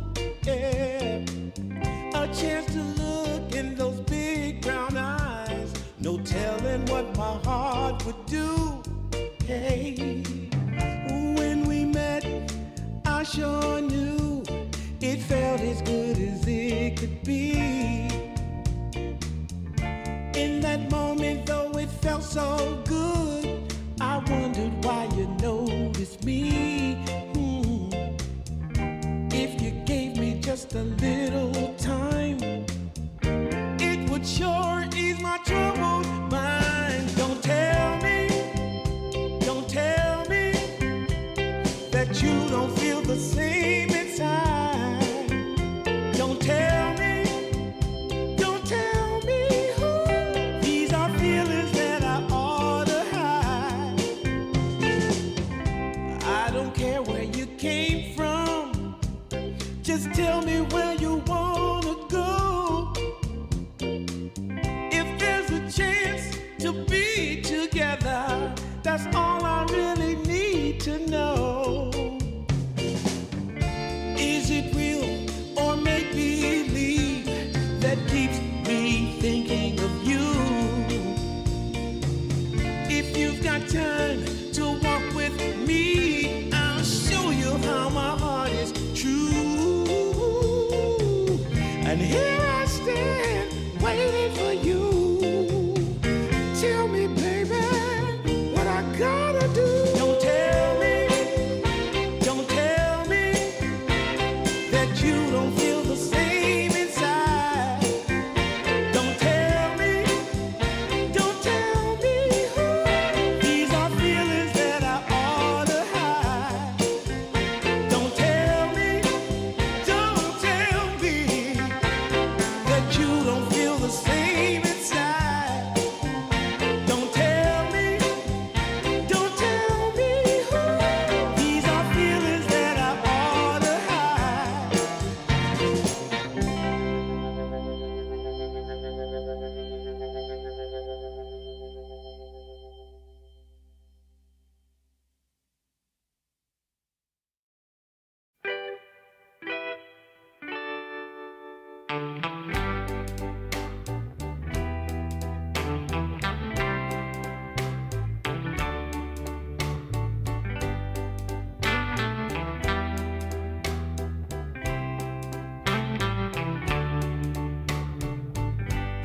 Sometimes I'll be foolish. Sometimes I know I get mad. Sometimes I say the wrong thing to you that makes you feel sad. But one thing is true in all that we've been through. You've never stopped loving me, no matter what I do. So let me say, yeah, that every day I try to find the words from my heart to say thank you. 'Cause you take me as I am.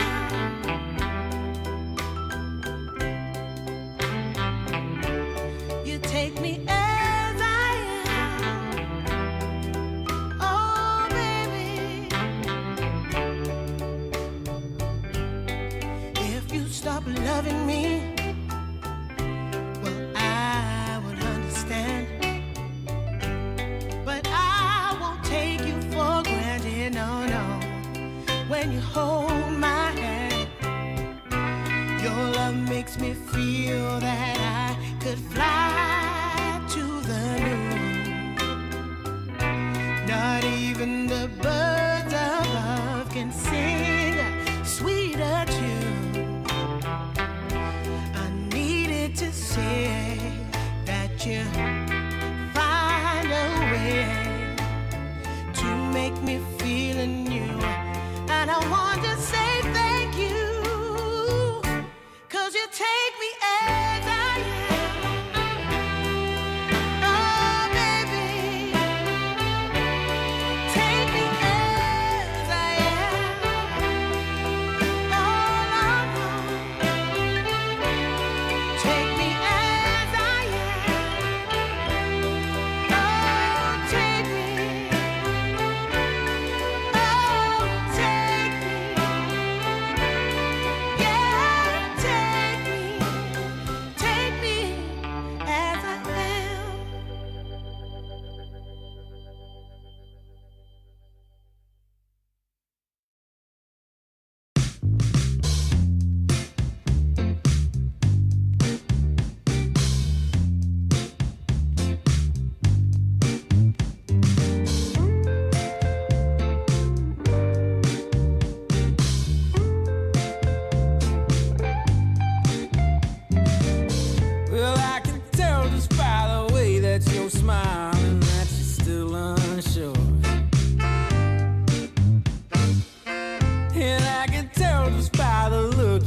chance on me.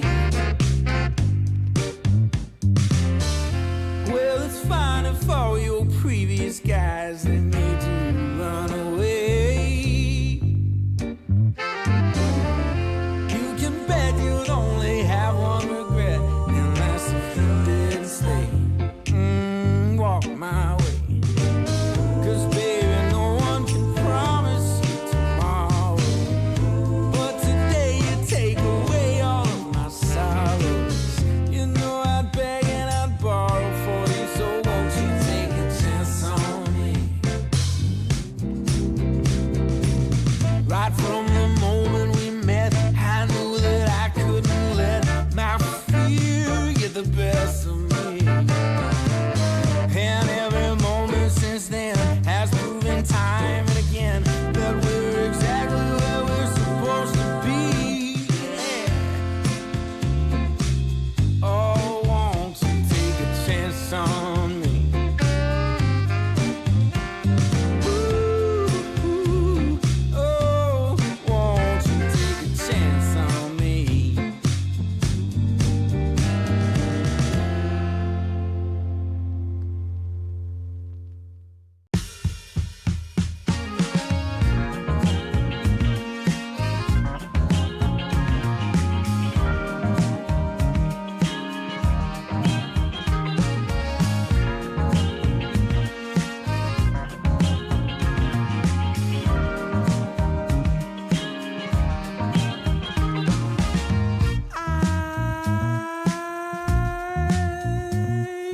My eyes are closed so long after the sun comes up. We do a dance in the dark, down the hall, pictures fall, even the neighbors call. But then you rip out my heart, every artery, a part of me. Ooh, it's obvious to me that you love to watch me bleed.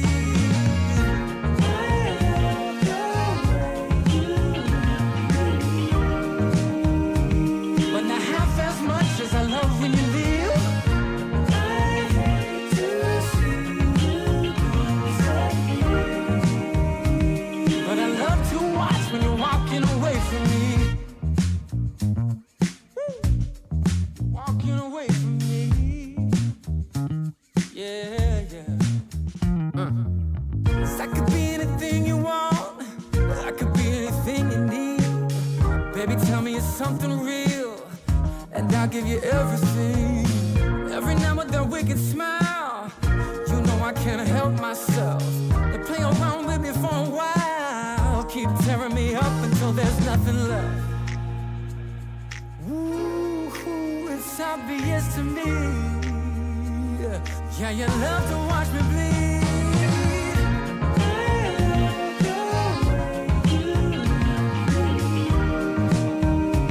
But not half as much as I love when you leave. I hate to see you disappear. But I love to watch when you're walking away from me. Yeah, yeah.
love as much as I love when you leave.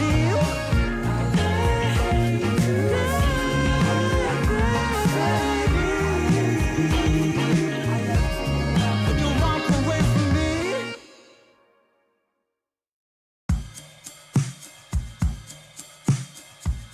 I took a walk down Pico, heard someone shout from a crowd of fed up people, getting told they should calm down. Didn't wanna fight, but the tears that fill their eyes are brought by the people sworn to preserve their rights. Oh, how could you not see it all coming? Stuck in our ways and running out of time. Time to change. We've got to at least try. But what will they do when the people are stepping out of line? Oh, oh now, oh yeah. What will they do when the people are stepping out of line? By the ocean where we hit the ground, when just one block away shops were burning down.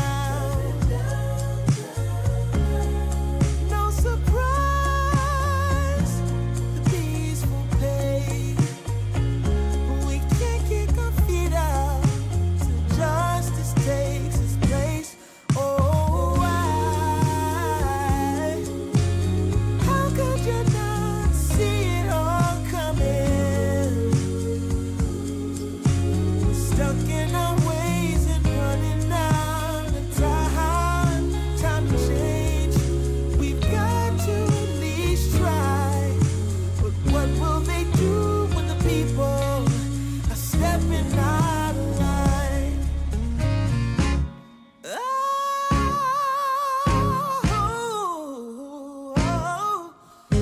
What will they do when the people are stepping out of line?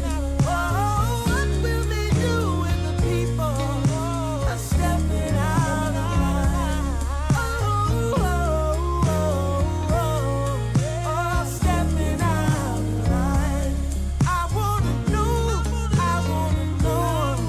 when they're stepping out of line.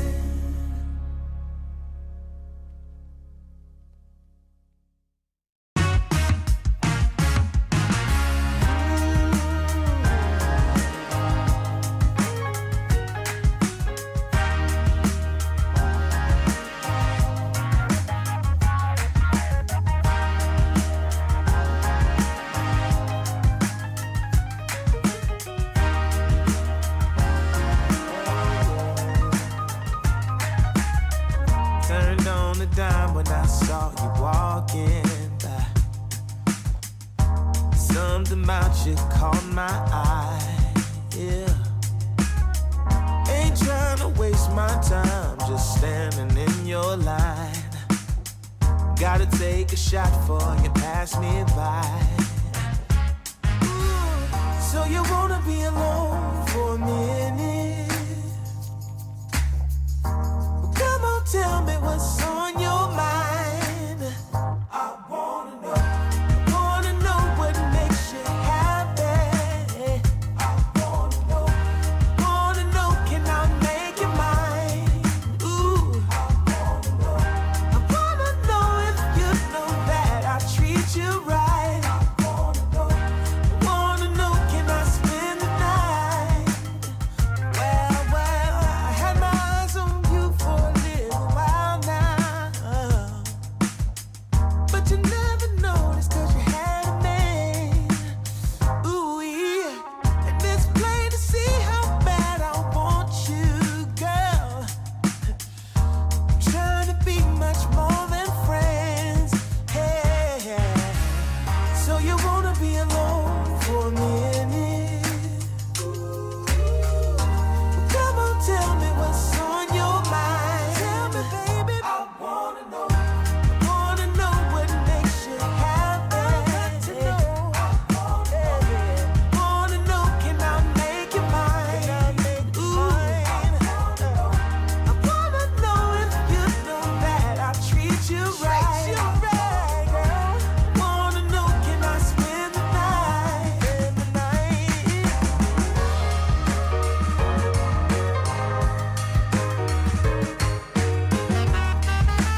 this fight,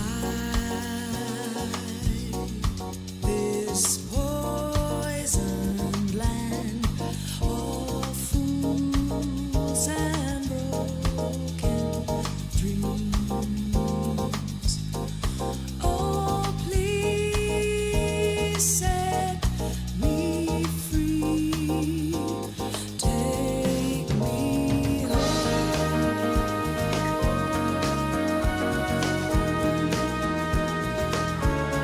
So cold.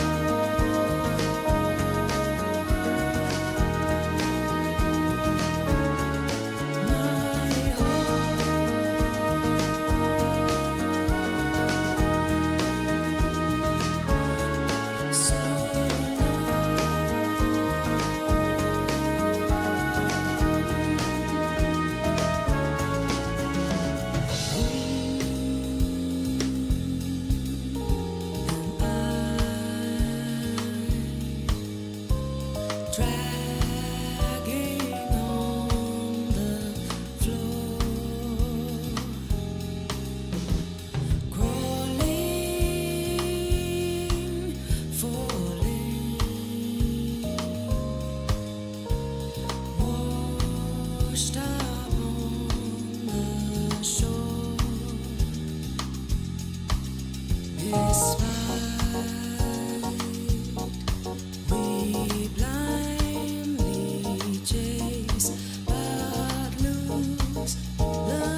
coming out the gate with the heat. Everybody's playing in the street. We got the summertime magic in this beat. Sun is in my eye, feeling high. Only good vibes, I'm alive. And if you see me driving by, don't be shy. I'm so excited. You know just what I wanna do.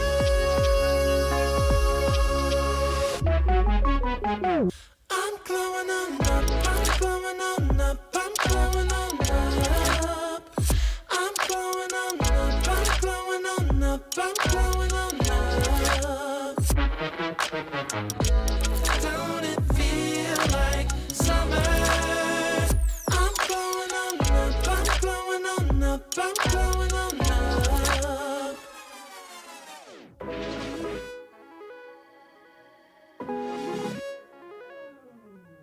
Blow up, show up, soak up, aromas, float to Sonoma, roll up to Nola, trope up, blow up, slow up, show up, get real, choke up, you're flowing, you're glowing.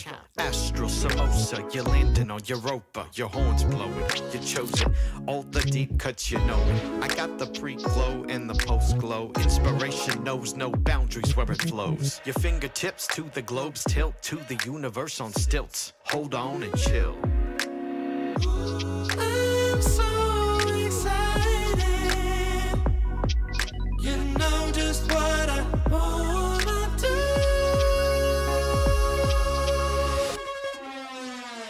I'm glowing on up, I'm glowing on up, I'm glowing on up.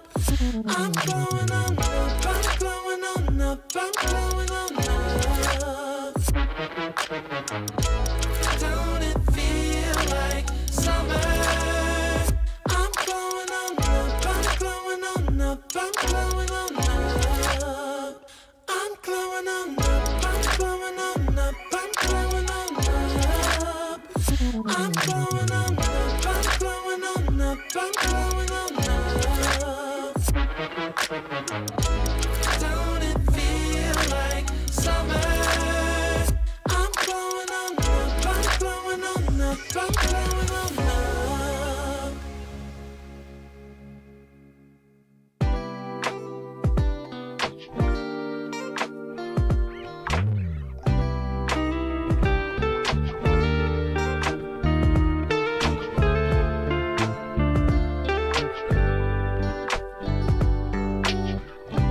We're gonna keep it going. We got this now, you know.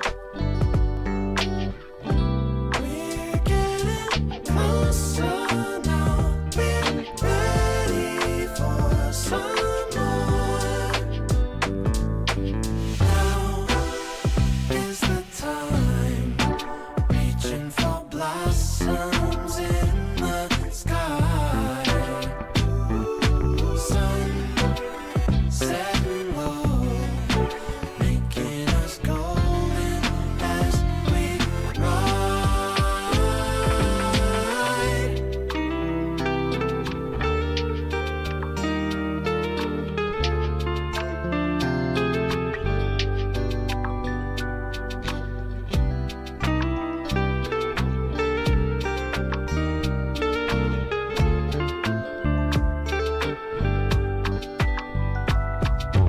Now is the time, reaching for blossoms in the sky.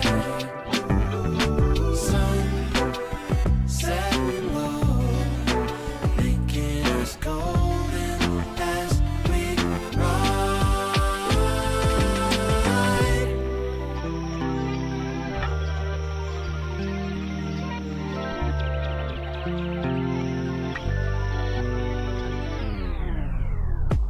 We've seen the magic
today's the first day. Wanna be closer to you. Closer to you, yeah. Want you to be all mine.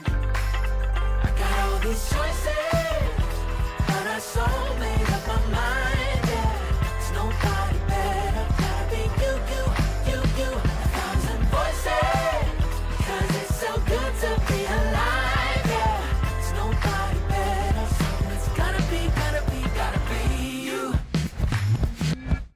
These myths are busted.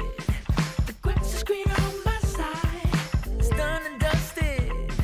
I'm never getting off this ride. Life with you is golden. So how can I go back to silver love? I'll be holding.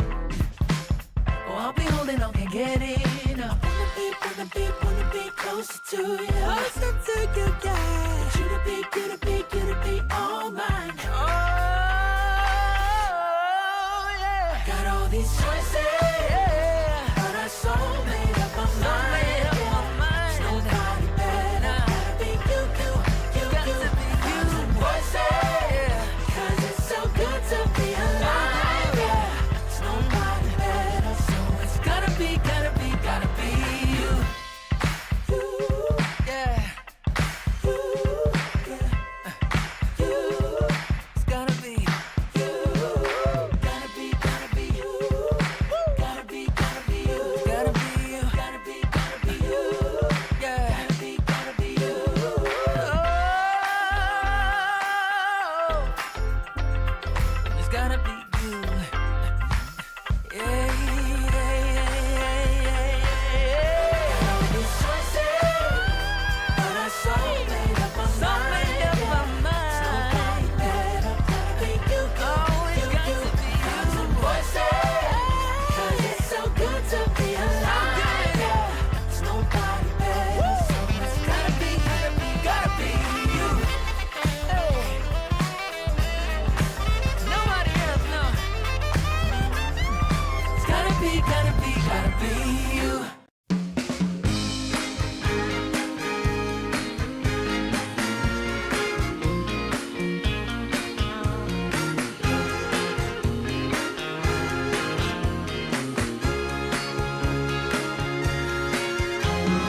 I want good music playing and dancing to the groove, and I want to sing at the top of my lungs. The evening has just begun. Hips are swinging and feet are stomping. We will party all night long. This will be magic night to remember. A joyful celebration for a whole new generation. This will be magic night to have together. No more limitation. We unite as one nation. I want keep on moving. The sweat is dripping. I want shake it to the beat of the drum. No need for hesitation. Bass is pumping and everybody's smiling. We will party all night long. This will be a magic night to remember. A joyful celebration for a whole new generation. This will be a magic night to have together. No more limitation. We united as one nation. This will be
think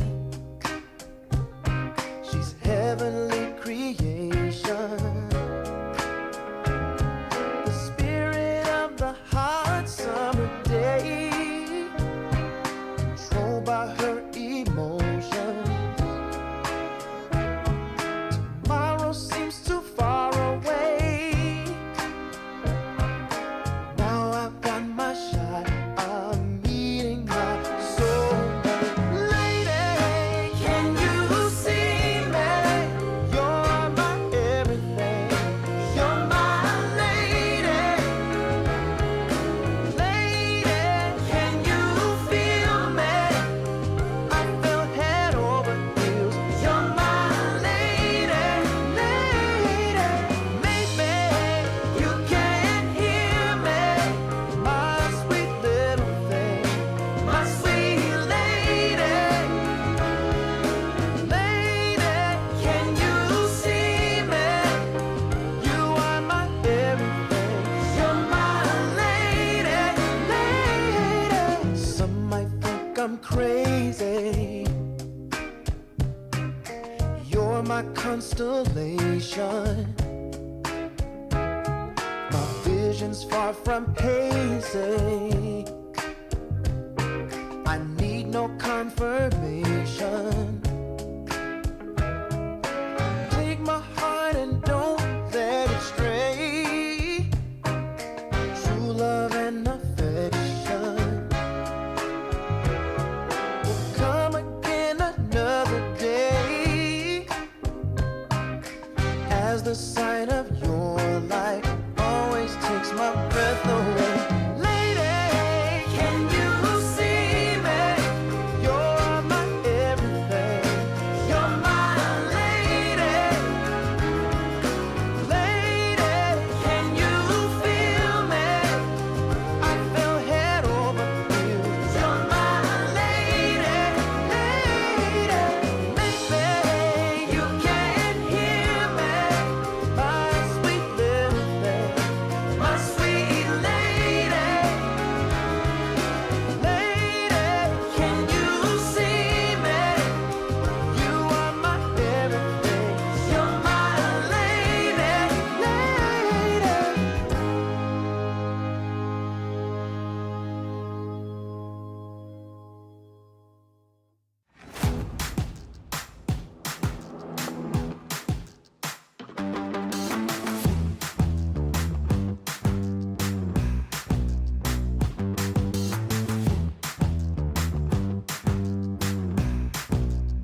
haven't found the one, or never knew what others do. I hope and yet again, what do I know then?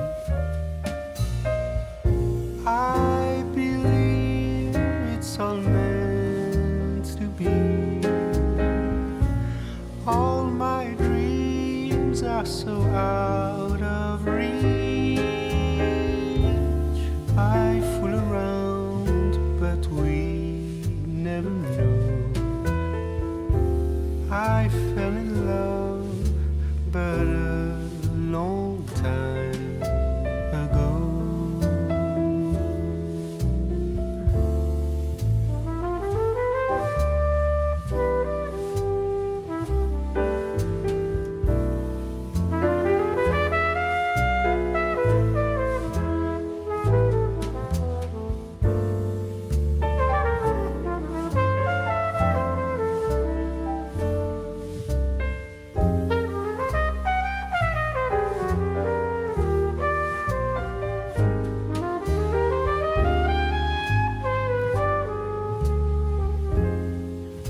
I sing the same old song,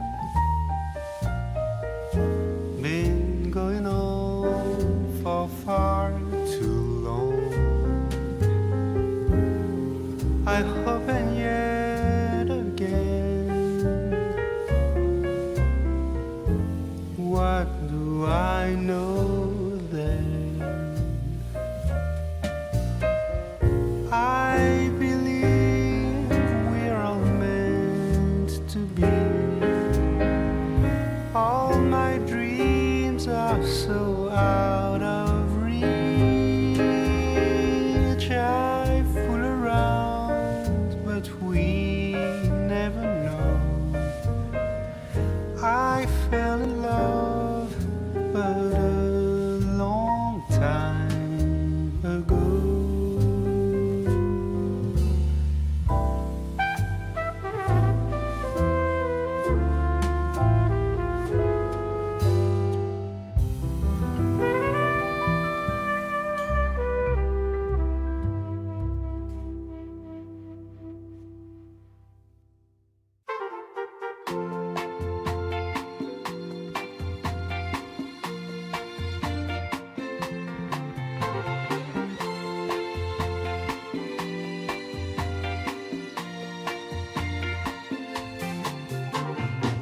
I got the sun in my pocket and the moon above my head.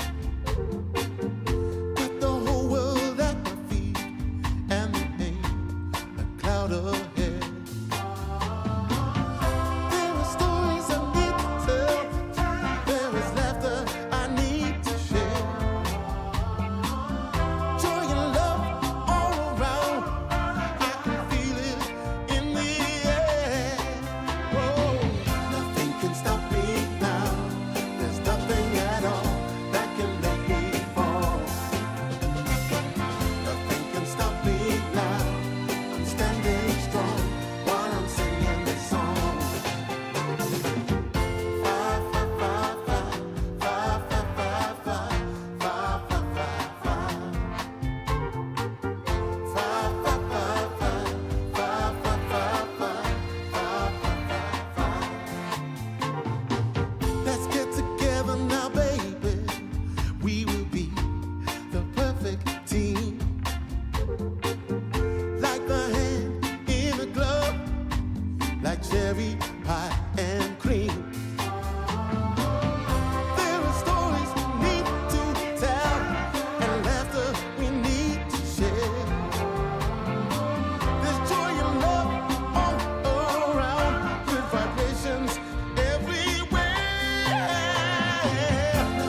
in my chest. It's so hard to sleep, baby. I can't get no rest. All sorrow and sadness. Tell me what I'm gonna do. 'Cause baby, without you, I'm all wrapped up in blue.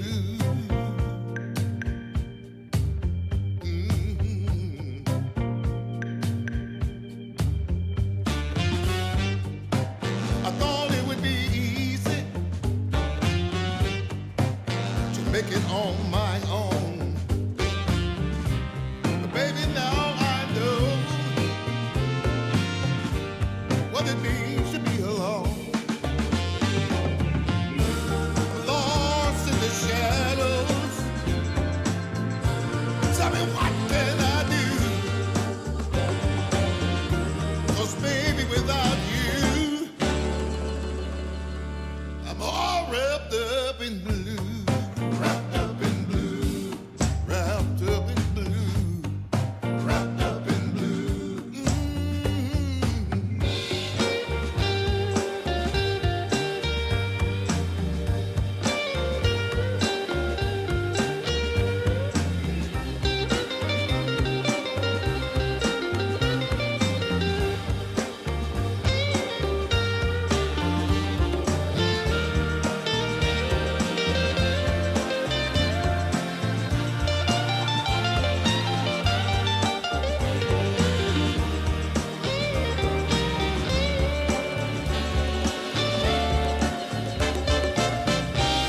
You don't miss the water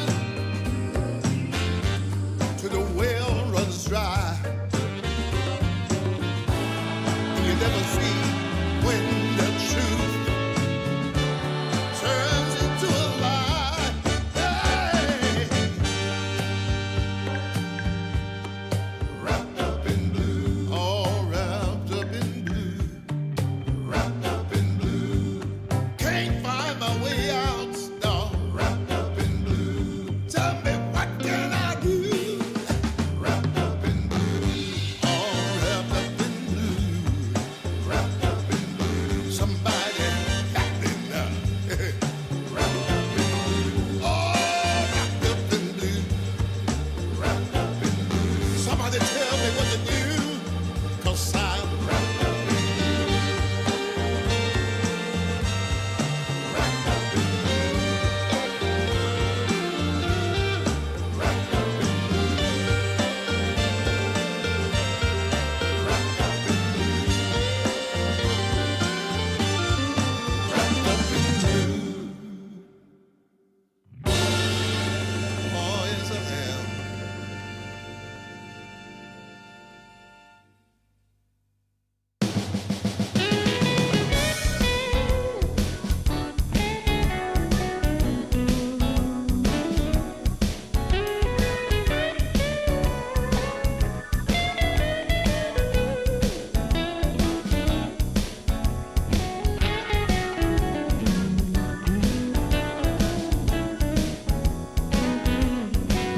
I got the prettiest little girl.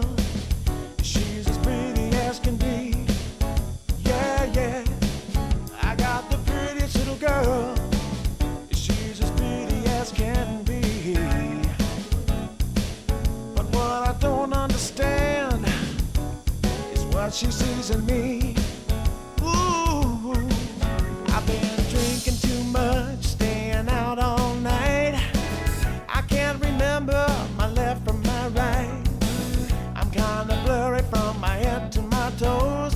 It might seem like nothing, but there's one thing I know. I got the prettiest little girl.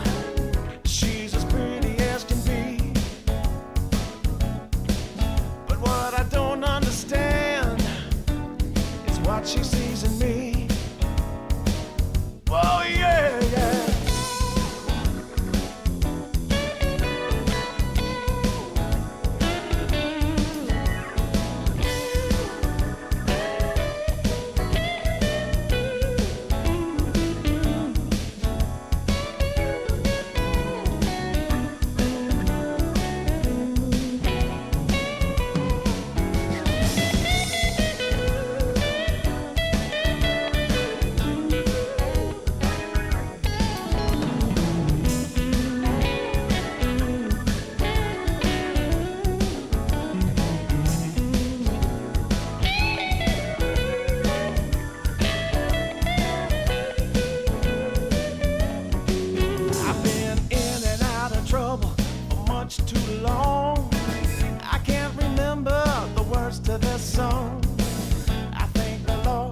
but my camels and Jack.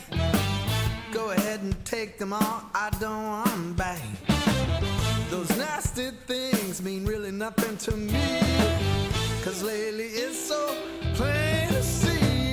All I want is you, honey, is so true. Give it to me, baby, all I need is you. Yeah, yeah, yeah. Come on, you can take away my mint Cadillac, take my Harley too, I don't need them back. I got an engine, Lord, it runs so right. As long as I get your loving each night, all I want is you, honey, is so true. Give it to me, baby, all I need is you. Yeah, yeah, yeah, yeah, yeah. In the morning, well, early in the morning, late in the evening, round around noontime, round about noontime, baby, 24/7. Give it to me, baby, all I need is you. Yeah, yeah, yeah.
Camels and Jack.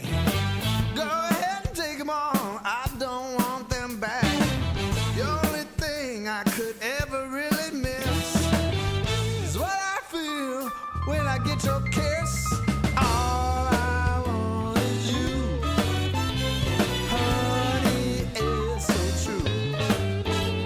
Give it to me, baby, all I need is you. Yeah, yeah.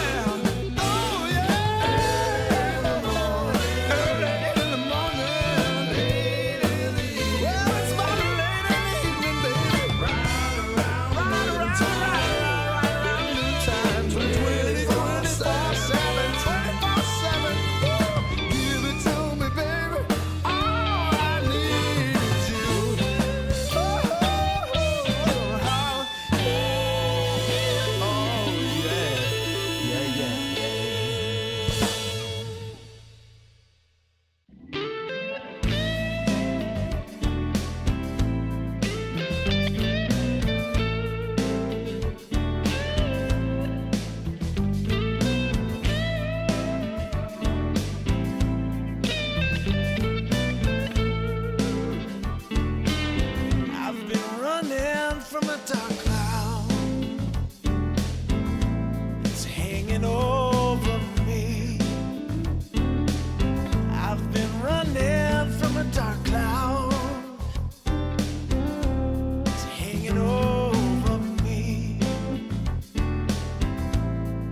that's hanging over me.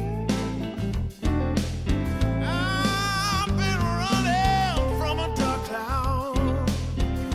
It's hanging over me. I gotta find an angel to come and set me free.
Take away the pain.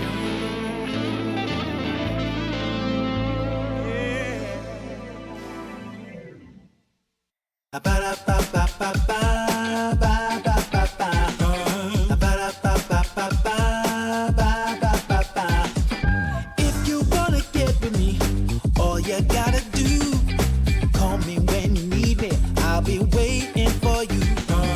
I know exactly what you want. Satisfy your need. We can have a good time. Don't you worry about a thing. If you want it here, or if you want it there, you got it. Have yourself a good time. Act like you don't care. You got it. Get that motivation. You got it. I got just what you need. You got it. I got just what you need. You got it. I got just what you need.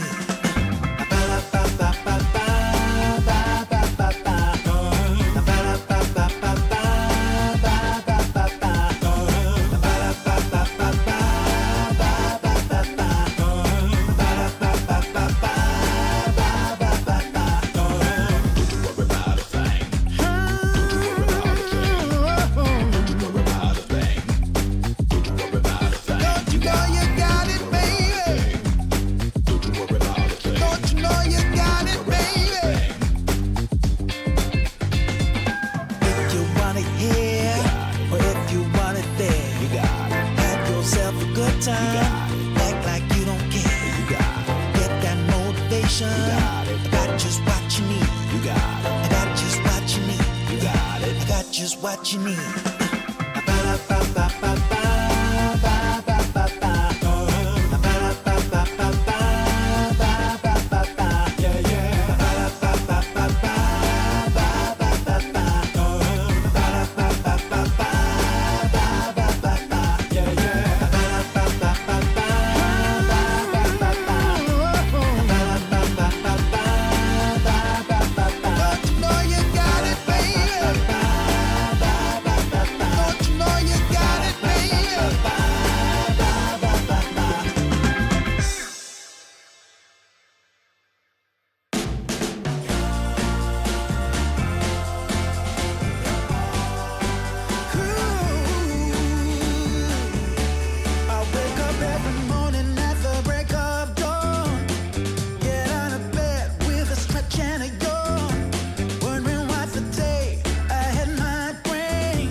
Yeah.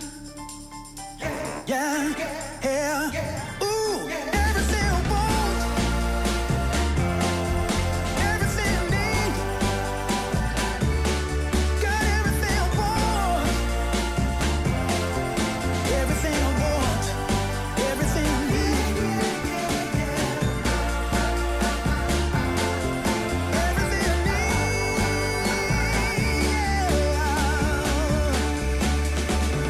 need. Yeah.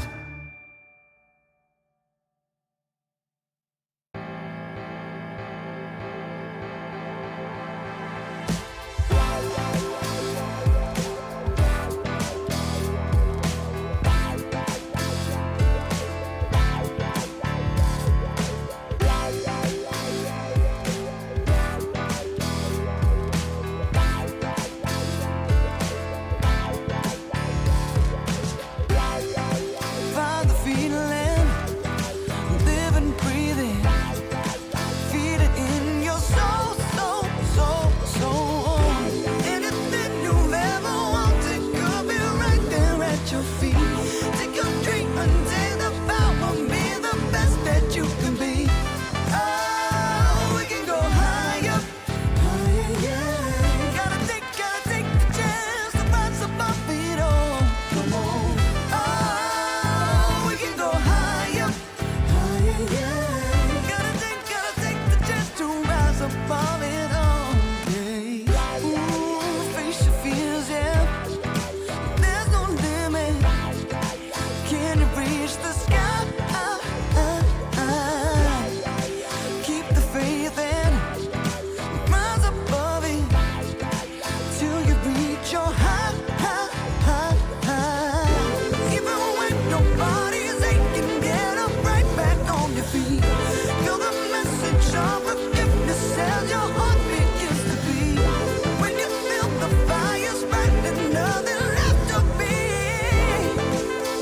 Oh, baby, get your signal on up. Oh, you can go higher with it if you try. You can do it, baby. You can go higher. You can do it, baby.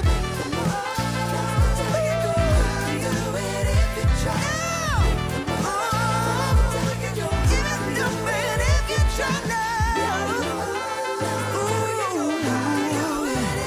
if you try.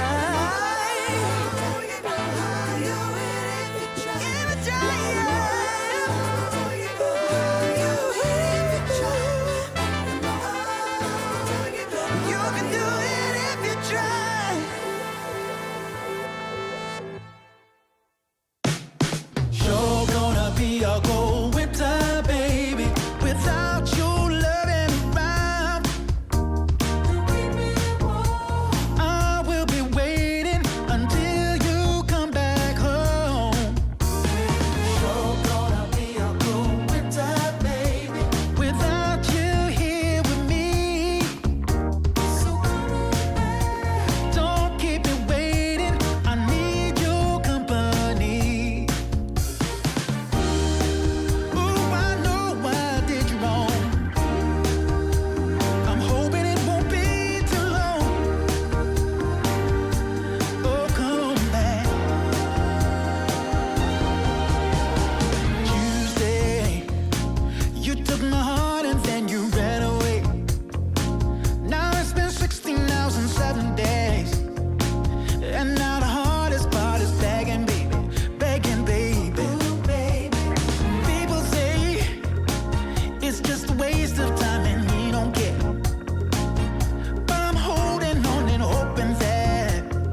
struggle.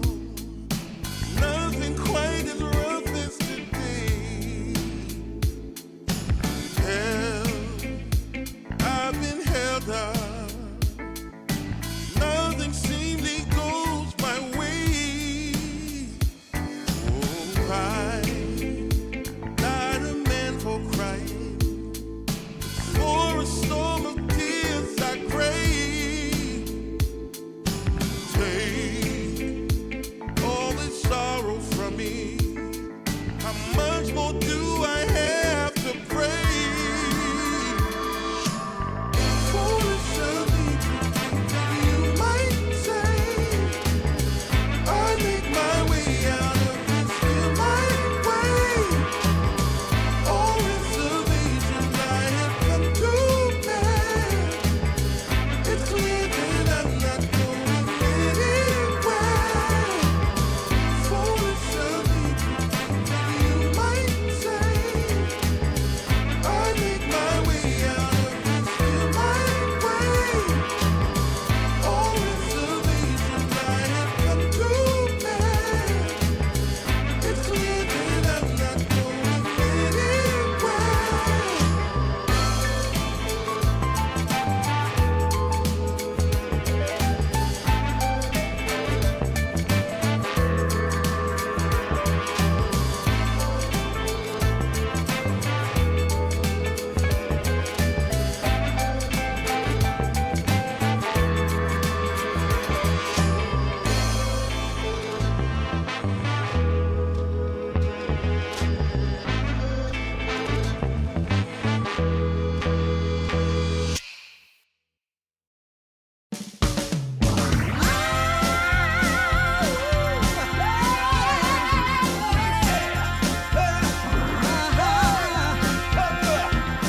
Go and tell your mama to get up off her seat.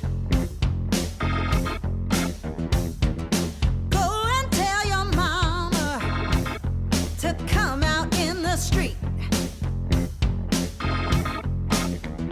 'Cause it's all going on right here. We're gonna make it perfectly clear.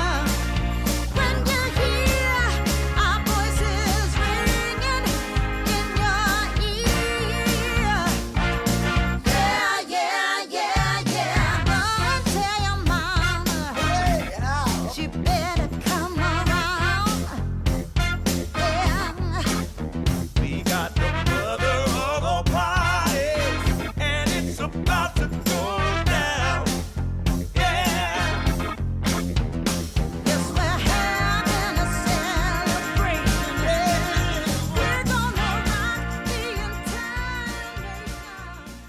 Welcome back, ladies and gentlemen, here on the ESL Dota 2 Ember channel. My name is DK Truman, joined by the wonderful R Giraffe, as we are going in towards the second series of the day here, as we will, I mean, it's going to be an interesting one, to say the least. There are two teams, both very strong, one win versus Kalmychata.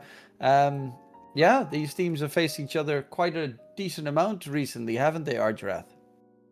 Yeah, apparently so. They faced each other in another qualifiers, and apparently, from what can I see here, what I can see here, Kalmychata have been winning more those matchups than one win or one W. They are doing so. So yeah, Kalmychata, they might have some advantage here, Truman, as it seems. Yeah, that's the interesting part, of course, as we're quickly gonna check out the current standings in Group A to see where they are envisioned. But okay, then instead we're gonna head in towards the draft. What I essentially just wanted to mention is Kalmychata is top of the group with a 2-0 score currently. One win is tied for second place with a 1-0 scoreline as well. But yeah, Kalmychata are, as you said, they have been winning a lot of the engaged head-to-heads. All of them, actually. 3 times they played against one win, 3 times they've won. And the interesting part on that is they are the underdogs in the series. So they Dire beat team ban. in the last month or so, they beat the team 3 times, and still Kalmychata are the underdogs. That 10 is remarkable. seconds remaining. Radiant Yeah, team sometimes like even even when you're winning against some teams, you're gonna be placed as the underdog because Radiant there team might be bigger sharks in the ocean here. So yeah, Dire team ban. let's see Kamichata's performance based on your Dire team argument there. Radiant team I feel like they can play good Dota. Like I won't expect otherwise from them. From what I could see from the last game we cast together, they were doing just fine. And yeah, let's see what they bring here to the table. We see Disruptor already being brought by Kalmychata. I mean, it's just a regular support 5. It performs greatly on the game. And one win, they just bring here the Timber Saw, which is, I mean, it's 10 seconds very remaining. early on to bring a Timber, don't you think? Yeah, 5 but seconds currently remaining. with the way the patch is running, a lot of strength heroes are being picked. It wouldn't even be surprising if a team has 3 strength heroes on their side. Plus, Timbersaw is Dire team ban. flexible. You could put it mid, you could put it off lane, but I think it's just very comfortable. It's probably going to be the off lane for SSS, as it's not completely Squadix's type of hero. But Disruptor, of course, to counter the Timbersaw, you catch him in the Sackstorm Kinetic Field. He doesn't 10 really seconds. have Radiant team anything ban. that he can do. He is a Yules builder, which kind of keeps him alive, and he's also an early BKB builder on the Timbersaw a lot of the time, so it's not the worst problem. Yeah, I mean, I agree with you. It's a very flexible hero. It applies a lot of damage with the seconds first skill, remaining. Whirling Death. So I think it's a nice addition overall. But yeah, 5 it's a seconds very remaining. early on Timbersaw showing up. They ban Slardar from one win team. They also banned the Marcy. We see Hoodwink being respected. Kaz being banned. Okay, Kaz. I mean, I know the hero is now available to the captain's mode, but I don't know about the performance so far about this hero. Have you seen any Radiant professional team games where Kaz was being played? Yeah, I've seen a couple. It's an And okay hero. how was it? It does okay. It wins games, it loses games. The biggest issue the hero tends to still have is the fact that it is like the ideal build on it is glass 10 cannon. So seconds remaining. Yes. against pro teams with any kind of catch, Kez is kind of dangerous seconds as they remaining. blow you up before you can get any response. Hell, most Kezes don't even like building BKB, for instance, which makes it quite suboptimal. But it has been, I have seen a couple of Kez plays. I think Shad, especially from OG, plays quite a lot of Kez in his matches. It's okay. Dire team pick. It's I wouldn't fear it too much for most heroes to deal with. Yeah, I mean, not wanting to buy a BKB is definitely something in the professional games. I mean, you can get bursted. So playing this like glass cannon, it's suboptimal, as you mentioned. I agree. He usually go for like Falcon Blade, maybe a 5 Deso and seconds Aghanim remaining. Scepter, right? It's something like this.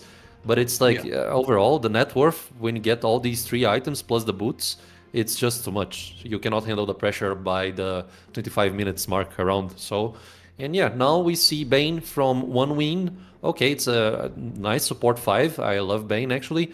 So far, they don't have anything to contest the Fiend's Grip aside from the the Static Storm and maybe a Glimpse.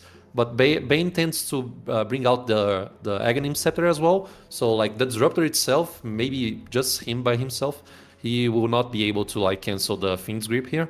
So we need more controls here for Kalmychata, maybe silences. Let's see what they bring here to the table. Dire team pick. And one thing we need to point out, they keep respecting the Bounty Hunter from Kalmychata. Like, I mean, they love to play Bounty, and it was the first ban there for one win.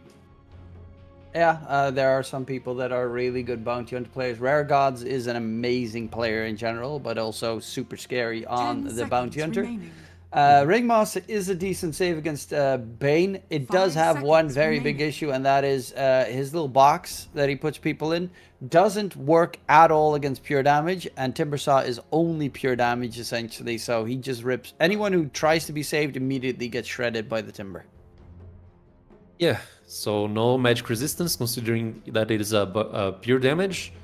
And I mean, you have to actually place the whip, right, to cancel Bane's Fiend's Grip, because the ulti might not be reliable depending on where Bane is actually using the ultimate. So, I mean, it's a very decent pick overall. I can apply pressure, can save, and now we see a Lycan from Kalmychata. Okay, armor reduction. Very strong hero for the offlane here. Considering that it's probably a Bane support 5, Lycan should not have a lot of problems unless they bring a very strong 8C to play with Bane. Like, I was expecting Ursa for this scenario to like actually counter the Lycan, but Ursa is already banned by one team themselves. So, I mean, what can you stack up with Bane to actually, you know, take this Lycan out of the lane? That's the question. Yeah, Lycan obviously very strong in this current patch, off lane most of the time. And if you get any safe lane hero like an Ursa, like well, Ursa's banned, but a Sven, for instance, and you give him that wolf bite, you're gonna have absolutely horror to deal with. It's great against the Bane, as you mentioned. It's against the Timbersaw, you just kind of outrun the Timbersaw because the control currently on 1-win is Bane. That is all the control they have between their 3 heroes. And against the Lycan, that is definitely not enough. You're going to need to have a hero that can hold the Lycan in place, control him. A lot of teams go for Mars, but obviously in this case, it's banned by Kalmychata. So they're going to need to find a way to make sure Lycan doesn't get away. Puck is another one that at least you have that Dream Coil to try and lock him in position. Yeah. Team pick. Let's see here. The 4th pick is Sven for 1 win. Okay, we already see the draft being like established, and what could be the safe lane? I mean, it's Enchantress 5 probably. I don't know. Enchantress 4, I don't really like it too much. But yeah, I mean, can be an Enchantress support 4 with no issues as well. But yeah, Bane Sven is a decent combo as well. It's probably a 5. You just steal the Lycan Wolf and hit him with it. Sven also doesn't really care too much about the Lycan because he's got solid armor in the lane, and you can cleave up the Lycan army pretty quickly. And very importantly, you deny the Sven to Kalmychata, because if they pick up a Sven and they have a Lycan, then all you have to do is wait for until Lycan gets Ags and the game's over. Yeah, you're right. So, like, denying picks that are melee heroes from Kalmychata is definitely a good scenario, but they bring out the Dusa, so we already see what the safe lane is going to be here. And I mean, yeah, Dusa against Sven. She presses R, Sven cannot really do much, either on her or on the teammates, because she can protect with the ulti and whatnot. So yeah, I like the pick overall, but they need to be careful because, you know, you're gonna have a Timbersaw roaming around trying to like burst everyone. So Medusa is that kind of hero that wants to sit out and, you know, get big until she gets maybe a butterfly to appear in the match. So yeah, I feel like one team, 1 win, they are bringing out very aggressive heroes that can actually punish Medusa's map space. Yeah, it does feel a little bit tough to kill the Dusa with their lineup, though. Like, Sven is nice if you can get the God Strength off, and obviously Bane with the Fiend's Grip to hold him in place. But that they have a Sven stun and a Bane Fiend's Grip, and Dusa is not going to care about either. I mean, the Bane Fiend's Grip maybe, but that also depends on if Dusa gets the ulti off. Then you have the combination of Medusa, Ringmaster, and Disruptor. A lot of AoE areas where you can't be, can't fight, can't look, can't run... yeah, so you're going to be kind of hampered in your engagement. I do like the Dusa. It is not a good combo with the Lycan, so you're going to have more of a Lycan with Nullifier Blink Dagger in the later portions to be his own hero, essentially. Could technically bite the Ember Spirit, I guess, if they want to go that route. But yeah, I do really think that 1 win have one gigantic lack of control here, with only a Sven stun and the Bane Nightmare Fiend's Grip as their only tools. 10 seconds remaining. Yeah. Okay. Ember Spirit being brought here by Kalmychata, and now we see Pangolier, which is one of the mid laners available that can actually buy a Diffusal Blade. So, yeah, I mean, it's a good pick overall. More control, since you were mentioning the lack of controls on one win side. So, yeah, Pango with the Rolling Thunder, he can actually help with that aspect of the game. So the drafts are there. And regarding the drafts, I feel like, I don't know, both drafts are very balanced, but you see that sort of possibility for one win where they can actually go in and, you know, try to contest map space, lots of pick-off possibilities probably. So Kalmychata can definitely answer with this last pick Ember Spirit, considering that he also have a lot of damage and controls for Kalmychata. But yeah, maybe a little bit of edge, on my opinion, towards the one-win draft, considering this possibility of going in and, like, you know, punishing everyone on the other side.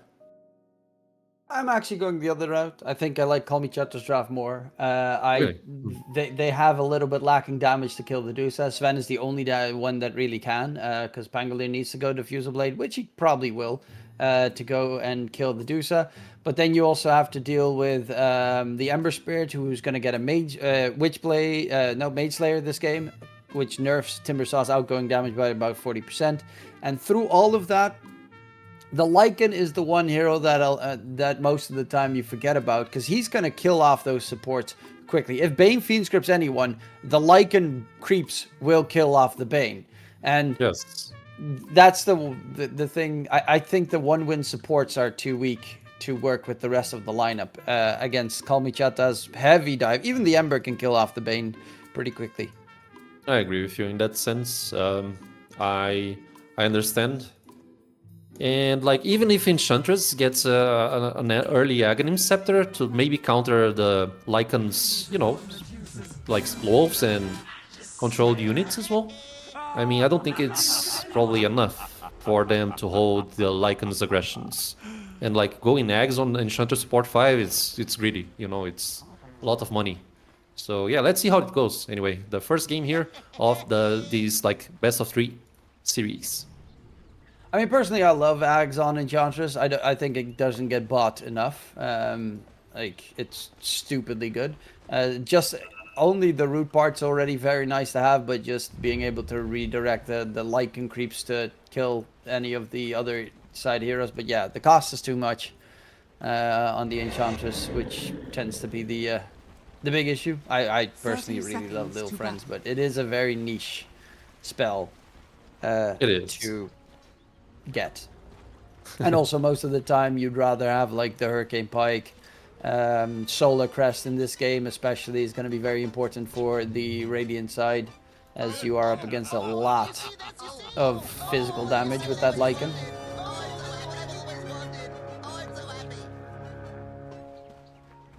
Well, they're under ward vision there from the Observer ward already placed. Smoke's about to break. It will be a 2-for-2 bounty rune swap.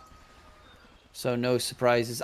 The Timbersaw, it just feels it has a way of getting rid of the Lycan and the Ember, but they just lack the control to actually kill them, which is my fear. Because Squadix, yeah, Pangolier, great if you can get them in a lockdown with Rolling Thunder, but Ember jumps to a Fire Remnant and then doesn't care about the Pangolier at that stage anymore. Same with the Lycan. If you he's very evasive, very elusive. It is. I mean, the lack of controls is definitely something you need to account for when you are building your draft. And I mean, if they came to this conclusion that everything's fine, so let's see how the performance goes. We will wait till the execution happens, because, you know, it's when theory we're talking about theory, it's one thing, but when we see the execution, it's totally other possibility. So yeah. Up there, we already see some harass being applied onto the Timbersaw's head with the Thunder Strike ability from Disruptor. I mean, very useful, resourceful skill, while Bane is gonna contest the range creep with the Brain Sap. So, and one thing, they did that body block thing, where you actually block the creep, so the creep momentum just going towards the one-win side here, it's a very decent play. And the same thing is kind of happening on the other side of the map too. I mean, the creep momentum was just hitting the tier 1 tower on the bottom side too. So both teams actually performing greatly regarding the position of the creeps where they want to fight and contest the last hits. Yeah, both sides very much focused on trying to get that early advantage in the lane. Lycan, of course, gonna struggle because the Enchantress is gonna constantly keep stealing his Wolf. First blood taken, top lane goes to Sweet and Strong on the Bane. Yeah, the lane isn't really that strong top. Disruptor plus Dusa, you don't do too much. Maybe if you get a good Mystic Snake bounce once Dusa's level 3, you can do quite a lot of damage, but for the most part, top should not go their way. Mid, about even. Depends really, individual skill. And bottom lane, Lycan's going to get harassed. So I do expect Kalmychata to kind of lose the early game, but be able to get stronger in the later portions. Yeah, I mean, especially Lycan, right? Because he needs that Helm of the Overlord to actually be very useful in the match. When he gets the Dominator, he can also apply some pressure. But yeah, as long as he can like transition smoothly to the mid game, this Lycan is gonna be a problem for one win. And even Ember Spirit, right? It's a very strong hero after the laning phase. Yeah, Ember Spirit, once he gets the Mage Slayer, very obnoxious to deal for the Timbersaw specifically. Timber, in the meantime, reactive armor level 2. You don't see that too often, but he knows he just doesn't have the damage to kill off Dusa. So yeah, all he has to do is sustain in the lane. Because, yeah, he gets rid. If he hits him with the Whirling Death, it removes agility from Dusa, and that changes nothing. Yeah, she just needs the mana to be there alive, and as long as she keeps bringing maybe Mangos and have those one charges, she's gonna be just fine. And we already see like Dusa actually going for the jungle here to actually farm with Gorgon's Grasp. I mean, it's interesting move. Meanwhile, we also see down there the creeps being pulled. So they want to really contest the momentum of the creep waves here, and it's not being very successful. Like, Lycan is being able to farm on the tower, and that's the best scenario for this offlaner. Yeah, Anku's not having a terrible time. He's going for the Helm of the Dominator build, as it will very likely be Helm of the Overlord. Ethereal being chased, but a great Searing Chains at the moment that SquadX wants to jump in. However, Ethereal walks right towards Sweet and Strong, where he will get dragged back, and SquadX should be able to finish off the Ember Spirit. He's trying to time the Sleight of Fist there, but won't be able to. Taken down with a Sweet and Strong rotation, and another kill for the Bane. Yeah, down there. Yeah, they are gonna chase in. Munkushi went very deep here. Did force out a Disruptor rotation, but Munkushi will fall, and that's pretty good there. Disruptor actually getting the kill is slightly unfortunate, because you'd rather have it on the Lycan so he has his helm faster, and he can start putting pressure on the map. Exactly. Overall, like, nice rotations from the supports. We see some pressure here in the middle lane again. Ethereal, they're going for Ethereal. Nice root, Sleight of Fist, dodge, gets healed up as well. Kasane has that level 1 nature tendency, is not going to be able to stay alive, as she does get crushed by Ethereal in response. Ethereal, curious to see. Okay, so he is going for the Brown Boots first item, so because he is being constantly harassed in that mid lane. But I am interested to see if he's going to go maybe for a Spirit Vessel this game. It is a very good Spirit Vessel game, so I assume so, but hasn't made any leeway to try and secure it. SquadX whipped underneath the tower, gets some hits. Nice Nightmare save is going to be enough. SquadX dropping low. No, it's not enough. And now Ethereal getting the kill onto SquadX. Recovers his lane very much so, as he is third in net worth currently on the Ember Spirit. Almost level 6, and then he should be just fine. Yeah, I mean, great movements by the Kalmychata supports. The fact that Kasane died first in the engage as well, it's not very good for the one-win team. They are gonna lose the power rune, but I mean, Ethereal is just fine, I guess. He won't die, right? Yeah, I don't think he dies to the Enchantress creep. But this is the sort of thing... Yeah, that's the thing. Like, I feel like Kasane it's exposing himself in the sense that he can take up a glimpse and then just die, you know? Which is the problem. You need to like withstand the plays, otherwise you get like you know, undermined by a more volume of players in the play. So yeah, I mean, that's something to consider here. Well, it is looking pretty a-okay. Top lane in the meantime, a lot of damage onto Medusa actually chasing and being bullied by the Timbersaw underneath the tower while they're going for the Experience Shrine fight bottom side. Yeah, they're invading. Can they keep them away is the question. Are there going to be any TPs to help out? Glimpse sent out.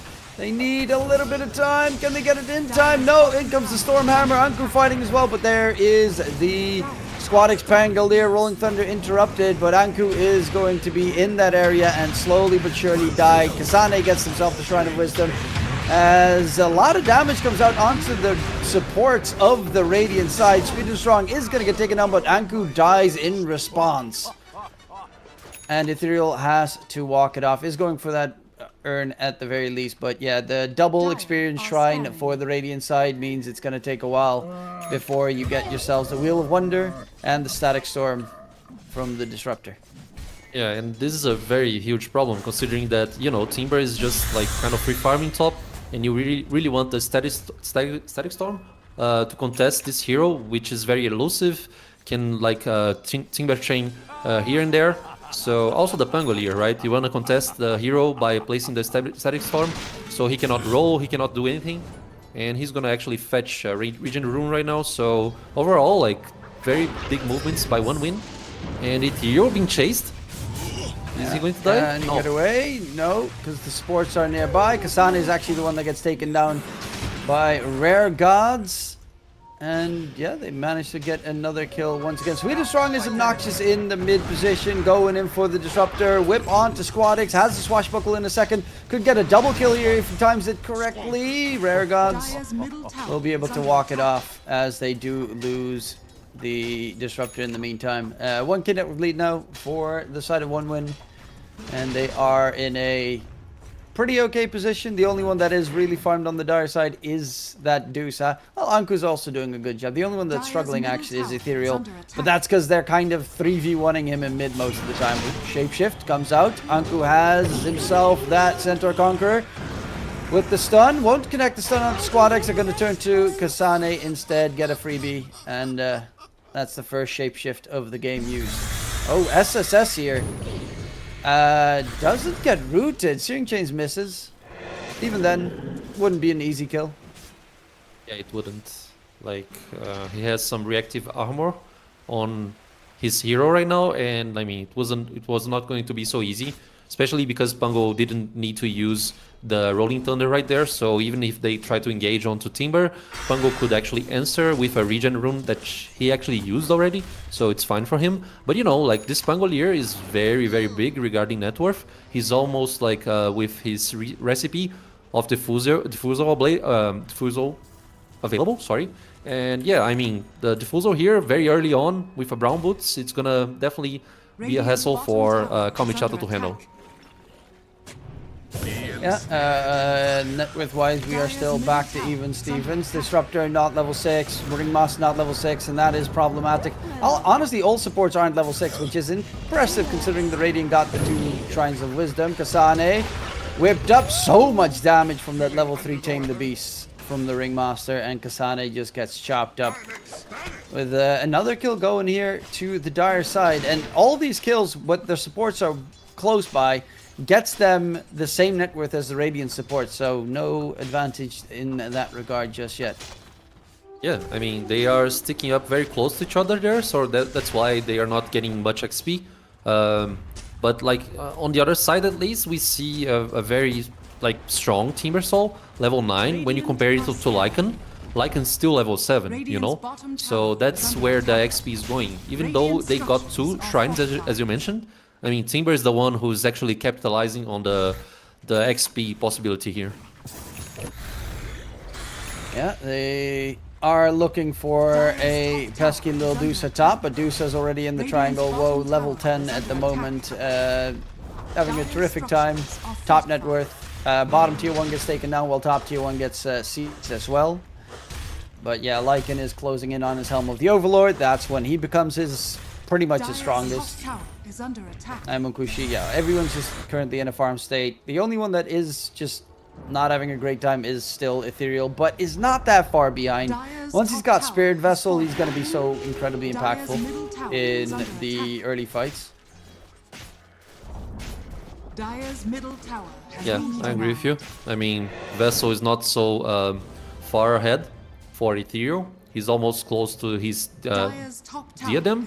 That's how you pronounce it, maybe? Yes. Yeah, diadem. But yeah, diadem, so yeah. The item is just right there.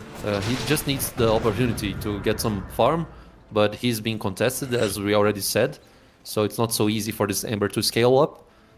And yeah, Sven also having a good time regarding net worth, but Dusa is doing just fine as well, which is the center point of the Kalmychata's draft here. They are trying to like execute this 4 protect 1 for at least Dusa to, you know, handle the farm and make the income just coming, happening. So yeah, I mean, we are going to see some movements maybe very close when, I don't know, I mean, I feel like one win they can, yeah, that's what I'm trying to say. They can pressure Medusa.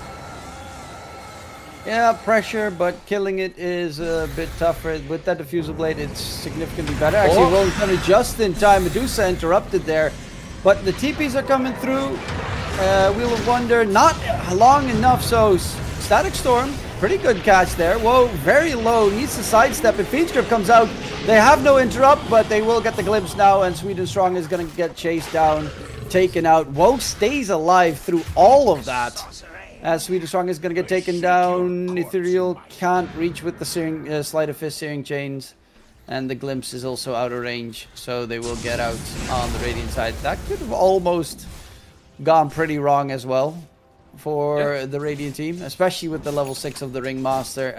Unfortunately, Tame the Beast a little bit short on the whip duration, so couldn't get the quick kill onto Bane so that they could focus on the rest.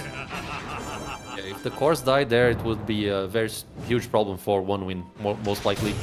Mid lane, oh, he doesn't have the Rolling Thunder. Can he actually die here? They're gonna Nightmare in Disruptor, but they can just use the Lycan Wolf to get rid of it. Squadix blown up. And SSS is trying to defend that tier 1 tower in the mid lane. He's one of the better heroes to do it though.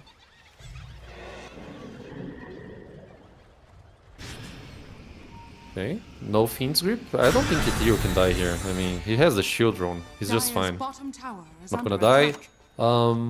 Yeah, Timber, he's actually aiming for the BKB right now.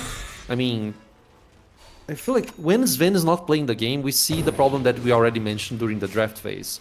I mean, if Pango doesn't get a nice rolling and, you know, like the Fiend's Grip doesn't stay there for a long time, they won't have the controls necessary for Timber to actually act up with also the Pango. So yeah, when they were diving the T2 tower there in the top lane, we see how the Sven Stormhammer is actually needed for them to actually conquer a team fight. Woe's actually going for something very interesting. Is building up a diffusal blade of his own on the Dusa. Obviously, the upgrade of it is really good for the extra movement speed and Dispel, as they have almost no control. Well, Squadix Rolling Thunder before the Glimpse grants him back. So quick move, but that means no Rolling Thunder for any engagement here. They spotted out the Lycan Shapeshift with that nice Observer Ward there. So that warding from the Radiant side does keep their Lycan alive. Disruptor is very dead though. Well, Sweden Strong dies somewhere else, out towards mid, which is 2 Spirit Vessel charges for Ethereal. Yeah, he was lacking some vessel charges, so that's good for him. We see Timber in the middle lane here, try to contest this pressure on the tier 1 tower. He doesn't have BKB. He was actually marking BKB at some point, but he just went for the Kaya and Sanj possibility. And now he's going for the extra Ogre X for the BKB. So, yeah, I mean, he needs to protect himself, especially against Static Storm. Regarding the Diffusal Blade that you mentioned for Medusa, I mean, at some point she's gonna evolve that item to like the Disperser. But, I don't know, like maybe Butterfly early on should be the call here. Because, you know, you won't have the Aghanim Scepter to get the benefit of Diffusal into every split shot hits. So, I don't know. Let's see how it goes. This item decision. Ethereal Stackstorm onto the Timbersaw, and they kill him off. They do have that Spirit Vessel on him as well. Mukushi is running in. God Strength blink forward onto the supports, going for the Disruptor. There's a save attempt from Rare Gods. Can he get away? He does have a little move there, but Rare Gods is going to get cleaned up. Ethereal's also dead. They're going to chase after the Disruptor in the trees. And Disruptor is going to get chalked down, and that's Munkushi showing his Blink Dagger for the first time. So they get a 3-for-1 trade. Yes, Timbersaw died, but they cost him a lot in the process. Yeah, very costful team fight, especially because you just, you know, just 1 for 3 heroes and a tower, a tier 1 tower is not decent enough, especially because Sven is gonna be, you know, searing through the net worth chart right now, so it's gonna be hard to contain this Sven if he reaches that sweet spot. Well, they do manage to find a little Bane, sneaky beaky walking by, sweet and strong. It's gonna be dead. More Spirit Vessel charges. As bottom lane, they scan out Anku on the Lycan, who is going Nullifier as his second item. Okay. Yeah, he's just gonna get the Ancient Black Dragon, or attempt to get it out of there. Timbersaw can't really get the chase. They're gonna take the Gateway even. That actually kills the Ancient Black Dragon. You probably should have just ran that one away. Probably. Radiant's top tower But is I under mean, attack. great money for Timbersaw. Like, it's 200 gold that you get from this creep, like 250 or something. Anku still They found. shapeshifted. Enchant just got. Yeah, she's dead. And Ench is dead, so as well. Tier 1 tower top secured by Woe in the meantime. He's got the Diffusal Blade done, is going for the Aghanim Shard, so if he gets Fiend's Grips at Dyer's least, bottom tower is under it attack. immediately interrupts the Fiend's Grip. Radiant's top If tower you start is off under attack. from instant Fiend's Grip play. That's And they're in the very- Roche Pit. Yeah, they have the damage to go to the Roche Pit, but now that you mentioned, like, it's a very great decision to actually bring out the Aghanim Shard early on, because, you know, at this point of the game, Sven doesn't have BKB, and as you mentioned, if she gets Fiend's Grip, I mean, it just instantly counters the Medusa. Yeah, the fight's gonna happen. Timbersaw stacks Stone Kinetic Wow. Field. Nightmare. Try and get him out of there. He's still dropping low. God Strength use. Going for the Disruptor. There's the Glimpse. They already get the kill onto SSS. Looking for more. They find Sweet and Strong on the side. They're all kind of grouped together. Squadix is still going to go in. Rolling Thunder. Pump Fate. But yeah, God Strength is still half the duration is used. Gonna get the jump on the Ringmaster. Take him down. Rolling Thunder is on point on the Ember Spear, but the root is on Munkushi. Can he get the hits in? Yes, he can. Goes for Ethereal. Chops him up into pieces as the chase is there. Can they catch up to the Sven? No. The Sven is going to be able to get out of reach, and it denies the Roche take for the time being. So they do manage to still get quite a lot of that out of that fight with the double kill. Yeah, I mean, it denies the Roche possibility, but, you know, we have, like, Transfiguration up, Shapeshift for the Lycan, so he can actually use that to actually chase down some supports and maybe kill some heroes here. But yeah, I mean, they stalled the Roche, and that's pretty much it. Now they're just going for the Tormentor, as it seems. It's a nice decision by Kalmychata, because they cannot really contest this Roche pit anymore. So yeah, going for the Shard here it's the smart decision. You can get a free shard on the Radiant's top Ringmaster, tower which is is good. under Disruptor's attack. also good. Both of them are pretty nice. The vision that you get from the Ringmaster shard, plus also the mischance, is very useful. And he does get it on the Ringmaster. He also has a Rod of Aethos now, so good control against this Sven and Timbersaw, but they do have BKBs now. Yeah, So they should be able to get out. they should be able to. I mean, the time is just not the best for Kalmychata right now. So this might be the power peak moment for one win if they gather up, because you also see an Aghanim Scepter on the Pangolier. They just need to watch out with the Static Storm. But now, like, as we mentioned, the BKBs, the Timber is not going to be so much controlled anymore, Squadix. aside from Pangol, which he doesn't have the BKB. They're not going to throw everything to try and kill off the Pangolier because Lycan was too far away. But yeah, Pango is one of those heroes that doesn't like building BKB. Yes. So at any point in the game, Static Storm, Kinetic Field is just going to be really good. Yeah, I mean, but considering that Timber and Sven have BKB too right now, they have these BKBs up. Pango with a dagger, he just doesn't need to actually show up in the map. He just plays through the fog, and then when the team fight erupts, he comes in blinked and go in with the Rolling Thunder. So I mean, it's gonna be hard for Kalmychata to find those targets, and especially Disruptor. He's kind of like countered right now. Also, the same thing goes for Ringmaster. They don't provide like reliable stuns overall. In the middle lane, some aggression here. Okay. Going in, there's going to be a catch onto the Bane. Wheel of Wonder as well. He's going to hypnotize, but Rare Gods is going to die as well. Super Strong is dead. So the biggest control they have is gone. Squadix gets stunned up during the Rolling Thunder. Buyback coming out from Sweden Strong. Woe is surrounded now by enemies. The Fusil Blade is draining his mana. In comes the God Strength Sven. Charging forward. Woe gets chopped up. And they only managed to kill off a Bane in that entire duration of the dire team fight. No Static Storm available, so they didn't really have the control on their side. Rare Gods bought back as well. He's going to get chased by SSS. And there's Munkushi with the God Strength. In a couple of seconds, he'll be able to make sure a dieback happens. Tried to get the Rod of Atos catch onto the Sven in time, but no way, Jose. Big fight for 1 win and a big lead now as well. Exactly, especially considering that support 4 right there, Rare Gods, he just bought back, so it's a dieback for him. They will start the Rosh. I mean, they have the damage to do so, to execute this Roshan without any problems, I guess. I mean, with God's strength, it's much more easier, but I mean, the damage is just there, so they have no problems on executing that. And like Sven on like Munkushi getting a double damage rune on this last team fight, it's just the, you know, the best scenario for him. I mean, just great execution by 1 win. Yeah, they just got the Disruptive Blink Dagger as well. But he didn't have Static Storm, so he couldn't get the immediate catch on the back line to like catch out the Pango before he goes for the Rolling Thunder, for instance. And then the only target they had in front of them was the Bane, which it's a decent target because he's very obnoxious. But getting off the Bane doesn't really do too much for your entire team. Exactly. And now we see at least Disruptor being able to actually steal the XP outpost on the top side of the map. I mean, it's not a huge advantage for the team, but, you know, you have to get what you can get for the match.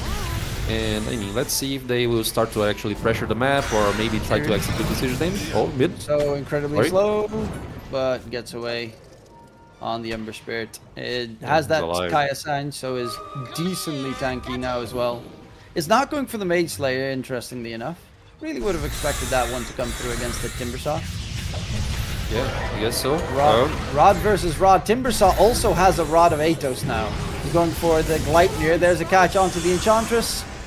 And they do take him down. Anku gets that kill. Has the AC, so good armor added in for his team.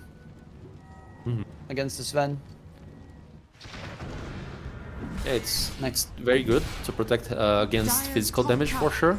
It's like a little pick off there in the middle lane, while Sven was actually trying to hit up the tier 2 tower in the top, but they answer with TPs. Ethereal on the chase, not actually gonna keep up with the chasing there.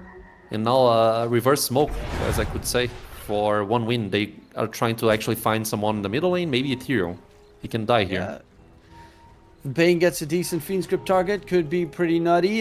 Disruptor does have that Blink Static Storm though to interrupt it immediately. As they're walking up the high ground, SSS is hunting.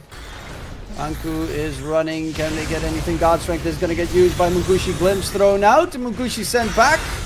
But there's nothing being thrown out afterwards. And even the 250 extra gold for the Ancient Black Dragon in the back pocket there. So good for them. Like a boosting net worth by 1k. They try to find Ethereal right now. They could not really control him for a long time. And, you know, Munkushi in the middle lane just, you know, pushing a little bit. But now he's just gonna retreat. The God Strength is not there anymore. And gonna keep up his farm just a little bit more until he gathers up with his teammates. Okay, Gleipnir finished by Timber already. I mean, the money is just flowing through for 1 win. Yeah, well, is getting his Skadi delivered though, so that is going to be very big against these Radiant heroes. But needs the Aghanim Scepter to really get the full benefit of it. Is going Chrysalis. Knows that he's kind of lacking damage, but that's also one of the big threats here for 1 win is there is going to be a timing where Dusa will be too strong. That is, you know, once he's got Daedalus plus Ags, you get 3 hits off in the team fight, the entire Radiant team melts. And Radiant's top tower you kind of have to start pushing and getting aggressive before that point. Yeah, totally. I mean, Dire's bottom tower is they under need to attack. pressure Medusa right Radiant's now top tower and like is under siege attack. damage that as most as they can. Aquatics, Rolling Thunder is going for the supports. Will find the Disruptor here. Rare Gods tries to keep Disruptor alive, but doesn't work against the Timbersaw's pure damage. And Pangolier just gets... They easily get 2 support kills there. Chasing in after Ethereal, he needs to quickly jump back, but SSS is on the chase. And my god, that Timbersaw feels strong. It's hurting a lot, right? I agree with you. Level 18. I mean, the Lycan is still level 16 right now. So it's been a problem. Like, what they brought to the laning phase for this Timber is just too much. He's just scaling through and like snowballing. Sven, although Sven is being chased, He still has Okay, the he's ages for fine. 35, so yeah, he's with the fine. Glimmer Cape on top, he'll be just fine. And John just has the Solar Crest and the Glimmer Cape, so a lot of defensive tools. Dire's bottom tower is under Though he does attack. need to be Are careful, scanning. 25 seconds until his ages expire, so they might be going for a timing fight here on the side of Dire are Kalmychata. scanning. Yeah. And Pango is gonna steal the XP, so more advantage for them because now they won't actually lose the XP outpost in the top lane. So, I mean, just more XP advantage is just not good enough for Kalmychata Timber. Oh, he does have a BKB. Gets the cast off in time before he starts staring at the Wheel of Wonder. But that's a Doesn't get BKB on cooldown now, as Disruptor wants to get that vision for a glimpse, but it's out of reach. Yeah, even with a Blink Dagger, Disruptor wasn't able to actually find this Timber. Whoa. The Dusa. With the Scotty very tanky, but Nightmare comes in. Doesn't have the shard yet actually on the Medusa, which is problematic. Static Storm thrown out onto the Timbersaw, but Dusa needs to hit him, and that's the problem. Dusa's not there. Has to Stone Gaze just to run away. Oh, they're pushing bottom and mid out, so that is at least a very big plus for the Dire side. But yeah, that was a... Like, Timbersaw had no way that he could keep up in that fight if Dusa was going to hit him. You think so? You think he would be killed? That's what you're Yeah. trying to say? Radiant's Okay. bottom tower. I mean, Yeah, he didn't have um, BKB, stuck in Static Storm. Dire's top Oh, I see, tower yes. is under attack. Now the Oh, TP Anku reaction. gonna get dragged back. Anku, Fiend's Grip, he's dead. Swedish Strong will die in response though. But I don't really know why Ethereal walked. Okay, he does get the jump back to his Fire Remnant. Still very risky to walk up there against this Radiant team. Yeah, I agree. To just get the I right mean, click in.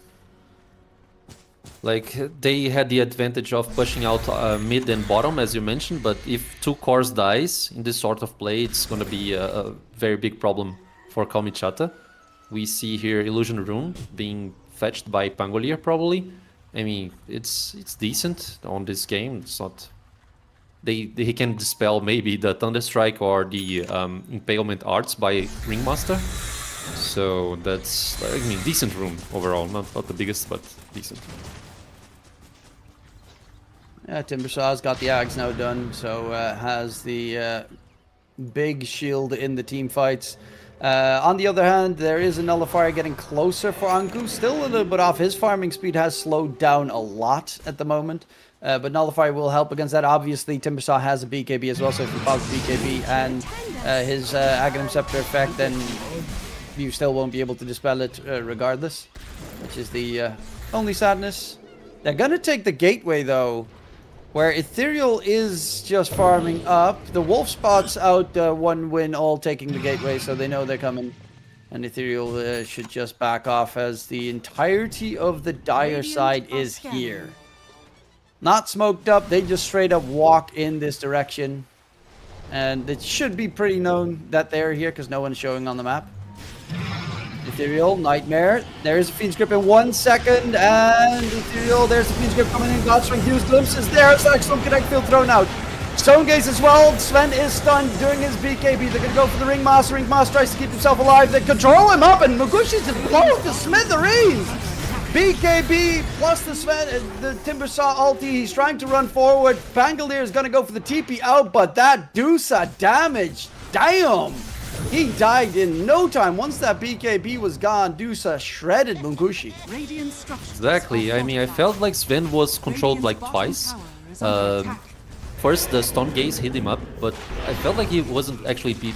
He wasn't able to do anything. Like, it was a very strange execution there for Sven. But yeah, like, I mean, it's totally on Kalmychata benefit, and like they are just executing this last team fight greatly. I mean, good job. That Daedalus right there, she didn't get the Aghanim shard. I thought she was actually Sven stunned twice because of the Aghanim shard, but no, he doesn't have the item. So it was very strange execution there for Sven, and they are just waiting for the Roche right now. It was just BKB Medusa, BKB Sven, Dusa pop stone gaze, Sven gets stunned, and that's it. It's over. Yes. It It was over, yes. And yeah, that's the big threat if they time the Dusa stone gaze correctly. It's Ethereal going for that Sweet and Strong Bane, diving into the Radiant Fountain. Glimpse gets the vision, they get the kill on Sweet and Strong. Munkushi's still dead for 3 seconds. Now Bane is dead for 70. They know he doesn't have a buyback.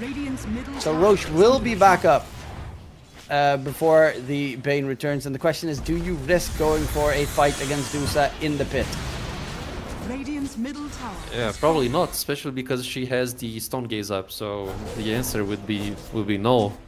And without a Bane, even though he can respawn like quickly near the respawn of the Roche too, I mean, it's not gonna be enough. They are just like securing the Roche area. We can see like very deep wards being placed and whatnot, so it's not gonna be easy for one win. But you know, they're just stacking up, and feels like they want to actually try to contest this. Are scanning. Yeah, they're walking out. Roche up in 10. Of course, the Lycan Wolf scouting at least one, but they're smoked behind SSS. Woe walking in front. That ward actually spotted out that they were smoked because the... Okay, it does get taken down immediately afterwards. There's a gem on the Pangolier. They're kind of getting all forced all the way back, while the rune was... okay, was a regen rune bottled up. They're in the pit because Lycan can take the Torment, the Roshan. Woe doesn't actually have to be there. And Roche is already halfway dead before Dusa even gets in the pit area. Ethereal is just trying to keep them away while Roche is dropping low. Very low. It's about to drop. It's dead. Age is picked up by Woe. They've got the banner as well. They're going in still. Rolling Thunder from Squad X. Stone Gaze immediately from Woe. Try and keep them at bay. But the Stone Gaze on cooldown is a little bit worrisome to me this early on, but they will get the reset and get everyone out of the engagement. Yeah, I'm a little bit worried. If Sven isn't going in, Stone Gaze is kind of the best tool they have. Yeah, this, I don't know, if one win they actually went in for this team fight, like all-in scenario, I feel like it was going to be a very wonky team fight, you know? Even with the Stone Gaze not actually hitting up the Sven or something like that, I felt like one win they should not fight there at all. So yeah, like just a reset situation here. We're gonna see both teams trying to maybe secure a little bit more of farm until they get to that siege damage, like trying to siege the towers here. So yeah, I mean, one win, they just need to play defensively right now and maybe execute like clean pickoffs. Yeah, Woe on the Dusa is almost done with this disperser, about 300 gold away, and then you've got that movement speed increase with a small dispel, also almost level 25, so that he gets 40 intelligence added on top, which is a lot for a Dusa of extra added HP. And then the next item will be the deadliest of all after this disperser, and that is the Aghanim Scepter, because then it's just all AoE split. That's going to be hard to deal with. Scythify is done on the Timbersaw. So they do have more control now on the Radiant side, something that they were severely lacking. There's a Basher on the Pangolier as well, who is going for the Nullifier to deal with the Ringmaster's Ghost Scepter. And Woe, next up, being stunned on the Bane. And the push is are fortified. Pretty strong, pretty fast. They have the Roshan's banner behind it as well. Keep that one range creep alive. And whoa, just chilling. Squadic wasn't there just yet. And neither is the Sven. Munkushi is still topside. Radiant's bottom tower has fallen. Yeah, the siege is just happening. I mean, they won't contest this right now. Just trading some farm at this point by the Sven just farming up there in the map. He wants to get what? Ethereal? What? There is going to be the save attempt. Do they keep him alive though? Ethereal has the jump towards his Fire Remnant. Rolling Thunder continues on to the disruptor. He is dead.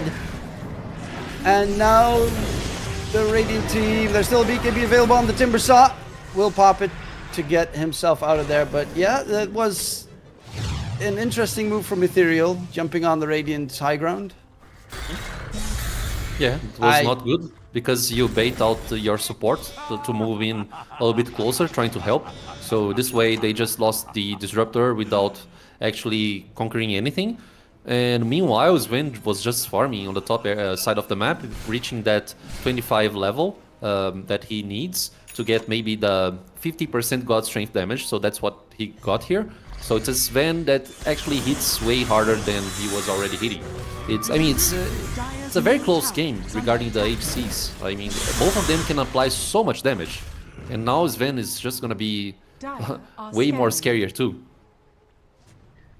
Yeah, the Sven is definitely a scare factor. Swift Blink is going to help in dealing the damage. He's ahead of a WoW in terms of net worth. SSS on that Timber Saw is almost the same net worth as well as the top two cores. So it's not... I mean, Deuce is definitely the scariest hero of this game because it takes so much effort to kill her. But it's not like Deuce has no one behind. Deuce is not even going for Ags. WoW is completely ignoring the Aghanim Scepter. He's going for Swift Blink into BKB. Yeah, interesting build, I guess. Oh, okay, Kasane, Wheel of Wonder. There's the God Strength, though. They take down Rare Gods quickly. They're going to try and go for anyone here. SSS, the Stone Gaze was used, going for Pangolier, but he's still in the Rolling Thunder. Squad except about to end. Timber Saw, can he get himself away with the BKB? Munkushi's going to go for Woe. Woe is right next to Munkushi. There's going to be the Stack Storm thrown out. Anku trying to right-click him, but there's the Satanic Heal, and Woe is out of HP, out of mana, out of life.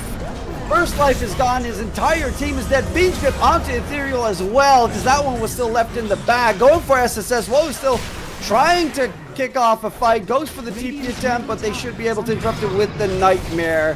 And the Dusa is in a lot of trouble, as they should be able to stun lock her completely. And down goes Woe. They start that fight off, and they get no, like, they spot the Enchantress. Kind of the only one that you don't want to try and hit. Yes. I mean, it's like initiating on an Abaddon. Like, it's just very hard to kill the Enchantress. I mean, breaking the smoke there in, like, the position, it's not a problem. But trying to, like, actually fight this in such a bad, like, position and condition, it's not good at all. So that's what happened there. I mean, you gotta maybe... point out that Munkushi, he found rare gods so easily in this team fight. Like, he wasn't actually able to use the Ghost Scepter. So, like, losing a hero early on these sort of team fights, 40 minutes in, it's not the best scenario at all.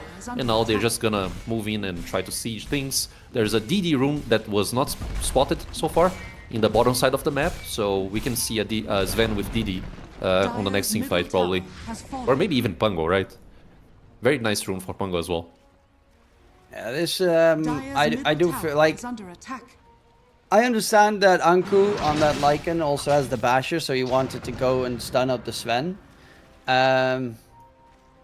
But yeah, standing next to the Sven does nothing for you, really. And those support... Like, Bane still got the Fiend's Grip off at the very end of the fight. That's a lot scarier. And Bane almost has Aghanim Scepter now. So you're going to have to deal with that a lot of the time. Ethereal, there's the Fiend's Grip. And Ethereal is dead once more. And that's Without a dead buyback. Ember for 80 seconds. Without buyback, exactly. They can just push and maybe try to force the mistake here from Kalmychata. I mean, the siege damage is not going to be so easy for them to achieve.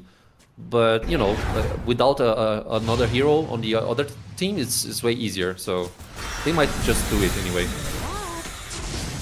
Yes, they'll have the amplified damage room for quite a bit of time. It's still not easy to kill off the Deuce on the Dire High Ground. I am so surprised that WoW still just has no Aghanim Scepter, or is even planning to get an Aghanim Scepter. Yeah, I mean, it's a surprise for me as well. Because he went for the Diffusal and also the Scotty. So Aghanim Scepter here is just too good for the hero. Or Butterfly. Or, Yeah. I mean, honestly, quite a lot of items. Yeah, exactly. I mean, ditching Hurricane out Bike the is also not Butterfly bad against the Sven. or the Diffusal Blade, you know? Like, this decision, it's not... I'm not gonna say it's what's costing the game, naturally, because the game is happening. But it's a very peculiar decision overall. Yeah, as the Anku, there's going to be the God Strength Sven going in. He did not pop BKB. Is trying to get the Catch Attack Storm onto the Sven, keep him at bay. They're trying to disengage, Nullifier onto Rare Gods. Pangolier is in the Dire base. Can he get himself out of there? I think he can. It seems so. Disruptor already used his glimpse. Oh. Preemptively, there's going to be a jump in on the high ground by Woe. The Nightmare on himself by Scooter Strong. Finch Grip comes out onto the Deucer. The Deucer Stone Gaze is going to keep him alive. Those Squadix is dropping low. Can he get away? He can. Ethereal jumps back to the side. Is going to be chased by the longest chain SSS. Ethereal, no fire remnants left, and Ethereal is dead. 2 cores on the Dire side fall. Nobody on the Radiant side falls. And again, Dusa just doesn't have the damage without the Ags. Exactly. And I mean, they burst out the Rare Gods. Actually, no. He was able to place his ulti. Yeah, and he bought back. So, I mean, it's just 3 for new actually, and a buyback. So, I mean, the execution is just not there. The damage is not there. They need to work things around. And Dusa actually aiming for the Swift Dagger, not actually... I mean, the axe. And the Roche, it's the 3rd Roche of the game. We're gonna see Refresher Shard here. Gonna be placed onto the Sven. So now he has like 2 BKB usage and yeah, maybe 2 God Strengths as well. Very strong Sven at this time. Kalmychata, they have a problem. They have a very big one. And it's knocking at their door. The Dusa, yeah, they're gonna go in, Hex onto the Dusa. Try and keep him occupied so he can't get the right clicks off. The Rolling Thunder being thrown out, trying to get a catch. Dusa's already at the back end. Squadix Rolling Thunder is obnoxious, not the scariest thing to deal with, but Woe just doesn't really, for a Dusa at this stage of the game, doesn't really feel like he has the damage, trying to get rid of the Roshan's banner. Glimpse onto SSS, but yeah, easy Timber Chain out of there. And a 27k net worth advantage now for 1 win. Yeah, it's huge advantage. It's so much. I mean, even the supports right now, they could be like, you know, having way more items that they should be having. So, you know, it's Aghanim Scepter on Bane. We don't see the Aghanims onto the Disruptor, which is a very, very resourceful item to maybe stop the 1-win team from using BKBs and whatnot. So, yeah, the net worth for the supports at this stage of the game, it's definitely something you need to consider. And Sven, like, oh man, he has like 10k net worth to use, so it's just too much money. He's going for an Abyssal Blade, as it seems, and he's gonna ditch his boots, I guess. Maybe he can buy an Aghanim Scepter and also consume it. I mean, Aghanims this game, it's pretty decent for Sven. Yeah, this is looking pretty rough. Only Wall with solid net worth. Anku is going for the Ag, so that I guess at least he can buy Ethereal on that Ember, and maybe he can be a bit more useful in those engagements. But yeah, the Bane now also having that Aghanim Scepter is pretty scary. Disruptor is still 1,200 gold away from his Ags, which would be so incredibly impactful if they would have it, but it just... Yes. They're too far. Not too far, but they're really, really, really far behind. And this Dusa going for the BKB next still just... I don't know what he has against Ags.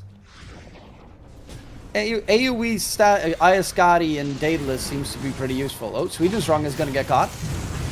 Is that probably. And that's a pretty nice kill because he doesn't have a buyback available. They're going to go in onto the Disruptor on the side, take him down, and Disruptor will fall. God Strength is used, jump in, going in for the light, and gonna get away. He does pop the BKB, Nullifier in response, bash onto Mugushi. Keep him out of the fight. Woe is trying to man fight him, but Woe is out of mana and Woe is out of life. Is gonna get controlled up. The Dusa tries to get away, but is bound as they're gonna chase in for the finish here on the side of one win. And just, they're all standing around the Dusa and they care nothing. Yeah, I mean, they don't care. What can you do, man? Look at the size of this Ven. It's just too huge right now. He's going for his own refresher, as it seems, because he wants to have like the same combo that he just used with the refresher shard. So it's just too intense, the pressure that he's applying right now. I mean, Dusa has buyback, but I don't know, they are kind of late to actually siege damage right now, as it seems. Ember is trying to like cut some waves too, as it seems. So, I mean, they need to siege and force the mistakes here, considering that Disruptor just bought back. So if they find a Disruptor like just standing still in the tier 4 towers here, they just gonna counter one more hero that won't have the buyback available. So yeah, the siege is just happening. The creeps were very late to this scenario here. Dire's structures are fortified. Okay, I give them a head. Dire are scanning. The I don't really like the impact from the Lycan and the Ember is just so incredibly minimal this game. I know it's not the easiest. Like currently, Ethereal's gonna get Fiend's Grip, and he's dead. And at least he forces out a Rolling Thunder from Squadix. But they do fully lock him down in that bottom side while they're taking the Dire base. Yeah, not enough. Not Has a enough buyback, considering but that. yeah, that it's just. It can't only be Dusa, even though it is a very 4 protect 1 situation. It's just too much for Dusa without Ags. It's going Rapier, sure, but you can't AoE crit at that point, so. He has almost the money for Ags as well. Just buy it. Like you got Diffusal, Scotty, Daedalus, all amplify those amplifiers onto Ags. It's just and you also hit one more. I think it's one more target with your split shot. So Yes, it's 5 targets. When damage. you have the skill by itself is just 4 targets when you don't have the eggs.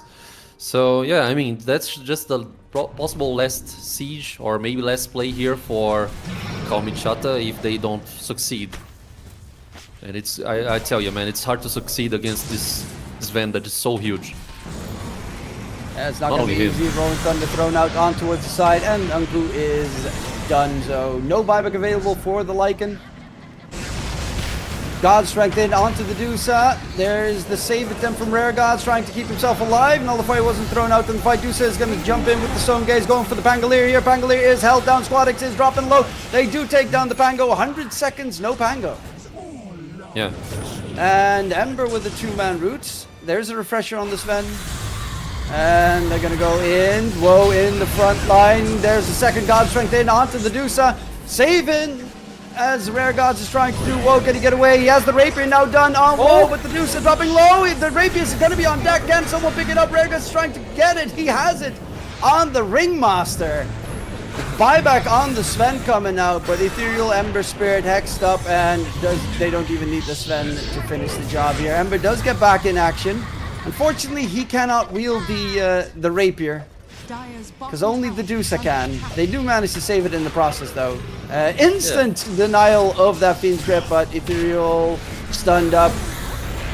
Can they keep him alive? Dropping low. What? They cannot.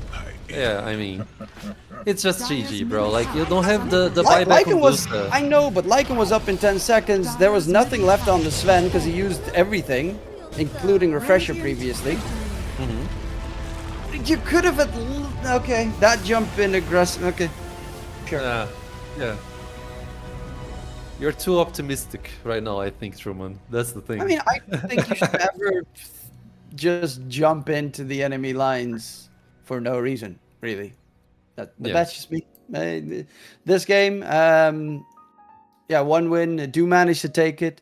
Got a bit dicey, but at one point, Kalmychata, they just got overrun, and the Deuce's damage output, like, top damage of the... No, Deuce wasn't even top damage of his team. Ember did more damage than the Deuce this game. Yeah, Hey, that is a scary stat. that's troublesome indeed. So yeah, maybe not buying the diffusal blade right there, aiming for a butterfly or even the eggs, as we already mentioned.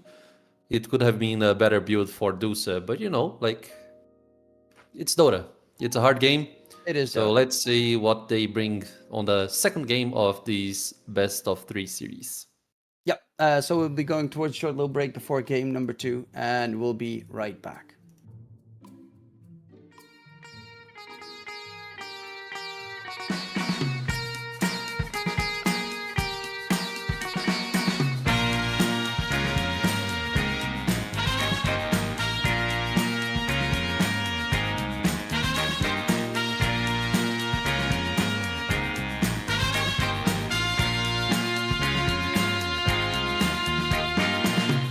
What you need is love and understanding.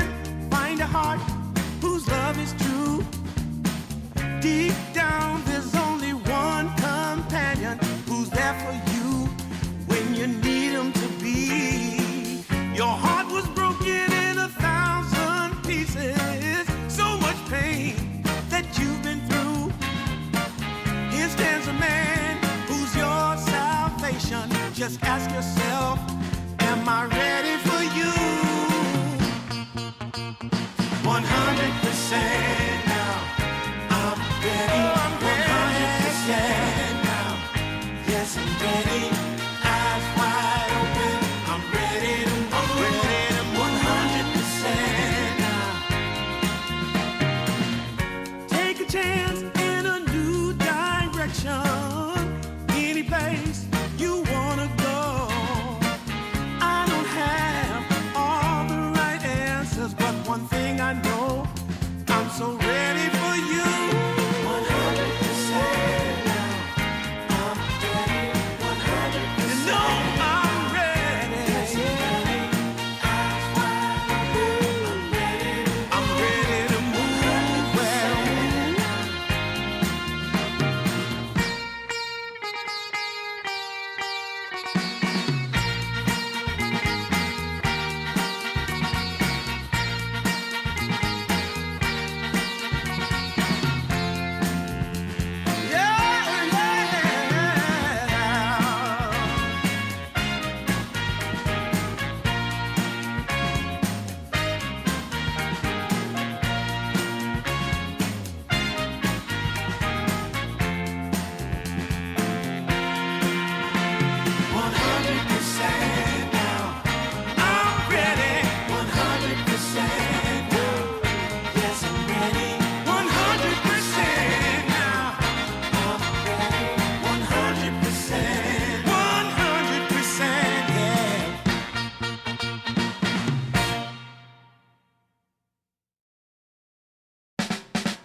how I used to be was so good for me.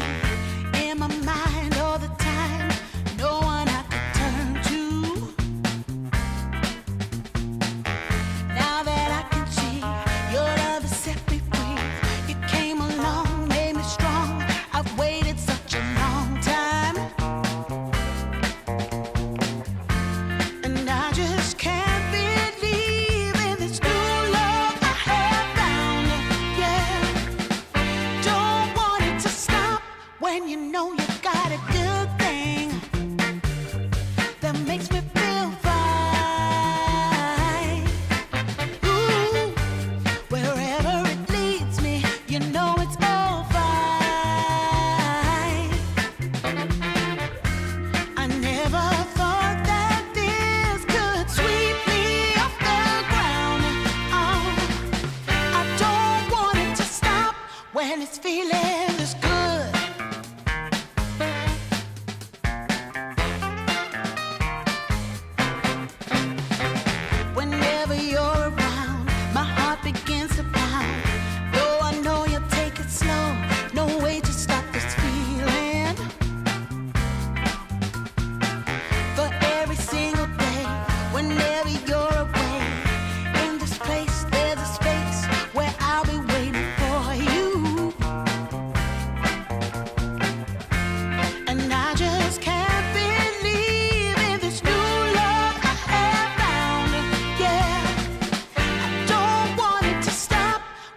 know you got a good thing that makes me feel fine.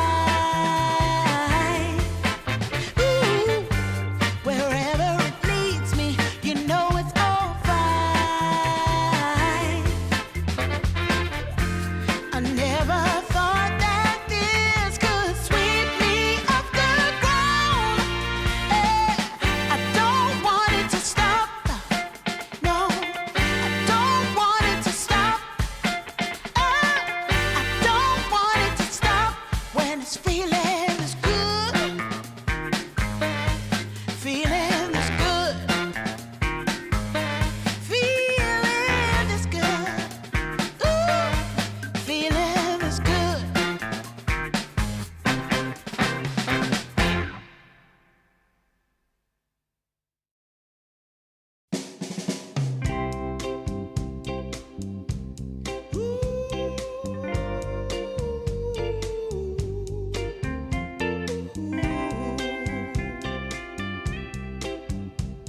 Yeah, yeah.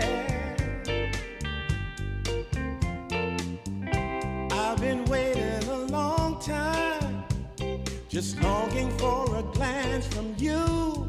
Yeah, a chance to look in those big brown eyes. No telling what my heart would do.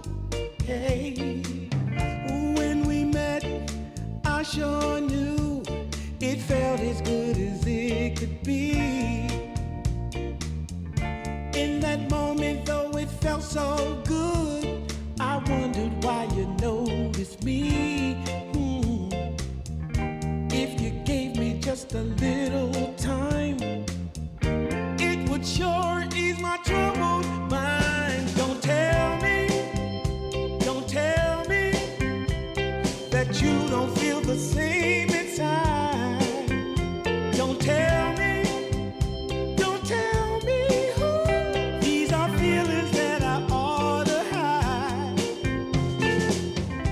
I don't care where you came from, just tell me where you wanna go. If there's a chance to be together, that's all I really need to know. Is it real or make believe that keeps me thinking of you? If you've got time to walk with me, I'll show you how my heart is true. And here I stand waiting for you. Tell me, baby, what I gotta do. Don't tell me that you don't feel the same inside. Don't tell me who. These are feelings that I ought to hide. Don't tell Welcome back, ladies and gentlemen. We are getting ourselves ready for game number 2 between OneWin and Kalmychata. In the last month or so, Kalmychata has beaten OneWin 3 times, as OneWin hasn't beaten Kalmychata a single time just yet, historically speaking. So interesting that they will take that first game here. Obviously, they are the underdog on the Kalmychata side, but it did look very close for the longest time, didn't it, Arjarath? I think so. It was an even game up to some points. But yeah, I mean, the Sven getting out of control there with so much net worth. Also, Timbersol, SSS, he just had a great game. So, I mean, what can you do, right? You need to like at least make it more even. Because Timbersol, he was just free farming and getting so much XP during the laning stage onto the mid game. So yeah, that's what I have to say here for Kalmychata. Yeah, obviously a couple of things in that game. Kalmychata struggle with to try and get the advantage in their favor or turn the fights in their favor. But it doesn't take away the fact that OneWin played phenomenally, especially SSS on that Timbersaw. In my eyes, MVP, very obnoxious, all over the place the entire time. Very hard to deal with as well, as he was disrupting all those engagements. So big props to OneWin for that one. But going in towards game number 2, are there any change-ups in the draft you want to see from either of these two teams? I don't know. I feel like from Kalmychata's team, stacking up Disruptor and Ringmaster, you don't actually have a support with a reliable stun. I mean, it was okay for this match, as we saw the game going back and forth for both teams, but I feel like having a support with at least one type of control that is decisive, it can change the match so much, you know, even if it's just like the ultimate, just like was Bane, you know? So yeah, that's the only thing I would change from Kalmychata's side. Okay, as the draft is now starting, we'll jump 10 right in. seconds It starts off with a Radiant Rare team Gods back. ban Dire of team the back. Bounty Hunter, as both these teams do not, well, a 1-win does not want to deal with the Bounty Hunter in their games. And, Radiant you know, team it is back. a lot of respect if a team takes care of a position Radiant 4 team support as their first ban. So that's always nice to see. It is. I mean, they are studying each other 10 there, seconds respecting the comfort zone and what they can actually extract more seconds remaining. from the heroes. So Dire yeah, team we see back. Slardar being banned here by one win team as well. Chen, Disruptor, and also Marcy being banned. I mean, nice bans here 10 overall. seconds remaining. Couple nice ones 5 coming in. seconds. Team Very pick. one side bans Radiant team potentially 4 support plus 5s on Kalmychata. So that's very interesting to see. 1-win. They Dire will team start it off back. though with the immediate mid squad X puck, and there's the Void Spirit. But Kalmychata plays the Void Spirit on both Ethereal and WoW. They also play the safe lane Void Spirit, so there is a bit of flex on Kalmychata. Okay, yeah. The Void Spirit Dire safe lane is team a back. flex opportunity here. You already see a Puck that wasn't actually picked to be countered, to counter the Void Spirit, because, you know, the Void just came after. But Puck is very reliable to actually not make the Void Spirit so elusive. You have the 10 Dream Coil, the seconds Waning remaining. Rift as well, the Silence. So, I mean, it's a decent pick against Void. 5 seconds remaining. And let's see the bans here. We see Silencer being banned. One win Radiant has team banned. another ban available, which is the Bane, which is okay, I guess. I mean, Bane is very useful overall. And yeah, Void Spirit safe lane. What does he build like to perform? Does he get a Battle Fury? Probably not, right? 10 What does he go seconds for? remaining. Most of the time, same stuff as mid, except no 5 Spirit Vessel. seconds remaining. Like Kaya Uh, Sanj? Yeah. Kai Sanj, Aghanim Blade Scepter. Mayo? Not Blade Mayo, right? Not Blade Mill. Okay. Yeah, just kind of the same stuff as a mid laner does, but without the more utility oriented stuff. Radiant team pick. Dire team pick. I've seen it a Okay. couple of times, and there weren't really any very big surprises in the item build. Manta style. Some of them do go Radiance. Actually, quite a lot. I think most of them go 10 for seconds Radiance remaining. most of the time. So that could Just be like Abaddon, you finish your 5 boots and then you seconds try to remaining. build up the Radiance. yeah, boots, That's the Radiance, timing. and then like Manta Ags is what I tend to see a lot. Okay. Yeah, Radiance is very good against some HCs and for some contexts, some specific drafts. But yeah, very flexible builds as it seems. Like you go for the Kaya Sanji route when you don't actually need the Dire evasion team pick. and mischance from Radiance or something like this. I don't know. Now we see Warlock being picked by 1-win. And also the Dawnbreaker was already available for Kalmychata. Dawnbreaker here is very good, considering that Silencer was banned by 1-win team by themselves. 10 So yeah, we seconds see remaining. Warlock, which cannot really stop Dawnbreaker ulti, but 5 as seconds she remaining. lands, you can actually hit the Chaotic Offering and whatnot. So Fatal Bonds, also very good damage to apply in the team fight.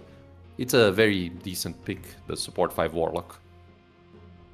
Yeah, it's also good to just keep your safe laner alive constantly in the laning stage. Dawn obviously is a pretty scary hero to deal with, as it is one of the highest damage dealing heroes in general in the laning stage. So you kind of need something to keep the war, or something to keep the safe laner alive. Radiant team pick. And they're gonna go for the Tusk, so they're not gonna show their hand on who their safe laner or off laner is going to be just yet on the side of one win. But Tusk, so you have the snowball save this game. You also Walrus Punch, BKB piercing tool. Warlock has the Golem BKB piercing. Puck once he hits level 25 can stream cold BKB piercing. So there's BKB already is not the answer for everything on the 5 side of seconds Kalmychata. remaining. Yeah, Tusk being brought here. A hero that can rotate to get the power runes for Puck. I mean, that's a good opportunity for a one-win team. Because when you have a middle laner that's so that depends so much on getting the power runes, having a support that's gonna contest and control with ice shards the position of the map there, the map space. I mean, it's a good pick. So Tusk as a third option here. Kalmychata has the third pick themselves right now, and also the fourth pick. Let's see what they can bring. They need supports, unless they want to bring out a Dawnbreaker support. Like, it's doable, but I don't think that's advisable, to be honest. Yeah, no, they need to get some supports to deal with a Warlock Tusk. Obviously, Snapfire springs to mind as the first one to get out of the Ice Shards block. And also very good in combination with Dawn ulti, for instance. So you throw Dawn ulti plus the Mortimer's Kiss is coming in from the side, and you have a really nasty team fight in the area. Slark coming up for Kalmychata might be their plus 4. It's likely that it's going to be their plus 4. Dire Interestingly team enough. pick. It is. Pause 4. I mean, Slark. I know that Warlock. We know that Warlock's a hero that can benefit a lot from the healing factor that he actually have. But Slark here, I don't think he will be, 10 seconds remaining. scared by Warlock's positioning on the laning phase. So it's a 5 decent pick seconds overall. remaining. It can also be a Slark flex, like if you want to place the Slark on the safe lane. Who knows, right? So let's see if they go with that option as well. But yeah, Slark and Jakiro here, allegedly the support 4 and support 5 for Kalmychata. The Jakiro, I mean, it's a good pick to maybe zone out the Tusk a little bit, considering that we don't actually know what one win is gonna pick. They kind of like secure Jakiro to, have a lot of magical damage on the lane.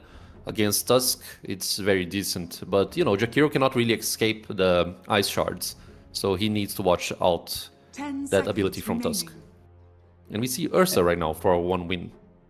5 seconds. Yeah, you're gonna remaining. need to get a 4-staff on Jakiro to get out. Slark obviously can just jump through. Doesn't really care about the Warlock in lane either, because you're just gonna get rid of it with the Dark Pact. But also we'll just pull the creep waves most of the time to make sure that the Dawn will get farm. If this lane goes bad, Ursa Warlock is a pretty strong lane. Dawn is kind of elusive and very strong in its own right, so they might actually try to just normally lane this. But Slark's impact in that situation is not really that useful. I guess the best thing you can do is try and hold like the Ursa down, but Slark is Radiant team very back. obnoxious in the game later on, because of course you're going to have the shard at one point, which is super good against the Ursa, as the Radiant Ursa team jumps back. someone and you just throw the little, I don't remember what the shard's name is called, but Depth Shroud, that's what it's Depth called. shot, yes. You'll keep someone alive. They get Dream Coiled, Ursa jumps in, Depth Shroud, they stay alive, and the fight resets so you can get back in. Dawn ulti on top as well. 10 seconds And lots remaining. of AoE with Jakiro's Ice Path Macro Pyre, making the fights 5 seconds significantly remaining. tougher. Mhm. Also, Yule Scepter builder on both the Slark and Jakiro, which is going to be important if you play against the Ursa. Yeah, I agree with everything you said. It's gonna be Dire team ways back. to counter-initiate one-win aggression. You also have the Dawnbreaker to help with this aspect as well. So they have a very strong team fight, the Kalmychata. Ways to answer. And now we see Huskar being banned, Centaur and also Bristleback being banned by Kalmychata. And we have one less ban seconds available for remaining. one-win team. They are expecting the Void Spirit safe lane, considering that they just 5 banned out the seconds Husk. remaining. So let's see if they ban out another middle laner here. One win. What could break the game for Kalmychata? I don't know, like, I'd say Quap is good here for Kalmychata if they are actually in need of a middle laner. But Puck Dire against team Quap, pick. it's very good too. I mean, so they ban out the Spectre, so they actually want to they don't want to deal with that 8C. Yeah, it's interesting to see what they will go for their last pick, because of course, as mentioned, WoW can 10 play the Void seconds Spirit, but remaining. I'm assuming Radiant it's going to be team for pick. Ethereal, and they're going to get a different safe laner. As One Win still had the Mars left. Mars, Puck, Ursa. Just like One Win have such a solid lineup. They've got Tauper's the only thing that they struggle a little bit with, but they take other objectives very quickly. They've got really 10 good seconds team fight. They've remaining. got a late game carry that barely ever can get beaten by any other 5 carry, seconds remaining. and also scaling cores with them that go super wild once they get the big refresher items and such. So I'm really liking One Win's draft. Kalmychata a little bit more unconventional, depending on, of course, the Void Spirit's role. And obviously the Slark is annoying and a decent save hero, but it also is not really aggressive or effective when trying to get like big damage on enemies, which is the only worrisome part I have here. Yeah, solid draft for sure for One Win. Kalmychata feels a little bit wonky, depending. Like, it depends on what they get here. You may now select your It's heroes. Abaddon last pick, so we will probably see a Void Spirit mid, which, I 5 mean, it's seconds decent against remaining. Puck regarding the matchup, but the scaling, I feel like they have way too many ways to kind of counter this Void Spirit. The team fight is just too strong for One Win as well. And also, like, I don't know, Abaddon, it's that sort of hero that if he doesn't get a good laning phase, he won't be able to outscale this Ursa. So it's always like something to consider. And yeah, I mean, let's see how the execution goes on this game. I actually do like the Abaddon last pick with the Dawn on their side as well, and the Slark, and even the Void Spirit. You have heroes that survive for quite a long time in engagements, and yeah, that's very solid to have, especially if you can survive the Mars Arena, or even better, the Mars Arena ×2 because refresh orb and stuff. So I actually do like that last pick from the Abaddon. Laning wise, you're laying against the Tusk plus Mars, which is not really the most amazing lane, and you should be able to survive, especially with Jakiro as your support. I'm liking that last pick. I still think, especially after the previous game, that One Win have a significant edge over them. But I wouldn't count them out with this draft either, because Abaddon late game is very strong. It is. Well, let's see how the match goes. Prepare for battle. Theory-wise, it's one thing, execution it's another, so let's see here the movements by both teams. They are not popping the smoke still, and like on... Yeah, Jakiro is carrying a smoke to be used if he wants. Yeah, Jakiro, they're going to go for the delayed smoke just to spot enemies out, but Rare Gods is already on the other side, the dire side of the river. Barracuda regen, once it pops, he knows someone is seeing. Well, obviously they have an observer ward already placed, so they know. And it's going to be a smoke up. They expect them to be bottom side, and they're actually going for a wraparound play on the dire team, so there might actually be a fight break. Oh no, they're going to go top end. Squadix still hasn't thrown 30 down the observer seconds to ward. battle. This is up against Slark, and it's nighttime, so Slark's got that big vision, so that's why he's waiting on Squadix before he places the observer. Poor defense. Smoke's about to break. Woe walking in. Gotta be careful of Ice Shard's block. And Woe doesn't... Okay, now he realizes, okay, my smoke broke. And he gets out. Yeah, just like The battle early begins. movements by both teams, trying to secure bounties. And it's gonna be 2 for each side, no big initiations here. It's just fine. Mars, he actually doesn't have a single tango. He's gonna do the body block on the creeps to get that nice momentum, going towards his tier 1 tower. And I feel like most of the games we are watching this type of thing happening. Yeah, the body block is an old classic. Jakiro, in the meantime, TP towards the tier 2 tower. As I think he's going for the counter ward. Yes, he is. Gets a free observer removed, so... Woe doesn't need help in the first wave underneath it, especially not underneath the tower on the Abaddon. Gets all 4 last hits. That's not a bad start for the Abaddon, who is now level 2 immediately. So he has the Curse of Avernus. Yeah, he got the XP solo.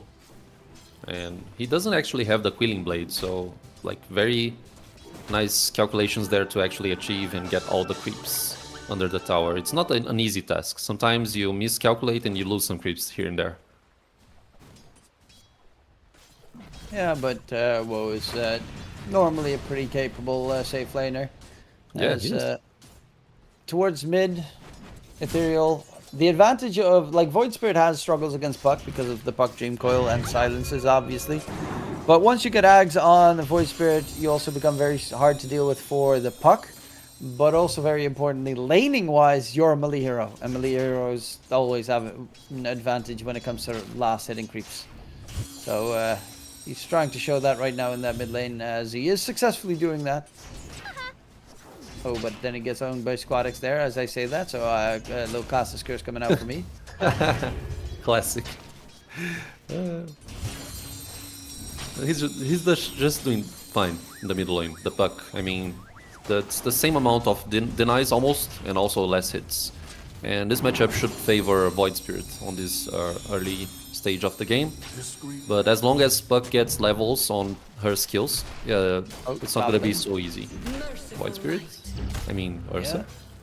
Yeah, the Ursa gotta be careful. So Sam Starbreaker combo hurts.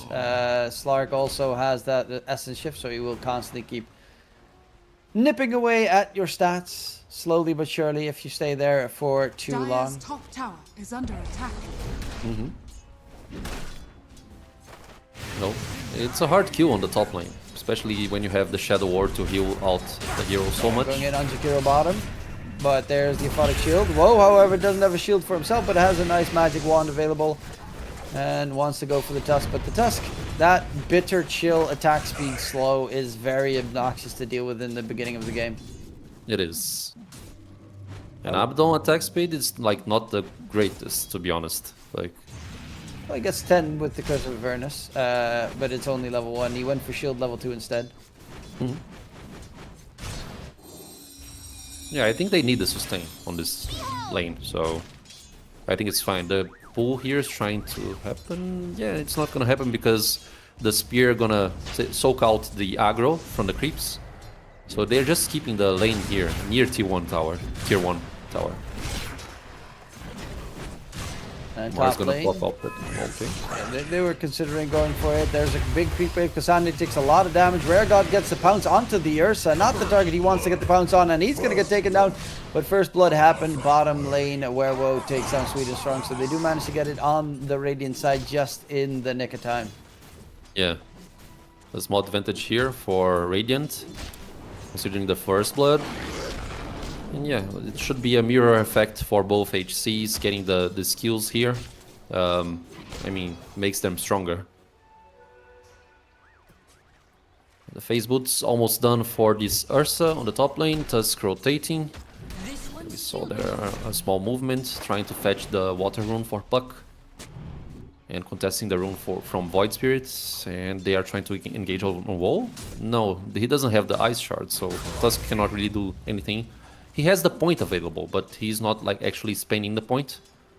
And Abaddon is just fine by himself with 2 points in Aphotic Shield. It's hard to kill him. And mid, a little drag back onto Squadix. Takes some damage there from Ethereal, but it is... The lanes are going very even, except for Anku struggling top. It is against an Ursa laning-wise, so it's not fine. Rare Gods is even going to pull the creep wave all the way around to make sure that he does get the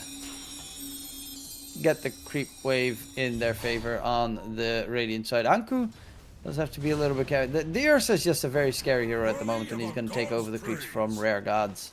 So he can at least get some farm catch up. He needs that level 6 as soon as possible, so he has the global, Dire's the Guardian structures Angel are to help out fortified. in case a teammate gets ganked. Yeah, exactly. So Slark leaving out the XP to Dawnbreaker is a good it's a good play.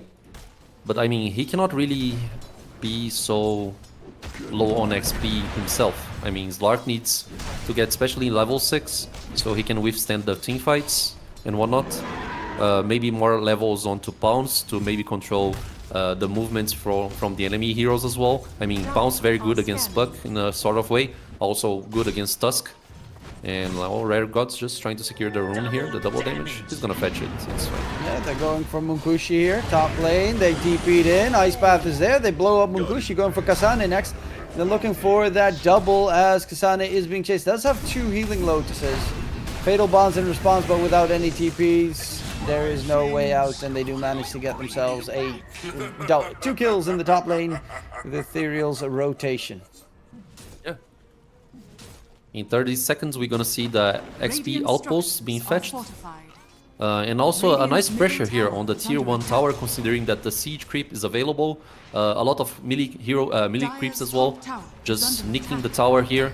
And a mass TP reaction because they need to protect this tower. Like losing the tier 1 under this like 6 minutes, 7 minutes, it's not good at all. So yeah, but still you waste 2 TPs, maybe 3, to actually help the tower there to not fall. It's like a lot of TPs in this point of the game. And this time around, it's a 1-for-1 shrine trade. Dire's middle tower Rare is Gods under gets the attack. shrine because he's very low in experience and needs to catch back up. Jakiro is close to his level 6. They already level 5 on the Jakiro is pretty problematic for the Dire side, as an early Dawn ulti plus Jakiro Macropire is going to be harmful going forward. Slark's level 6 is nice, but it's not really like anything super special to get like an advantage in a fight or something.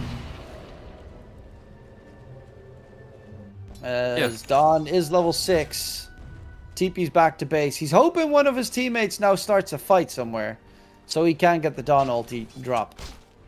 Oh, Rare Gods, yeah, Barracuda regen gets removed, so he knows there's a server nearby, gets quick removal. But where are they looking for a fight? In towards mid, Squadix gets to jump away.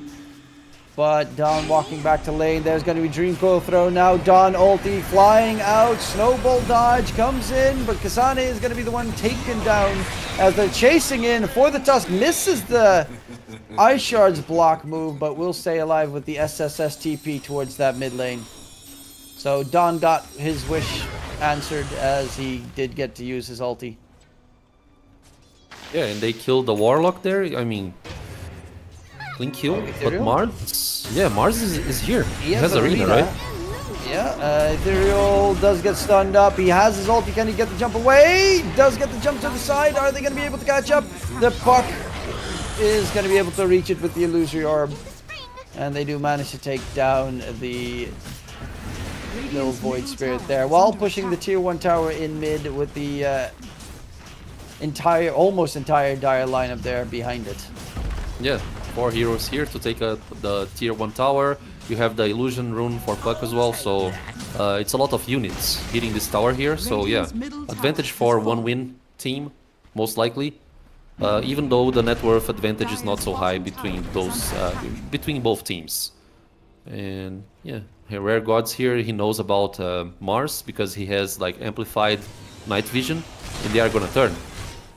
Yeah, they're Can they kill trying- though? Can they kill? It's hard.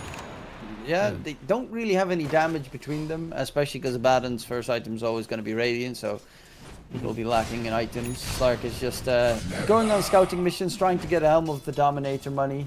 The Helm of the Dominator obviously will help the Slark in farming, but until that point, he just kind of gets no farm. Oh, they want to get... Squadix has that Dream Coil, but you can snap it easily on the Slark. It's the rune spawning. Nice little silence there. Ice. Oh, Rare God steals the shield rune. Going in onto Sweden Strong. Fatal Bombs is a little bit obnoxious. They're going to go in for the puck. Dawn ulti. Will it land? No, it will not. They're going to chase in after Squadix and smack him down. Squadix falls. Sweden Strong tries to help out his puck, but he's going to get surrounded and he's going to get taken down. Another one coming in for the Radiant side as they're going to go for that tier 1 tower in mid. So they will pick up their own tier 1 tower in the meantime. Yeah, it's just like a mirror effect. They placed 4 heroes on mid level lane, the one win team. Now it's the time for Kalmychata to do the same. So now they are taking the tower. I mean, the game is pretty even and the execution very fast paced. Kasane, he has the healing of Shadow Ward. He's not gonna die. He's fine for now, but he needs to take care because, you know, Void, he has so much burst damage that you need to watch out for. And the Ursa, I mean, doing a great job by farming here. The same net worth available for Abaddon as well. So we're gonna see an early Battle Fury. It's a less costful item compared to Radiance. And they are chasing Mukushi. Yeah, they're going in. There is the puck and the Tusk already in the area. The Ethereal does this time have the Disseminate Macropyre underneath. Rare God's going in. Mukushi dropping low. He gets healed up bad. Wow. And I don't know by what Rare Gods will lose his life. I do think that Woe could have saved him there with the Aphotic Shield. Bit slow on the response. Lotus is available? I don't know. Someone gave him a fat Lotus on the Ursa. Yeah. Well, he went speaking in. of Ursa, he's gonna get blown up this time around. They dropped the Golem as well. Kasane wants to get the Golem out of there. There's the Mars Arena, if need be. Catches the Jakiro inside the arena. They get the kill. Woe still surrounded by enemies, has that extra point to stand in the borrowed time. Ethereal is still here, has some spells to throw, misses the Aether Remnant. And Rare Gods, after respawning, needs to get the jump away. Dropping low, will get out with the shield usage there. So, pretty hefty fight. Everyone was involved in that engagement, but Mukushi dying is the big prize here for the side of Kalmychata. Exactly, like getting Mukushi, he actually went back in without the ultimate available, the Enrage, so it was a very strange decision. I mean, he bought enough time for Mars to come to actually land the arena, but they didn't get the Abaddon down. Like, the hero that died there was Rare Gods, right? And Jakiro, so yeah, I mean, it's a very decent trade for Kalmychata. That was also without the Dawn ulti in the engagement at all. So they didn't need to use that. So it's gonna amplify Dawnbreaker's net worth, also Abaddon. We're gonna see that Radiance being brought here, and also an early Aghanim Scepter. So yeah, I mean, interesting decisions, I should say. Ethereal almost has his Zags, Anku almost has his Zags. Battle Fury is very close for Mukushi though, 200 gold off the mark. So it's not as fast as it otherwise would have been, but still a very solid timing for the Ursa. And Woe has the Sacred Relic for his Radiance. He's still a little bit off, but as you said, oh, Rare Gods, perfect Ice Shard block from Sweden Strong. Catches the Slark, takes him down without the ulti. Not as elusive as he'd like. Yeah. This last hit going for the puck, it's gonna benefit her so much because she's very close to the Witchblade recipe right now. So she's gonna amplify her damage on the team fights out by quite a lot, I'd say. And yeah, they are going for a movement here, maybe smoke. We have also invisibility and an arcane rune for this puck here to actually play the game. So I mean, if they want to smoke here to actually, I should say that they need to wait the dagger on Mars, and then they can smoke, probably. I mean, the problem is you need to kill the Dawn if you smoke gang, as Dawn will just ult in, and without the Ursa there, you won't have the damage, unless you get like a really good 4-man Fatal Bonds, which is definitely doable. But yeah, the Dawn is the big issue. He's close to his Aghanim Scepter as well, so you're going to have that big reset in the team fight. And Abaddon is just a terrible hero to try and kill in general, because he's got that burrow time behind him as well. They are going with a full rotation towards that bottom tier 1, but there's no one there. And WoW knows something funky was up. Jakiro even TP'd away from that bottom gank rotation, so they knew what was coming on the side of Kalmychata, and they're just waiting until they have their Aghanim Scepters done before they want any upcoming fight. Yeah. Aghanim Scepter. Gonna build up so much sustain for Dawnbreaker and the team. Very close to it. We see Dagger being available right now to make... sorry, also available for Mars. Suddenly the Portuguese came in.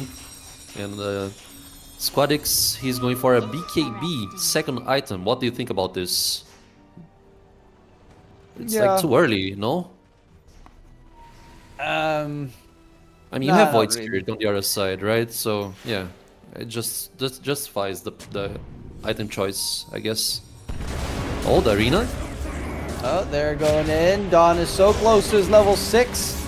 So to his Aghanim Scepter, he needed 20 more gold. He TP'd back earlier before he got the creep wave and camp killed because he was expecting a fight, but unfortunately not fully ready for the Dawn ult flying out. Woe has his Radiance coming in. You have Ags on the Void Spirit flying in. So you have Ags Dawn, Ags Void Spirit, and now also the Abaddon Radiance all at the same time coming through. Big item timings for the Radiant side. Could try and force this into a fight.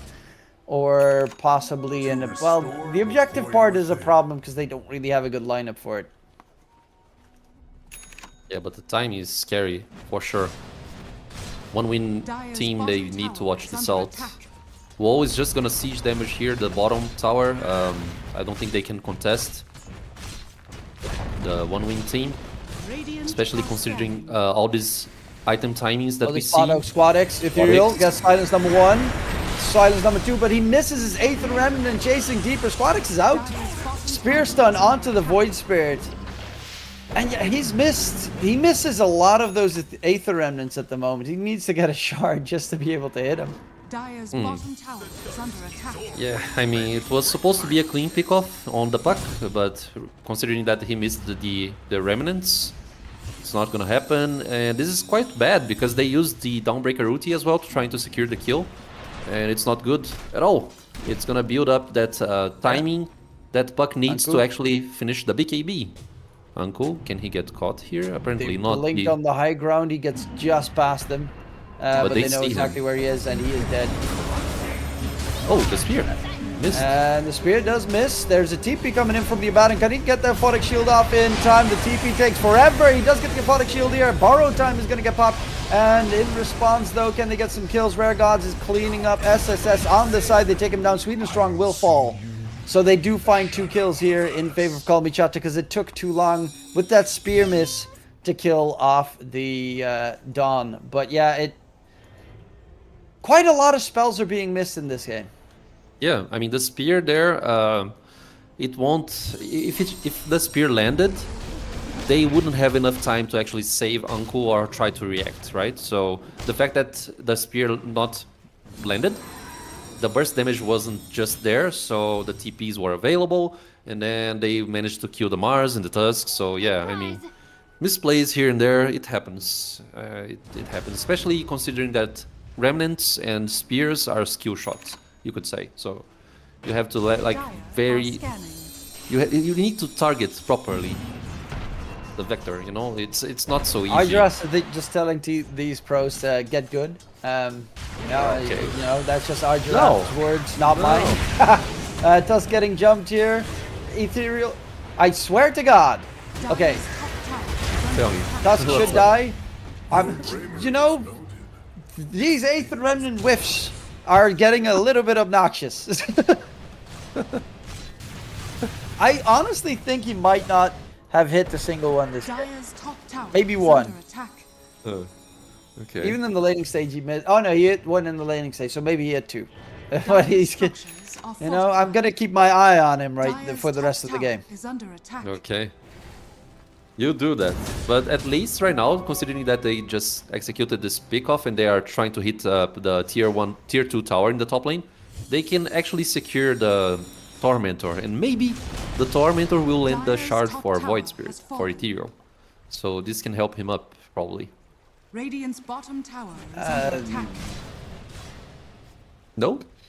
Well, yeah. Okay. I mean, Yeah. the problem is the two supports don't have one, so Ethereal won't get it. It's either Rare Gods or Jakiro, and I hope for them that it's going to be on Rare Gods, as Jakiro shard is horrid for a support. Rare Gods has to ulti just to stay alive, and it goes to Jakiro. Oh my god, sometimes you're just unlucky. Unlucky. Yeah, I mean, the depth shroud here would have been definitely Radiant are been better. I mean, what can you do? What least- can you oh. do? Jakiro does have the icebreaker facet, so I'm happy to see that one. I'm always surprised that I see the twin breath or whatever the twin attack. The other one where you do more right click damage. That one just feels weird. It's good for laning stage, but afterwards it just feels yeah. It just When doesn't you actually scale right-click. properly. Maybe if you are a Jakiro like core, right? Yeah, Like, if you're core I can understand it, but having a second ice bath after the first one with the mini stun feels yes, neat. it is. It is. But yeah, Puck, considering that Kalmychata, they missed out some opportunities on getting the Puck's head there. She already has the BKB up, so they can actually contest now. They can play, right? Ursa has dagger, no BKB on Ursa, but if she can enrage and maybe land out the damage, they can win the team fight, especially if you land a good arena as well. Yeah, Sponic's forced to pop the BKB Already? top lane. So Oh my god. Dire yeah, against are the silence of the Void Spirit, they're gonna go for Woe. Walks in. Zabadan's first life is gonna be used. Arena gets dropped in the area. They do have Dawn ulti behind it as well, so he's just gonna be chilling here. They don't want to use it. Actually, Rare Gods could get a catch. There's a Dream Coil coming out onto 3 targets. Jump in. Dawn ulti is there, and immediately they go for the reset. Squadix. There's a Void Spirit coming in from the side. Ethereal is here. Gets the silence. Gets an 8th Remnant catch onto Ursa. Silences him up a second time. Ursa dropping low. Has to rage to try and get out. A lot of damage. Nobody dead yet. Radiant's I mean, top tower Everything is under used. attack. No one dies. Yeah, they are reading the team fight just properly, because we saw there the re-engage by Ursa, and when he noticed that the Dawnbreaker ulti was about to land Radiant's down, top he tower just is under attack. went down lower ground with the Earth Shock. I mean, just great readings by both teams, I Oh. should say. Tries to Manta, but He doesn't have the ulti. yeah, he doesn't have ulti for 25 seconds. There's no Dawn ulti as well. He's dropping low, trying to go for the TP, but he is dead to Mungushi. And I mean, he's solo pushing a tier 2 tower. His entire team's on the other side of the map. Kind of, what did you expect? I mean, probably lost a bit of focus right there. That's the best explanation for it, especially because he didn't have the ulti up. And even if he has the ulti, I mean, Dawnbreaker doesn't have her ulti available, as you already mentioned, so Are scanning. it's probably like a situation there that he lost focus. That's all I can say. Now Jakiro is going to be punished And as they're gonna well. go for Woe. Like, Exactly. that kill onto Woe opens up the dire chances to go Roche, which could catapult them again in a good position. They are moving towards the area though, and they have a pretty decent Roche speed, but they're gonna jump in. Rare God says hi. I don't really necessarily know why he goes this early. Hot inside the arena. There is a Dawn ulti, but you don't want to use it for that hero. Ethereal jumps back out. A lot of damage and spells used, but it, like, no one else is going there. Woe is farming the jungle at the same time, so this is all just, I guess, slightly wasting. One's actually not even going for Roche. What? Are they just gonna ditch it? I mean, yeah. Yeah, it's strange because, you know, WoW is up. They have damage to contest considering Dawnbreaker's ulti, but I mean, they already halved the Roche HP. They should probably just finish it, right? Yeah, they're going back into the pit. I mean, they're They lost getting some time, that one but gifted still. for free, so I wouldn't know why you'd not clear it. Okay, I mean, that's it. They just lost Oh, now they're a little moving. bit of time. Fallen to the dark. Now they're moving towards it, and yeah, that's okay. free Aegis for the Ursa. Don't mind if I do. Did take him quite a lot of time to try and secure it though. And this is a good time to get a good fight. Sweden Strong gets to jump away. Aether Remnant not going to connect. Sadness. As net worth wise, 1 win, very close to tying it up again. They have the top net worth hero. The only difference in net worth really this game is between the supports. That's because Rare Gods has the Helm of the Dominator and is using it to farm up at the same time. Hero got a free shard. In mid, they are going in onto Ethereal. Dawn ulti used. Snowball to try and dodge it. SSS has the arena. They drop the goal in their Squadix as well. A lot of damage coming out from Anku. Sweden Strong drop in inside the ice bath. That's a problem there. Can they get themselves out? Ethereal is still silenced for a second.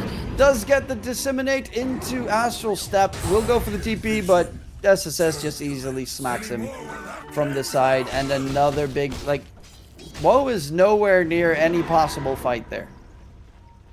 Yeah, I mean, I feel like Ethereal, he wasn't accounting that he would be caught there. So that's why it's all in favor of 1 win team. And the net worth lead right now just like suddenly goes towards the 1 win team as well. I mean, there was like maybe 3k advantage in this stage of the game for Kalmychata, but suddenly you just lost this opportunity of, you know, controlling the snowball and whatnot. So yeah, this Ursa, I mean, Munkushi didn't buy the Agni Shard still, but he's going for MKB with that Demon Edge or something. What he's aiming for? Yeah, MKB. So yeah, the Radiance, exactly, yeah. That's a lot of damage as well on Ursa, just the magic damage from the MKB and obviously the physical damage as well. Mm-hmm. That you're gonna have to deal with. So even though the net worth advantage is not so huge between those teams, I feel like the resources that 1 win team has right now, especially the arena, the Dream Coil, and the fact that Void Spirit doesn't have like his BKB up, because if he gets coiled, he's dead. Like, the Ursa just needs to come in and finish the job. Because the Manta are not going to protect the Void Spirit from the coil, so it's hard, bro. I feel like the game here, it's you know, it's a momentum is being built here. Yeah, they lost their early game advantage. Most of those last couple of engagements, Woe wasn't there. He is solo on the bottom area of the map, though, as the entire Dire team is there. He knows that they're there, so he should be able to get out in time. He's going to go for the quick TP towards the top lane. But it's also these wards that they have on the Dire side. Very deep, very good information given. Rare Gods should know. He actually... Yeah, the Observer was just out of range. And, I mean, he should still get rid of that Observer, at least. Yep. Oh, but they see him walking around trying to get it done, and they kill him. Like, he spends half an hour circling around to get that Observer ward, and they use it against him. Quick double kill coming in. Yes, and plus another the advantage. XP outpost being stolen. Stolen. Stolen for 1 win team, and also they are gonna siege the tier 2 tower as well. I mean, it's just too much momentum right now. Maybe Ethereal can actually fetch the XP from the bottom side of the map, but currently he is not doing so. And yeah, Munkushi probably doesn't want to go high ground. They don't have the arena, no coil as well. So just like reset the play and maybe try to find someone on the map here. And actually, Woe is so far up ahead. I mean he's out of home. He needs to watch out his positioning he does here. Get himself the experience shrine at least. But if he does get spotted, he does die. Because they do like getting out is going to be the problematic part. We'll get the TP back to base. Has the Orchid done. Going for the Bloodthorn next.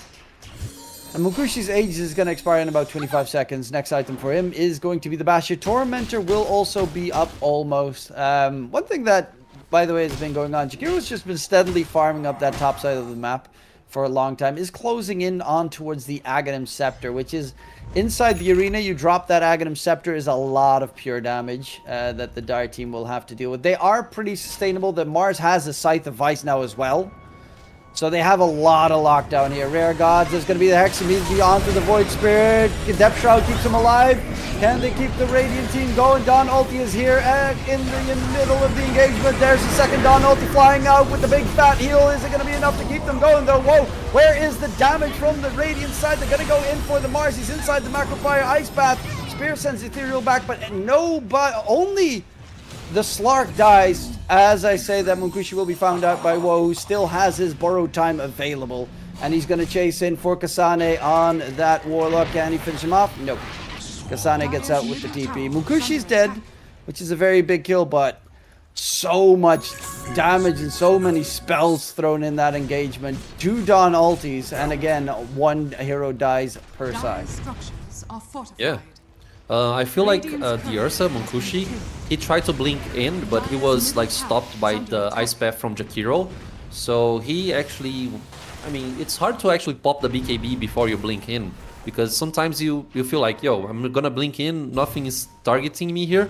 But maybe the preemptive BKB is the thing here. Oh, whoa. Whoa. I mean, borrowed time is there, but... There is no BKB on SSS. The Mars is going to get controlled up. There's still no Ursa for the time being, and they're going to try and Snowball save him. Woe is actually in towards the dire space where the Snowball is going towards Donald, flying out. Wow. Gets a nice stun, but Woe is dead. Goes to the Walrus Punch. Can they kill off the supports in the meantime? They find Kasane. Ursa is up in 10 seconds. Sweden Strong, is he going to burst down? Ethereal is greedy. But he does manage to find the kill and get the TP out before the Ursa comes back alive. But they did manage to take down the big one himself. Woe does fall. Yeah, a bit of chaos happening in this game here. They are diving the T3 towers because, I mean, they have the opportunity to do so, Kalmychata. But yeah, I mean, the fact that Puck didn't die, it's something else, considering that when he gets that Aghanim Scepter, Puck herself will be another major source of DPS. So, I mean, yeah, Woe dying there, it's not a great scenario, and maybe Rare Gods will die as well. 1 hit away. I mean, the Parasma is just gonna finish him. Yeah, I mean, that's a dieback right there. So more net worth advantage for this Puck, which should lead to that Aghanim that I just mentioned. And I don't know, man. It's both games, both teams here are going in back and forth. And I don't know. It feels like, I don't know why, but it feels like one win still has the advantage, considering that the draft tools that they have, you know. It's very strong team fight. The arena, the Faiz, the coil, which will have the Aghanim upgrade to. I mean, it's just too much. One very big important change-up that is soon to be done is that Jakiro Aghanim Scepter. One of the, especially considering they're playing with arena fighting, one of the strongest tools to have this game. Bottom lane, Baden, whoa, has to be a little bit careful. There's going to be a jump in. Borrow time gets popped. Needs to get himself out of there before he gets jumped. Wants to go back for some creeps. Yeah, Sweden Strong almost had him with the Walrus Punch there. So a bit too risky there coming out from Woe, but no borrow time for 70 seconds. Roche will respawn in a minute 20, so he should have his borrow time back in time. But very importantly, Jakiro's got Ags finished. So you got the big pure damage Macropire that can be an absolutely gigantic difference maker in the upcoming team fights. I agree with you. Radiant's I mean, bottom let's see tower is how it under goes. attack. Rare Gods spotted. Radiant are scanning. Oh. As the Slark does get caught by the arena, has the Depth Shroud. Trying to stay alive. Pounce up to the high ground. They're still trying to chase him down. He's elusive. Buck will throw out a Dream Coil. They're throwing everything to kill him out. The Spear does eventually connect. They're going to go in for the Buck. The Warlock going. Can keep him. The Scotics alive. Macrofire's underneath. They're burning quite heavily in this area, but the jump is going to be onto the Baden, and Woe is fallen. And he can't get back up. SSS is going to get jumped by Ethereal, so they do manage to find a lot of kills in response. And they're going to go in for the Warlock here on the side. He's trying to upheaval will slow them, but Munkushi can't get an aggressive jump because his Blink Dagger is constantly being interrupted. And now Munkushi is ticking down here in terms of his HP. Ice Path underneath. Aether Remnant's going to connect, and who gives a damn about Woe when you got Ethereal hitting his Aether Remnants finally in the mix. Well, just a chaotic fight right there. I mean, the coil being used just for a support for Rare Gods, not the best scenario. After the arena? After the arena, everything was just like misplaced by one win. And it's just Roche timing. I mean, they can go Roche here, get the second Aegis plus the Roshan banner. I mean, just a dire scenario for one win. Dire's Great middle execution tower by has Ethereal, as you fallen. mentioned. Like, he went nuts this play. Yeah, he's got the Scythe of Ice, also has that Aether Shard, the Aghanim Shard now, so that helps at least hitting his Aether Remnants. Dire's middle tower is under Gotta get attack. the value out of that one, but Puck is almost back alive with the Dream Coil. So they honestly, after 3 towers, should probably fall back. Maybe you could go for the Ranger Axe, but I think that's already risking it too much. Jakiro is gonna get jumped here.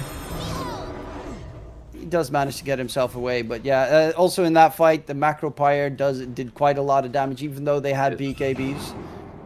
Once those BKBs are gone, they melted to the dot damage. They're going to go for Roshan. Woe is here. They take Roche very quickly with that Bloodthorn, and they should be able to get it before the Dire can even get anywhere close. Yeah, they're so late for this. I mean, they can try to do anything after this Aegis, right? If they are feeling confident, they can actually initiate, but not an easy thing to do. And now we have Aghanim Scepter, but we have Eggs on Puck. It's almost there. He's X'd. But this is all a bait to try and get the Dawn ulti out of there. Jump in from Woe, breaks the smoke of the rest of the Dire heroes. And they know there has to be vision there, so quick counter ward coming in. Puck does have Ags now, so big Dream Coil damage. From the Dire side, Void Spirit's close to his BKB, 20 gold off the mark, and then Void Spirit will also have a BKB. I think that especially is going to be very important to have. They have counters to it, they have the Bash, they have the Golem Drop, they have the Warlock, the Tusk Walrus Punch. So and Puck is getting close to level 25, so it's not like the most amazing item, but it is very effective and very useful, especially against the Mars with the Scythe of Ice and Spear combos. Exactly. Tier 4 item. Oh! Well, that's too deep. Decent damage, but quickly get back. Macro Pyre underneath. Tier 3 tower dropping. But now there's no Macro Pyre, so they kind of have to get himself out of there. Jump in onto the Warlock, try and kill him off quickly. Snowball save in the nick of time. Dawn ulti flies out as the Warlock doesn't get the Golem off. Anku has that refresher for the second round if need be. Dream Coil catch onto the Void Spirit. Anku gets himself back. And Ethereal dropping low, gonna get away. There's the Dawn ulti, number 2. In comes the Ursa, jumping in, going for Anku. With his BKB is about to end. SSS taking down Sweden Strong is gonna be the next one. And the buyback was used by Kasane, but with the Tusk joining in as well, they're gonna go continue this push as they stay alive on the Radiant side. Quite decently healthy. Of course, Mukushi is the scary one, but they still have the Aegis on the Abaddon as well, as they will disengage here. They got themselves a full set of racks, 2 buybacks force out. Ursa, the Mars is still dead. They're gonna get the jump in. Puck, Squadix saved by Sweden Strong, but taken down by Woe in the end. Ethereal doing so much work here, chasing deeper. Woe wants to get his Aegis popped. As Kasane is just there, upheaval. This is all I can do, and it's good enough to get rid of Woe's first life. SSS buys back. He was so close to respawning as well. Trying to get the jump, has no arena just yet. They're gonna go in for Jakiro, taken out. Woe's being chased. Aether Remnant stunned onto the Tusk. SSS is 8 seconds away from his arena. They lose Munkushi. They lose Sweden Strong, and they're gonna lose everyone with the SSS Mars arena now available. Has Hex in a second. Can he get the jump on? Dawn ulti come flying in from Anku. Take down SSS, chasing after Kasane. Ethereal gets that kill. And it's a full team wipe. GG called. And Kalmychata take game 2 to take us to a deciding game 3. Yeah, great match here. Both games that we've saw so far, the back and forth is just too strong between those teams. And like Kalmychata, we already know that they have been winning against one win team from the past like 2 engages that they have showed us. And one of the matchups that they had was actually 2-1 for Kalmychata in the best of 3 series. So yeah, we can see a comeback being built here by Kalmychata. And like what I felt in this last team fight on the like last 5 minutes of the game, maybe 2 minutes, I felt like the Ursa, she wasn't able to apply any damage whatsoever. It was like 2 ultis on Dawnbreaker, you get so much sustain out of the Abaddon as well. The Macro Pyre wasn't available for the last team fight because they actually managed to wait it cool off. So yeah, I mean, the Ursa, she didn't deliver the damage. It was very hard for them. Like, what can I say, Truman? This match was very interesting to watch. It was very interesting. They had Void Spirit had the Ag, so he had the double shield. You had the Abaddon with the shield, and of course his ulti. You had Dawn ulti with the Ags and the Refresher. Then you had Slark with the Depth Shroud as well as a defensive tool. Hell, they even had a Vlad's on the Jakiro at the very end of the game. So a lot of tools on Kalmychata to keep their heroes alive. And did so very successfully. The interesting part is One Wind didn't have all those super defense. They had Arena, Snowball Safe, Sweet and Strong played phenomenally, by the way, on the Tusk. But they didn't even have that many super defensive tools. But still, they managed to outlast in a lot of those engagements. But eventually, it was really Anku on that Dawn with the Refresher coming in. Did 14k healing that game. Ursa just couldn't fight when Dawn had his ulti because he just didn't do anywhere close to enough damage.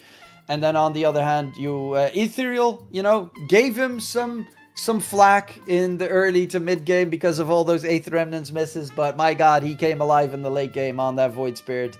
And a couple of really good catches on him as well to secure it for Kalmychata, taking us to game 3. But of course, that's, as you said, we're going to a game 3. We're going to go towards a short little break. We'll be right back for game number 3 after the break.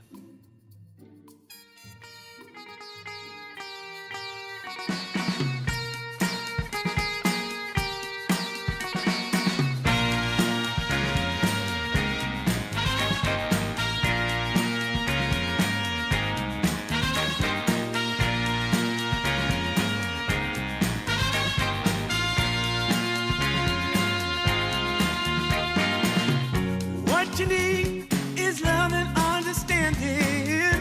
Find a heart whose love is true. Deep down, there's only one companion who's there for you when you need him to be. Your heart was broken in 1,000 pieces. So much pain that you've been through. Here stands a man who's your salvation. Just ask yourself, am I ready for you? 100% now. I'm ready. 100% now. Yes, I'm ready. Eyes wide open. I'm ready to move. I'm ready to move. 100% now. Take a chance in a new direction. Any place you wanna go. I don't have all the right answers, but one thing I know, I'm so ready for you. 100% now. I'm ready. 100%. You know I'm ready. Yes, I'm ready. Eyes wide open. I'm ready to move.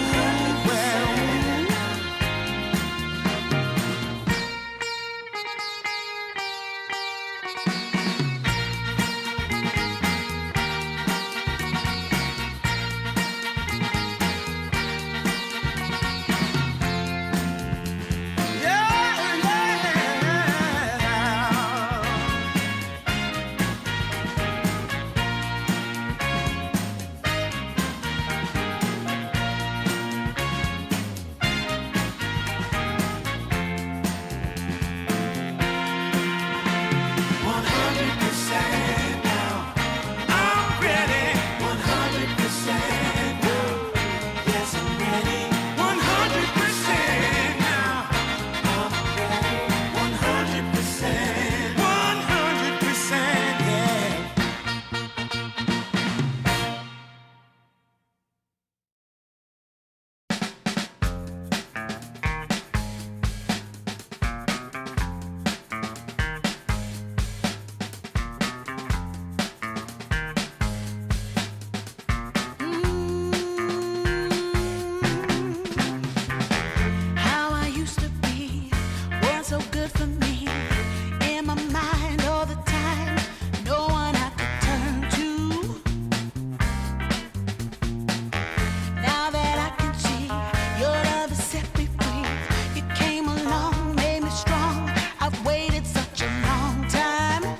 when you know you got a good thing that makes me feel fine. Ooh, wherever it leads me, you know it's all fine. I never thought that this could sweep me off the ground. Oh, I don't want it to stop when it's feeling this good.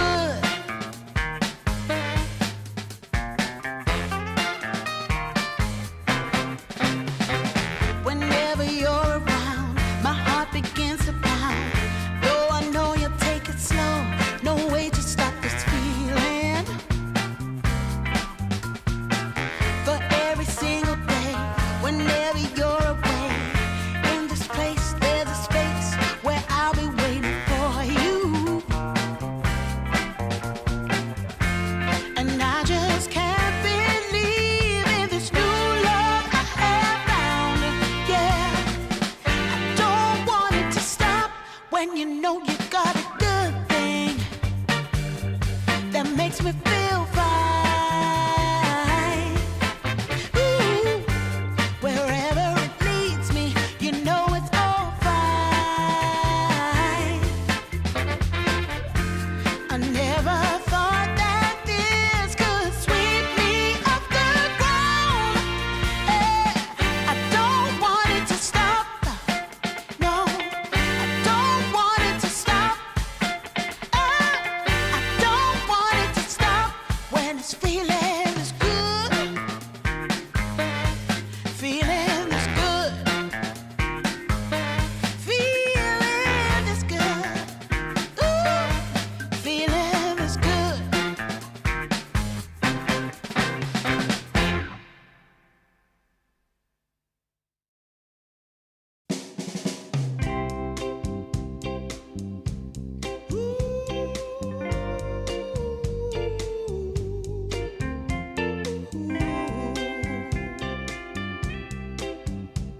Yeah, yeah. I've been waiting a long time, just longing for a glance from you. Yeah, a chance to look in those big brown eyes. No telling what my heart would do. Hey, when we met, I sure knew it felt as good as it could be. In that moment, though it felt so good, I wondered why you noticed me.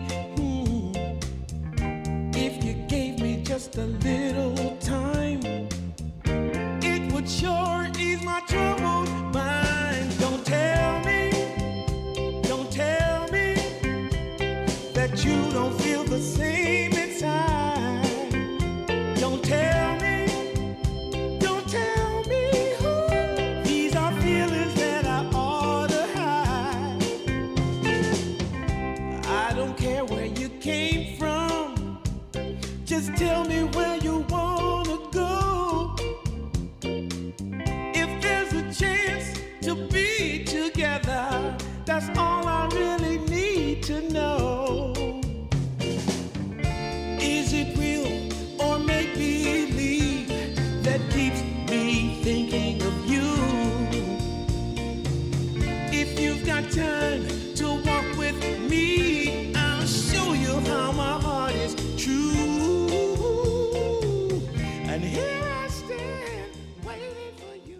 Welcome back, ladies and gentlemen, as we are getting ourselves ready for game number 3, the decider in this series. We're going to head immediately in towards the draft. It's already on its way. Arjareth, let's see what heroes are going to get removed or taken going forward, as I expect. Yeah, the Bounty 10 Hunter, again, seconds immediately remaining. removed by 1 win. You know, that's the problem with specialty heroes. I 5 never get to seconds see them. remaining. Yeah, we never get to see them. Unless you're playing against Watson, and then you just let the NP pass through 2 times. Yeah, but to be fair, both those games they could have beaten him. So Yes, no, yeah, for sure. I'm just It's not- fooling around, you know? Radiant team yeah, no, ban. it just wasn't. Yeah, I want to see some specialists on their heroes, and we don't get that luck, unfortunately. Let's see, however, what the rest of the bans are. Kalmychata going for about the same bans as the last game. I don't know if Disruptor was among them, but definitely 5 or 4 potential pulse 5s removed immediately to make sure that 5 seconds Kasane remaining. starts the game off with not an ideal pick. Still, Enchantress available, so I think he should be pretty fine. Yeah, Enchantress available. Bounty and Slardar removed here. It's basically the same bans from both games, I guess. The Chen also being respected. We can now see another ban from one win team. They removed what on the last game by that third ban? Slark being respected. Okay. Slark was very impactful on this last match, so I get the respect here. Now they open with Tiny. Tiny is a flexible hero. He can go mid, can also play support 4. Sometimes you can also do like a Tiny carry, but I've not been seeing those for a while. But it's still possible, so yeah, why not? Tiny as an opener. 5 seconds remaining. And now Kalmychata, they have the answer here. Yeah, Tiny is... Sweden Strong plays a really good Tiny. I know Squadix also plays it in the mid. SSS technically plays it off lane, but I doubt that they're going to go that route. As it does mean if you pick up a Tiny, normally that you're going to have to get an off laner that either works super well with Tiny, so like Razor or something, or Viper, which most teams don't go for, or you go for, just like in game 1, the Timbersaw for SSS, to make sure you can have a solo lane and Tiny can roam around to help the other lanes, which I think is going to be kind of the game plan this time around in this series. Yeah, alright, Dawnbreaker for Kalmychata. It's a very decent opening for them. I mean, Dawnbreaker is just too strong, man. I feel like they should nerf her like somehow. They tried to nerf the facet, the first one, like the cooldown reduction based on luminosity, but still, like the hero is just too intense. The toolkit from this hero is just too good. Yeah, we saw it last game. It's still very strong. Laning wise, it's stupidly strong. You get the Ags refresher combo, and that's just like a solid almost 20 seconds where your teammates can't die because the healing is too much. There are a couple of ways to counter it, but no one wants to play A.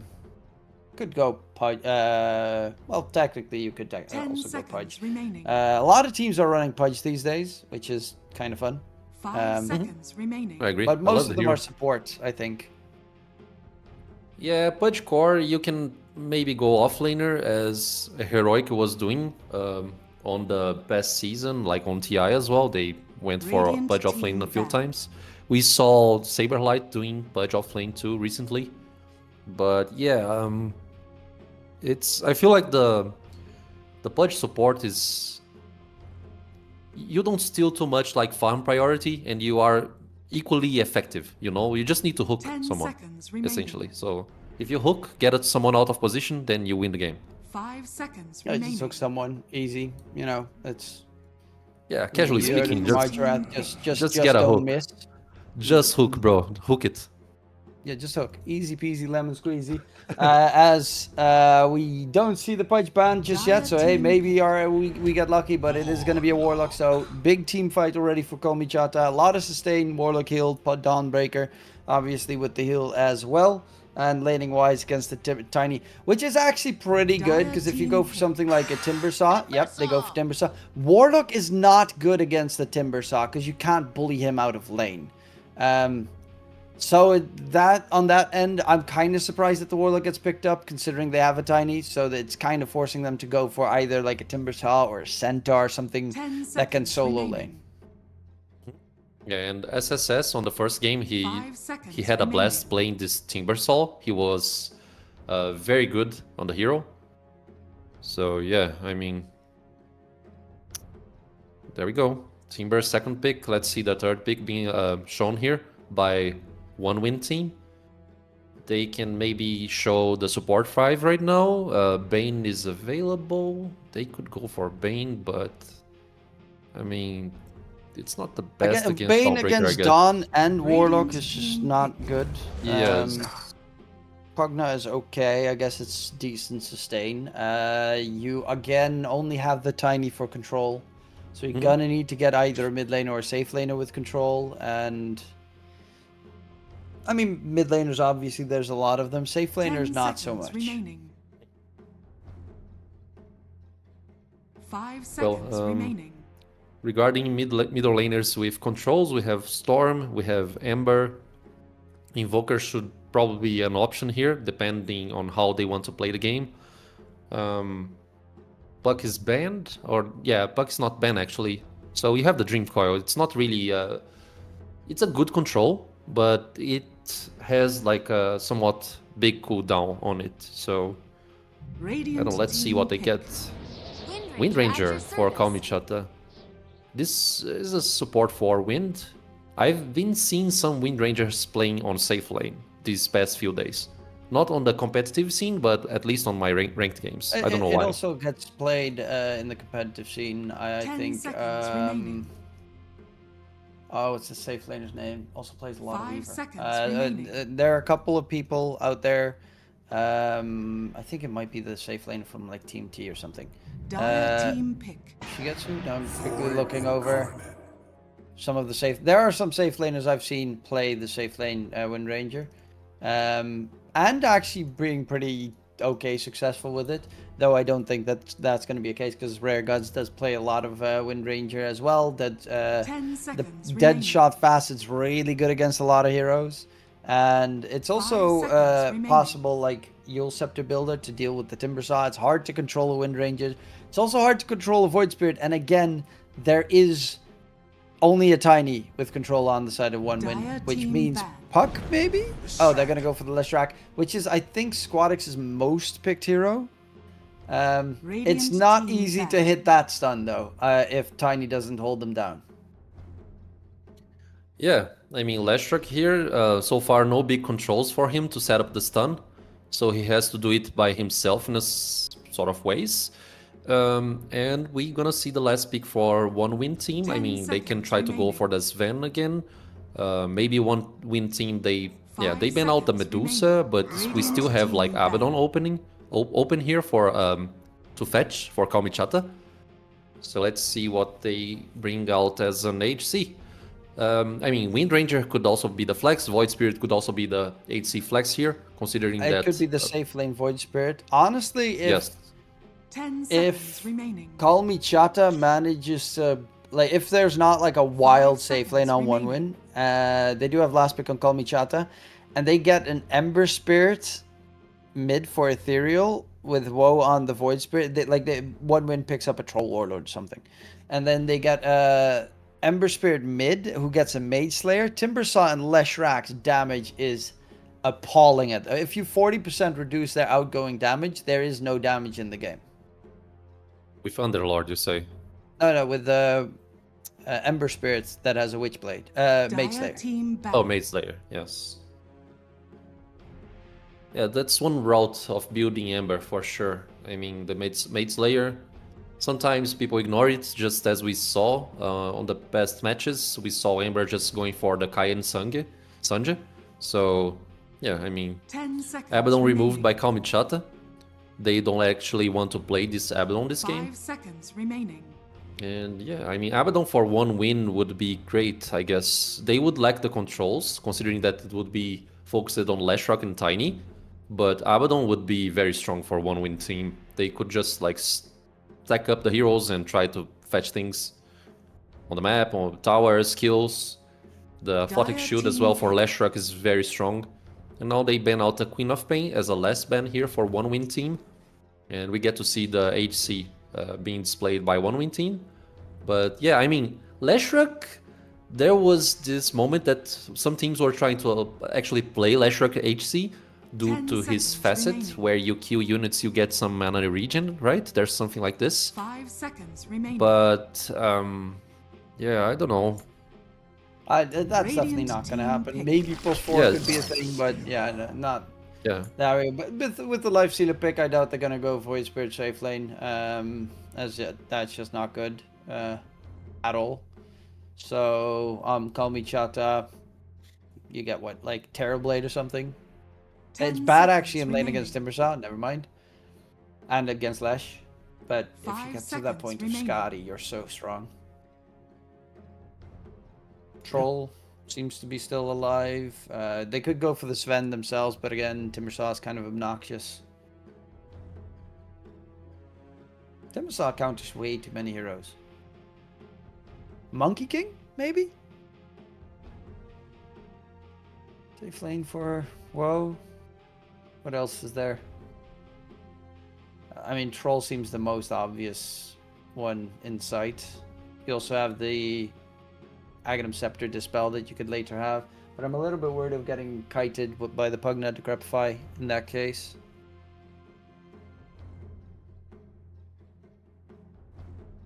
Yeah. What The other safe Decrepify things is very are there? strong in this game. For HC, you say? Well, yeah, they need a safe laner. If you play Void Spirit this game against Lifestealer, you're going to lose. Terrorblade, maybe? I don't know. Yeah, Terrorblade is like solid if you get to that point in the game, but I'm afraid of all the early game damage. Anti-Mage is Anti-Mage. very good against everyone but the Lifestealer, but you kill everyone but the Lifestealer. I like it. I like Yes. that a lot. It's a very neat pick. I agree with you. Anti-Mage can be very strong here. I mean, we just need to see if he's going for a Dominator build or something like this. And yeah, I mean, I like this last pick. It's always hard to play Anti-Mage considering that you need that build-up timing for the hero to come up online. But yeah, as you mentioned, the Void, Mana Void here, the ultimate for Anti-Mage is just great to kill Timber, Kasani, Squadix as a Leshrac. I mean, it's just too strong. I think it's fine. Yeah, I like that pick as well. It's not the greatest against Lifestealer, but you can kill Lifestealer when everyone else is dead and just go that way, which I think is probably the best way to go for it instead of like Troll. I think Troll would have actually been problematic if they went for it because he'd get kited too much. And Anti-Mage, they have very lacking control. They have in total Avatos, Leshrac Split Earth. That is all the control one win has. They have nothing else. They're going to need to buy a Basher on Lifestealer, a Scythe of Vice on the Timbersaw, and probably something else in there to try and keep the Anti-Mage at bay. Because 2 heroes that have control is not going to be enough to keep Anti-Mage away from killing the supports. I agree with you.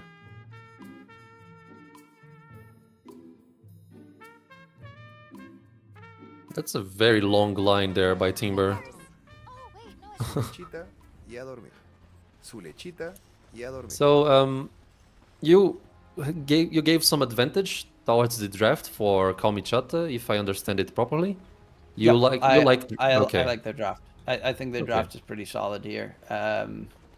Laning wise, Anti-Mage as well is pretty decent against the Timbersaw. You drain his mana. Timbersaw, of course, can survive that lane very easily if he just gets reactive armor levels. But he could also technically get aggressive on the Timbersaw against the Anti-Mage, which is doable. Warlock can't do anything against the Timbersaw. Honestly, Warlock's just not going to have a really good game this time around, as he most of the time will get ran down. But they do have Dawn ulti, Warlock ulti to at least interrupt a BKB TP from the Lifestealer, for 30 instance. seconds to battle. And Wind Ranger is also a hero that can catch you off guard with how useful it is. One good 3.25 second shackle shot and the team fight's decided. Yes. Smoke. Don't want an early late game fight against a Fatal Bonds, which is now on 4 Dire Heroes.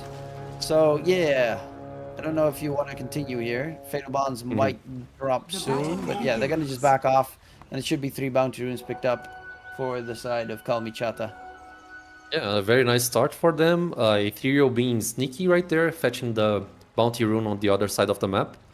So we get 3 runes for them. And yeah, as you mentioned, man, like 3.25 seconds control. It's so intense. 3 seconds, man. Yeah. And you can latch onto 2 heroes. It's just too great. And then if you get the level 20 talent, you also get the extra 0.75, so you get a 4-second stun. Oh wow. Anyone, 4 even a life stealer dies in 4 seconds. Yeah, I mean, life stealers, they usually build up the Sanjin and Yasha for some stats reduction. But, you know, like, it's still too much. It's a lot. Anti-mage, like, benefiting from right-clicking for 4 seconds, it's insane. There will be, of course, Timbersaw load sorb in this game, as almost every game has Timbersaw load sorb, even games where it's technically not that good. Woe bottom lane taking a lot of damage here already from SSS. Fatal Bonds in response does do a lot of damage in response, as they are getting bullied themselves backwards. So, interesting little engagement there. Warlock doesn't have his level 2 yet, then he'll just drop a heal onto Anti-Mage and keep him alive. But gotta be careful of the next Fatal Bonds if you're that Timbersaw. They're gonna go in. Going in for Woe again. Still a little bit off the mark for the Warlock to get that level 2. Yeah, One more creep. just one more creep. And then he will have it, the Shadow Ward, to help this Anti-Mage. It's a nice lane, you know. You need to control the farm and just keep on farming. So Warlock and Anti-Mage are a very good combo, like very good synergy in the lane phase. Up there we see Rare Gods taking a lot of damage, and apparently it's just like 1v1 against Kasane. I mean, Pugna it's an annoying hero to play against, especially when you don't have the wind run to react to the right clicks of this Pugna. So yeah, like, nice job by Kasane. But Rare Gods had like a solve, and whoa, Uncle, can he die takes here? a lot of damage. Kasane with that Nether Ward got a lot of that magic damage spell reflect. Rare Gods will get an easy 20 gold though in response. And Squadix in the mid match against the Void Spirit. It is a scary hero to deal with, and a lot of the time you actually want to level. You don't ever want to level Disseminate in the laning stage, but against Lesh, if he gets Diabolic Edict on top of you, you might need it. Anku is going to get first blood onto Kasane in top lane while I was looking at that mid lane matchup in the meantime. Yeah. Shackle shot, power shot as well. I mean, it's just a lot of damage where you have the kill shot facet as well. Like, down there, we see the Lotus being contested, but it's gonna go in favor of Timbersaw. And like, it's mirror effect right now, because Dawnbreaker got the Lotus for herself as well in the top lane. So just fine for both offlaners here. Yeah, laning wise in mid, it's also pretty decent. Squadix does have 2 points in Diabolic Edict, 2 points in Lightning Storm for the last hits, and Diabolic Edict in case someone, well, Ethereal makes a mistake and gets too far forward. He has Disseminate now on the Void Spirit, so it should be able to keep him alive against the Leshrac. But obviously, once Squadix gets the point of Blink Dagger, he can he spots out Warlock, Warlock's dead. Top lane, Kasane taking a lot of damage. He doesn't have Decrepify yet. So it's an easy kill there for the Dawn with that Starbreaker damage coming in. And another Kasane kill. Exactly. As long as he cannot deny the damage from Starbreaker, as you mentioned, he's gonna keep dying on this lane. It's just too much damage. The power shot especially. Like, if he targets the Decryptify on himself, I think it's even worse, right? So... I think Decrepify doesn't give you increased damage on your allies anymore. Doesn't? No, only on enemies. Oh, They okay, take more okay. magic damage. Yeah. Sorry, I'm a dinosaur. I'm a Dota 2 dinosaur, so... I just know. passed through. Yeah. Old man Argirath right there. Yeah, exactly. Back in my day, you never Decrepify an ally. Did too much magic damage. That sort of thing. It's hard to keep up with so many changes. It's still like, I don't know. It happens. Usually when a big patch comes out in Dota, I don't play for a couple of days because I'm like, I don't wanna. Everything's new. Everything's scary. I'll just wait a couple of days, and then once everything is a bit normal, I'll go back in. Oh, Ethereal. Dropping low. Diabolic Edict gets slowed down, and it is going to be a kill in that mid lane. Sweet and Strong trying to run away. Power Shot doesn't connect. Healing Salve still going on. Squadix, there's a toss back, but Rare Gods does have that wind run available. Power Shot's available if he can land it onto Sweet and Strong. Does get the kill. And a nice little kill there for Rare Gods. 2 kills, 1 assist. Not a bad start for the Wind Ranger. Yeah. And he's trying to like achieve stacks here in the triangle as well. There's a neat ward there placed by Pugna, by Kasani, that is actually showing up this stack being made here in the triangle. And on the bottom side of the map, actually mid, we see Lashrak trying to apply some pressure with Pulse Nova. Spawning. Warlock has Yeah, to they run. want to contest the runes, exactly. Rune top side, Invis rune for Kasane. And that one's gonna go to Squadix. Oh. Rare Gods. It does get picked up by Kasane, but they're gonna go for Rare Gods. He already did use the Wind Run. He's gonna get taken out. Ethereal has it. You can die as well, probably. I don't know. Yeah, he should be fine with the heal behind him. Yeah, the range drop is like making him more sustainable as well. And he has the avalanche toss. Toss up. He's not easy to kill. He's going in. Okay. Structures are fortified. Okay, no Interesting. mana on Lashrak. I mean, he doesn't have the mana available to actually use the Diabolic Edict, so it's fine. But Dawn yeah, has level very 6 now as well, so they do bold have Dawn moves. ulti. Oh, also that. If you account that as well, I mean, it's just bold moves by Ethereal. And, like, nice ones. Going on Kasane in mid, Dire's bottom tower but is they're under not attack. going to dive in. Dawn's not going to throw his ulti there, especially with the Shrine of Wisdom spawning. But the tier 1 tower is getting a lot of damage with that siege creep.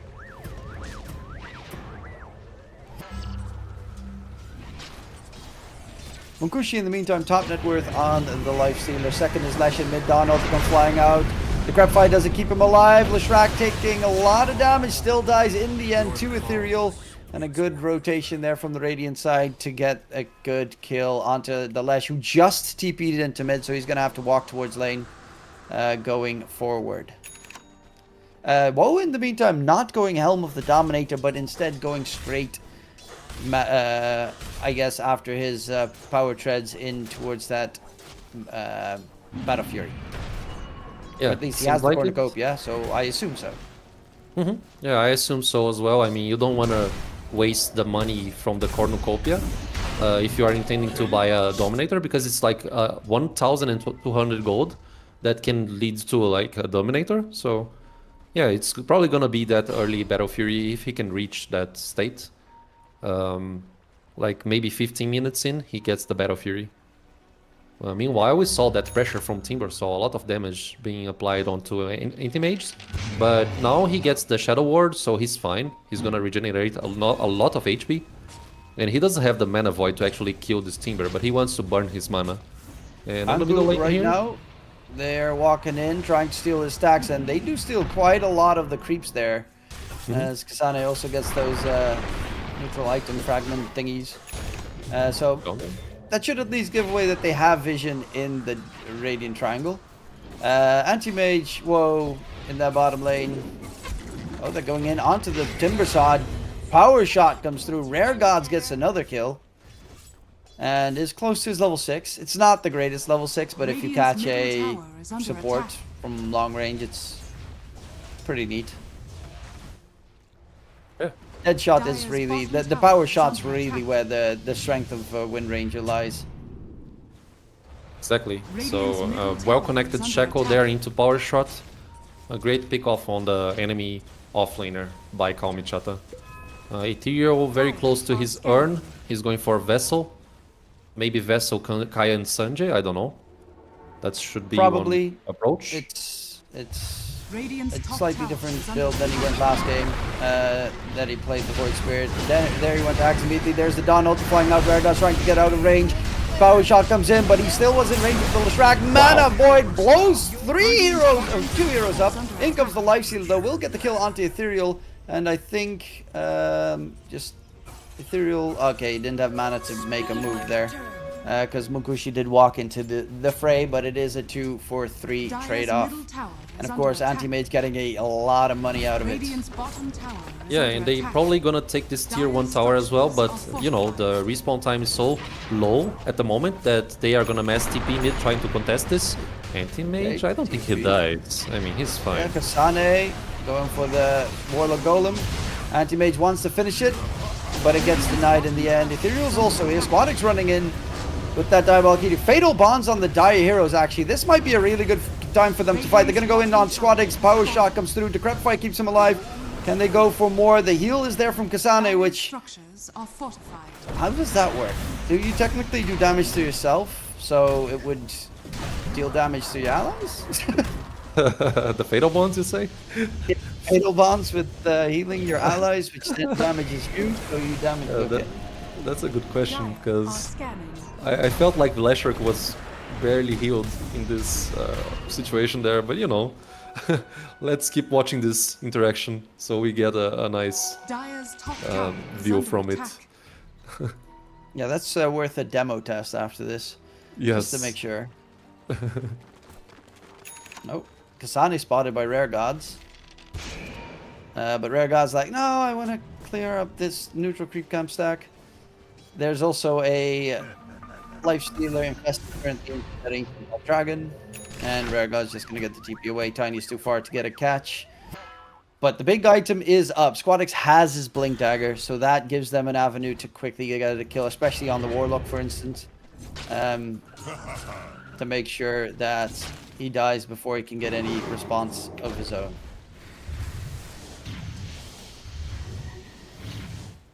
I mean, net worth-wise, Lifestealer ramping up the charts here, so strong, almost close to his Radiance. Dawnbreaker although. SSS, Dawn, ulti in onto the Timbersaw. Whoa, Mana Void, SSS dead. Under attack.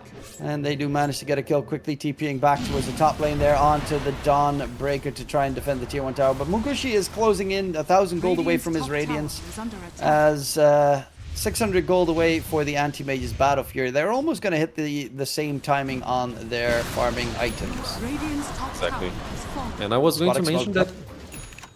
Oh, wait. Okay. Dire's I was going to mention that bottom tower is Dawnbreaker, I under mean, attack. he's doing just fine by himself in the top lane. Very close to his Aghanim Scepter as well, so you need to actually mention like how good this Dawnbreaker is at this point of the game as well. Whoa, gotta be careful. Sweden Strong and Squadix are right behind him.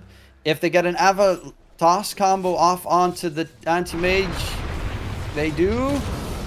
Toss up, and he is dead. 100 to 0. Leshrac with that Diabolic Edict, pure damage. Blink Dagger reveal takes down the Anti-Mage, and that's a big kill. Because that delays his Battle Fury for a little bit longer. And every second counts when it comes to the Battle Fury timing. Dire are Exactly. scanning. No Dawnbreaker ultimate available as well to try to help this Anti-Mage right now. But like, even though he got picked off and it's going to delay his Battle Fury, Dawnbreaker is getting so much levels that she can get the cooldown reduction on level 15. And yeah, there's a smoke here. They're looking for a fight. Don't think Munkushi is viable to kill on the Lifestealer. But the Don't think so as Pugna well. definitely is, and they're going to spot the Pugna, which is going to get some earn charges here for the Void Spirit and the Tier 1 tower. Plus, he has the Spirit Vessel now flying out on the Void Spirit, so that will be a Spirit Vessel with a couple of charges. Exactly. Radiant are scanning. And like, Dire's as I top mentioned, tower just is mentioned, falling. the XP advantage that Dawnbreaker gets by killing all those heroes and staying strong, getting farm up as well. Level 15, very close to it. He's gonna get the talent that reduces cooldown on the Solar Guardian, so it's gonna make it harder for everyone to execute pickoffs on the side of one team, one win team. Yeah, Very clutch positioning here by Warlock. Look at this, stealing the XP. And getting the TP Sneaky out before boy, he, nice. spotted either, so does manage to disengage fully. Woe's got the Battle Fury now done, but top net with it is Anku on that Dawn. Going for immediately after the Ags, into the Shard, into the Refresher. Lots of healing. They do have a lineup that builds into Shiva's Guard, but it's going to take a while before a Shiva's is going to be built up on the 1-win heroes. Oh, whoa. Gotta be careful, but Dawn does have an Ags ult. So if they jump in onto the Anti-Mage, who feels very confident here. Yeah, they know that if they go on the Anti-Mage, they will probably all die. Yeah, exactly. If Leshrac gets caught, he has no way out, right? You try to follow up with Tiny Initiation, you use the dagger offensively, and then suddenly you cannot really escape the Dawnbreaker ulti. You just burn up and die. So yeah, Void Spirit Ethereal actually aiming for an Aghanim Shard apparently, and after that he goes for the Aghanim Scepter as well. I mean, nice, good layers of silence, more damage to the Void Spirit. It's a very decent item for him. Radiant's top Yeah, tower I is am under curious to attack. see how this game is going to go, of course, once we get to late game. Because Tiny currently can't really do much until he has his Blink Dagger. That's when he really becomes active. But in general, like, Lifestealer is the strongest hero in this game. And you're going to have a really big problem trying to deal with the Lifestealer in ultra late game unless you kill the entire enemy team, which it's not easy to kill off a Timbersaw in late game. He's got Kaya Sanj now done and is going for the BKB next, so he's making sure he doesn't die.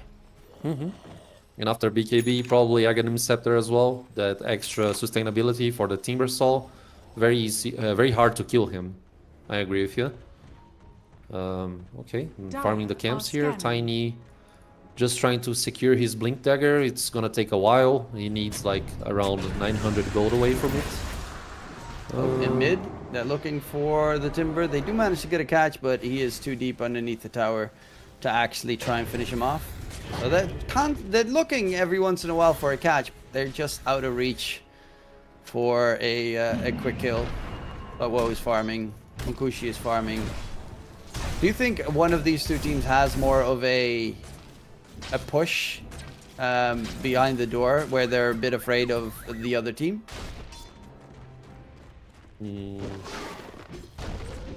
If I think one team has a better push, is that what you're asking? No, Like- I'm asking if one team prefers to go late game over the other.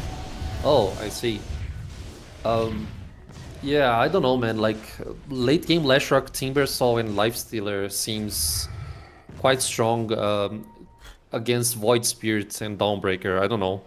Like, Dawnbreaker, it also, she's very strong in the late game scenario, but I don't know, not as much as a Timbersaw. So I feel like one win, it's the answer. Radiant's middle tower They has should fallen. probably try to hold up the game more. I mean, that's the feeling I get. What about you?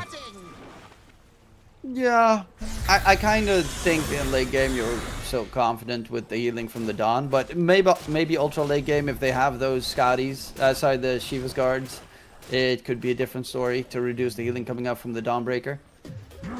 I do feel like, again, the Dire just has... If they kill the Tiny, there is no control on their side. And that's the one thing that I'm kind of... Like, one side has a Shackle Shot that stuns you for 3.25 seconds.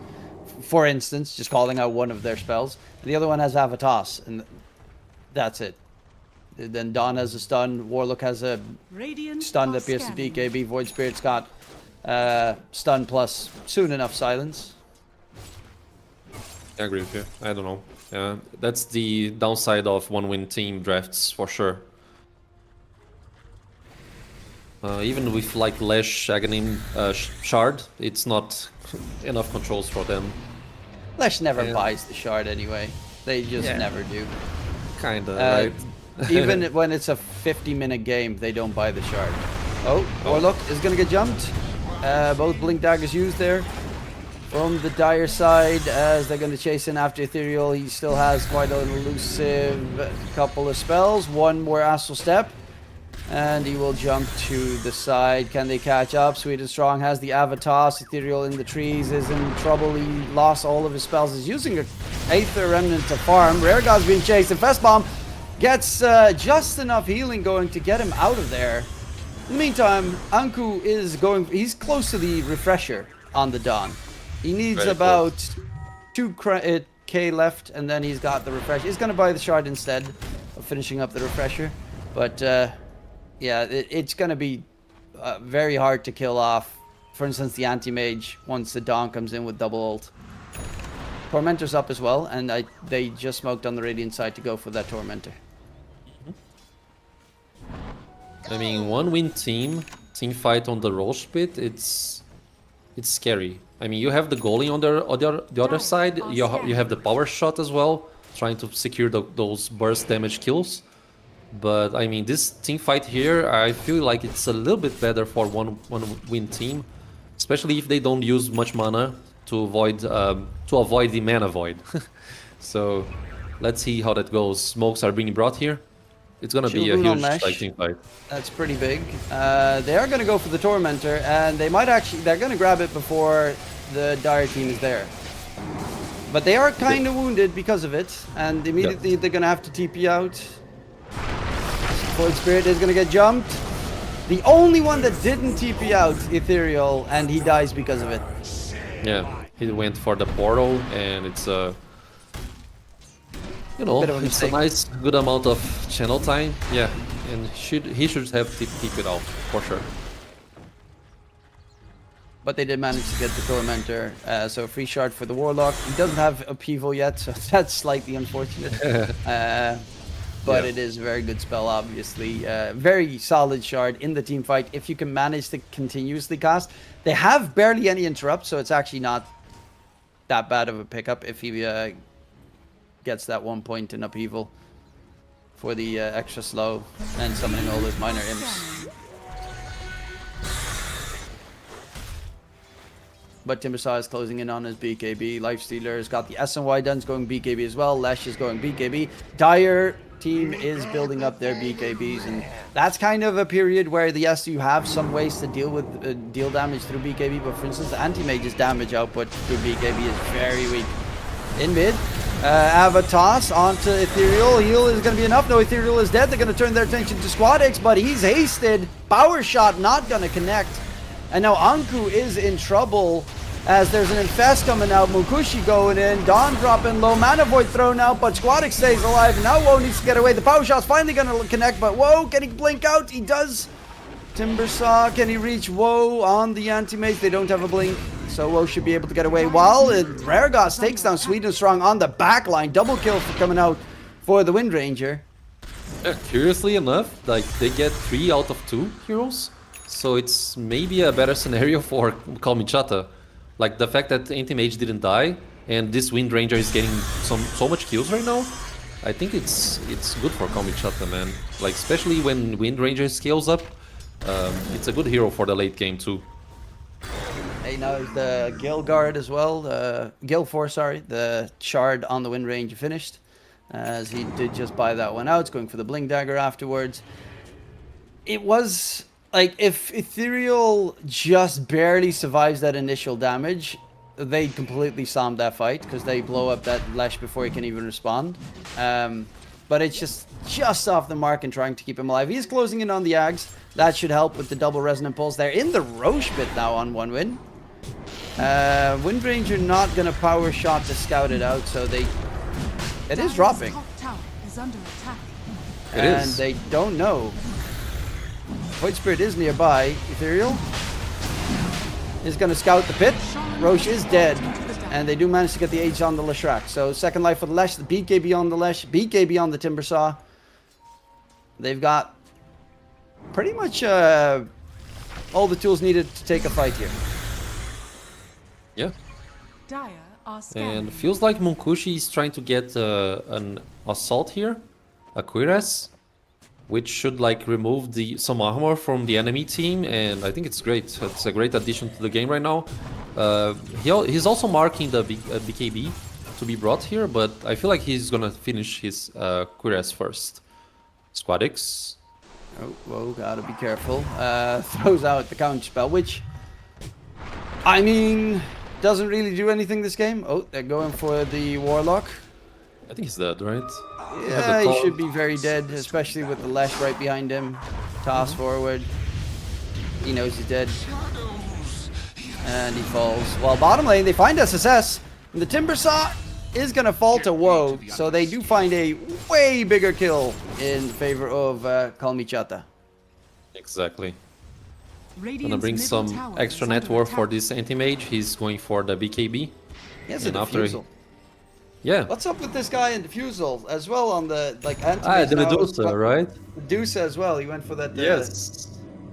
I guess I it don't know. does make sure that if Lifestealer's mana is drained, he at least can't rage. Dire's bottom tower Maybe. is under attack. I mean, yeah, it's more mana drain overall, and a little bit of control that is being brought by yourself that is not so costful considering the basher, right? Because until you reach that abyssal state, it's gonna take a while Diffusal Blade is so much more, you know, not expensive. But yeah, I mean, they picked off the rare gods, the Wind Ranger, and now we see some slight pressure on the mid lane here. While Anko's just walking around, he is... I mean, he has the refresher up, right? Avalanche thrown out, Sweden Strong not going to be able to get the catch in there. Should be the refresher, should be delivered. Yes. Going for a Nullifier next against, well, just in general, Pugna. And also Glimmer Cape and smaller other stuff. Force Staff almost done on the Tiny. Radiant are scanning. But yeah, now you have to deal with a double Dawn ulti. Radiant's bottom tower is under attack. As Woe is getting his BKB delivered as well on the anti-mage. Woe is top net worth, very farmed. Munkushi not too far behind him. Are fortified. But the big one that I really like to see is Anku on that Dawn. He's constantly been able to keep up that farm with the rest of the game.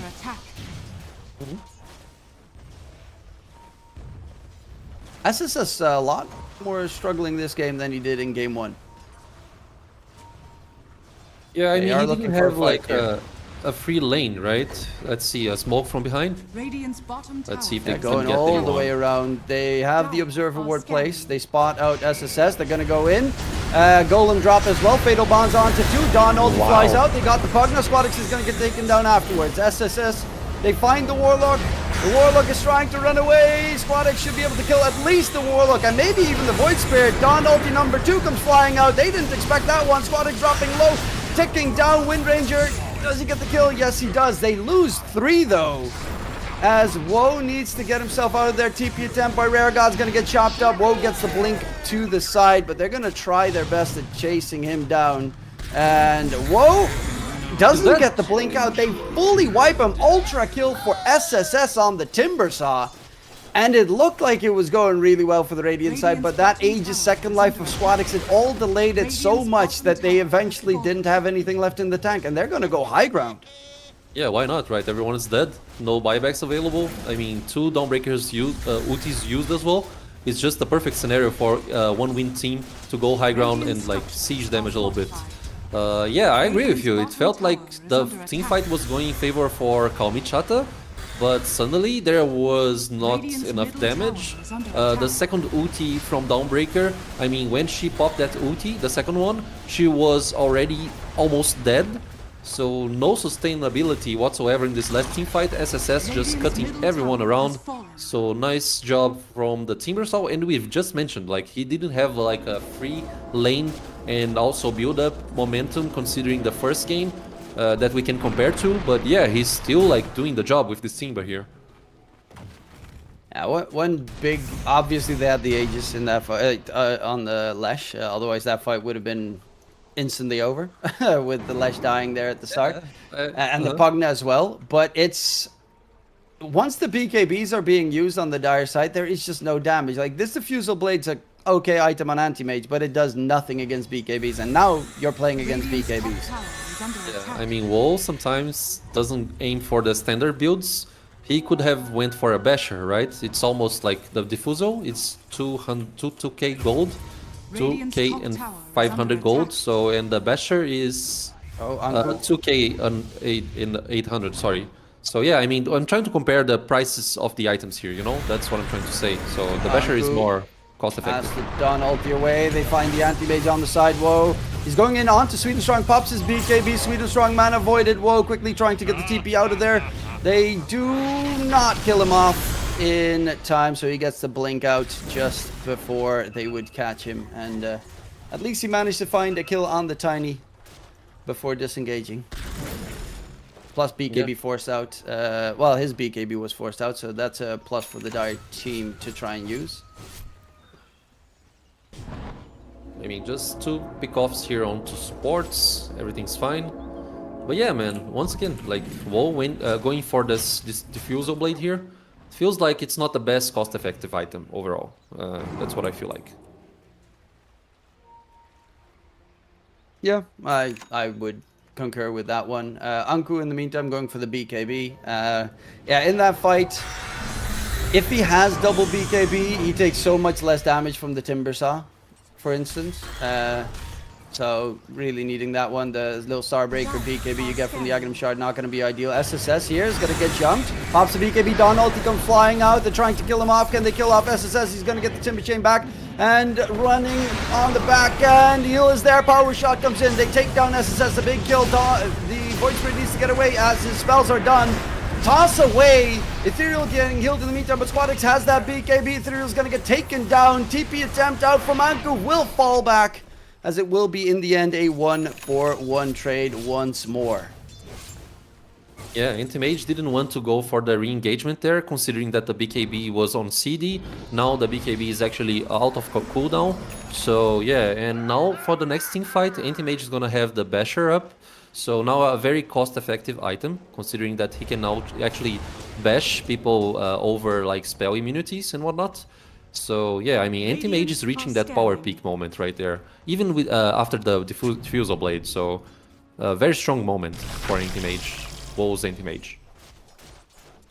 Yeah, in the meantime, you also do have in the bottom side of the map, Munkushi just chilling there. Tormentor is up. Both teams could grab it at the moment. Free shard for the Radiant side would be for, I guess, actually only Anti-Mage. On the Dire side, it would be Pugna, pretty decent. Tiny, terrible, yeah. This is pretty okay. The extra cast range is nice. And Munkushi is going to go for the Tormentor, as they are pretty close to that Tormentor being taken. Munkushi does pop his Rage. And they spot out that it's being taken. Heal comes out, but they're not going to try and get the catch there on towards the Dire Heroes. Sweet and Strong gets the shard. Yay! 100 extra damage on your tree throw.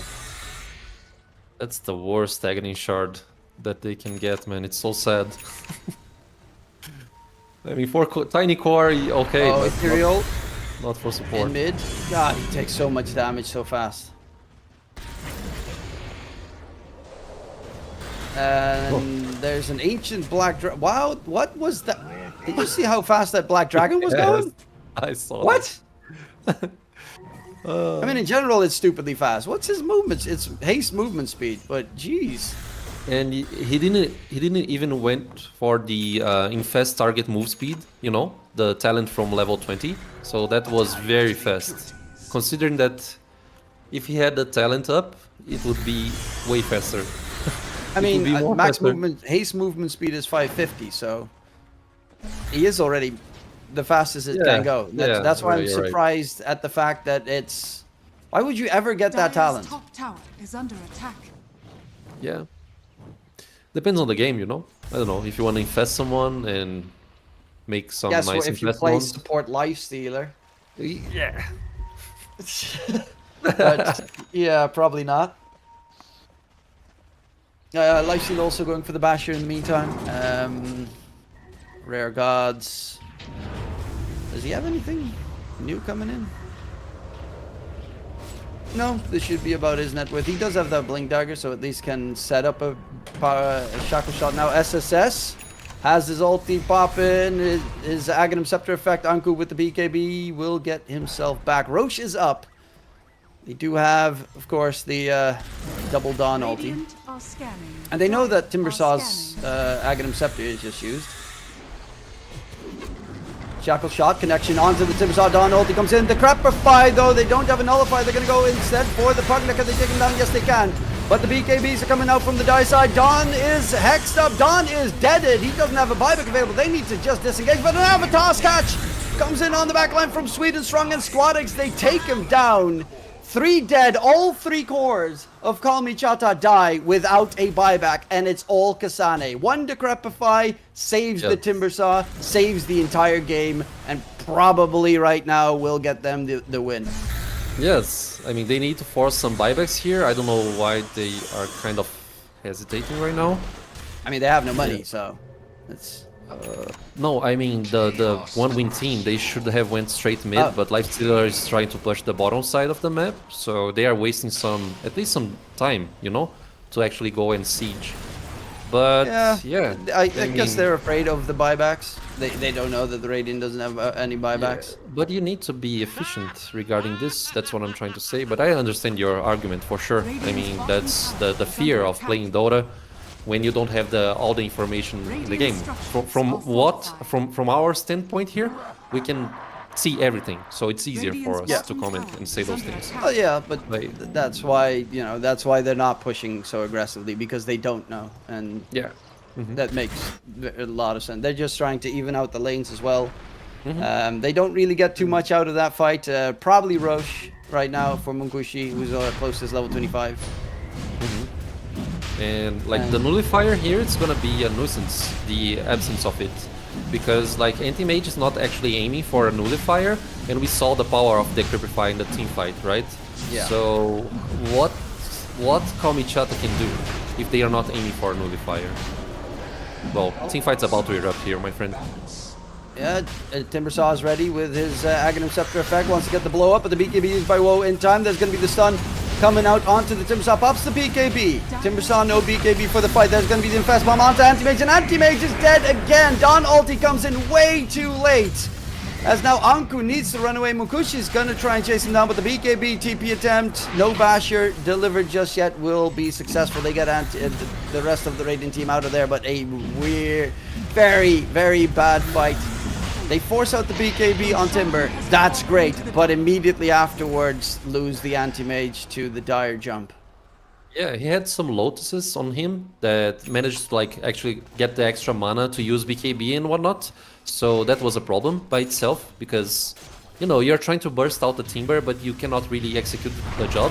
And then suddenly anti-mage without BKB out in the open, you know, he's just gonna get killed. And also Ethereal here getting picked off as well, which is not a great scenario for the Kalmychata team.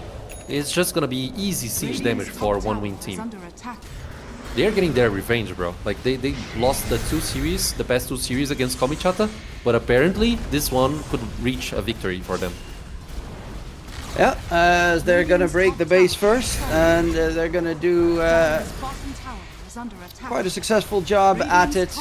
Top set of rack secured, no buyback on the Radiant heroes at the moment either. Anti-mage kind of getting clobbered in all of these fights. And just the BKB, it's literally just BKB. There's no damage coming out from the anti-mage once BKB is used.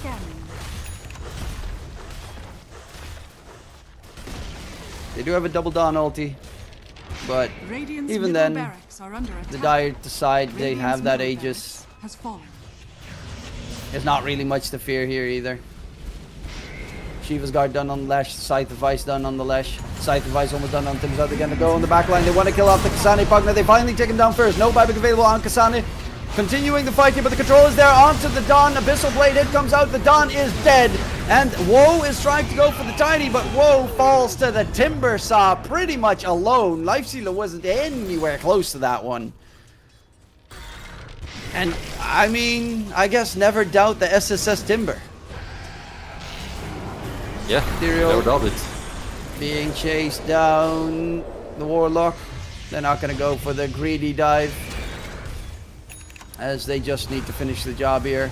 Played safely, Axe comes out immediately. SSS with the second Scythe of Vice. There's the control onto the Wind Ranger. Wind Ranger's dead. Buyback coming out from the Wind Ranger, trying to get a good, well, picks up the gem in the meantime. Has a potential for a shackle shot onto the Timbersaw, but there is just no damage.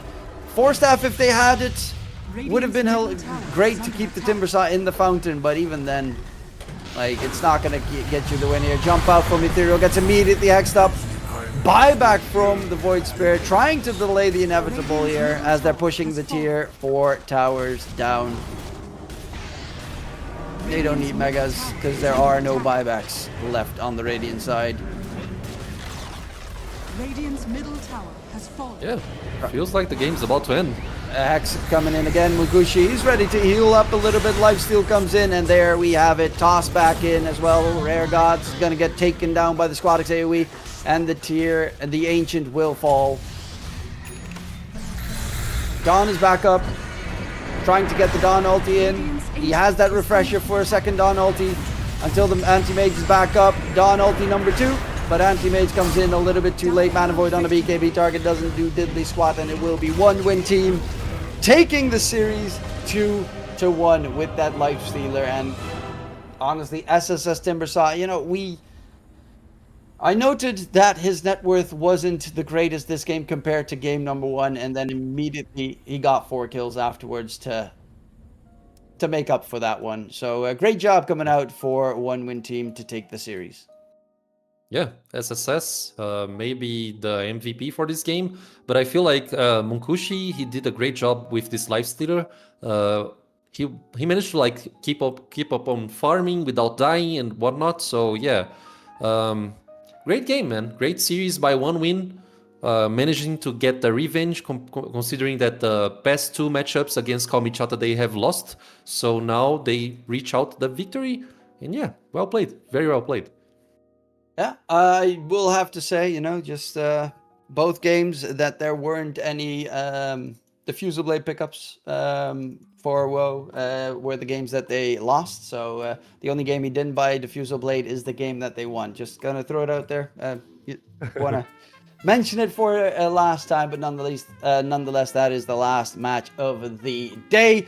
Hopefully you all enjoyed the show. Hopefully you enjoyed the series, and congrats again to 1-win to, I think, take the top spot, or at least tie the top spot in Group A.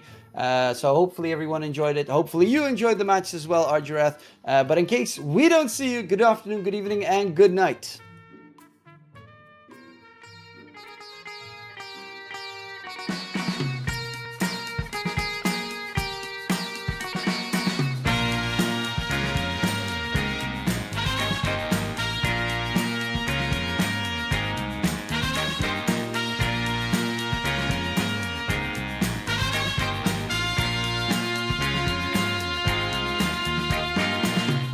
What you need is love and understanding.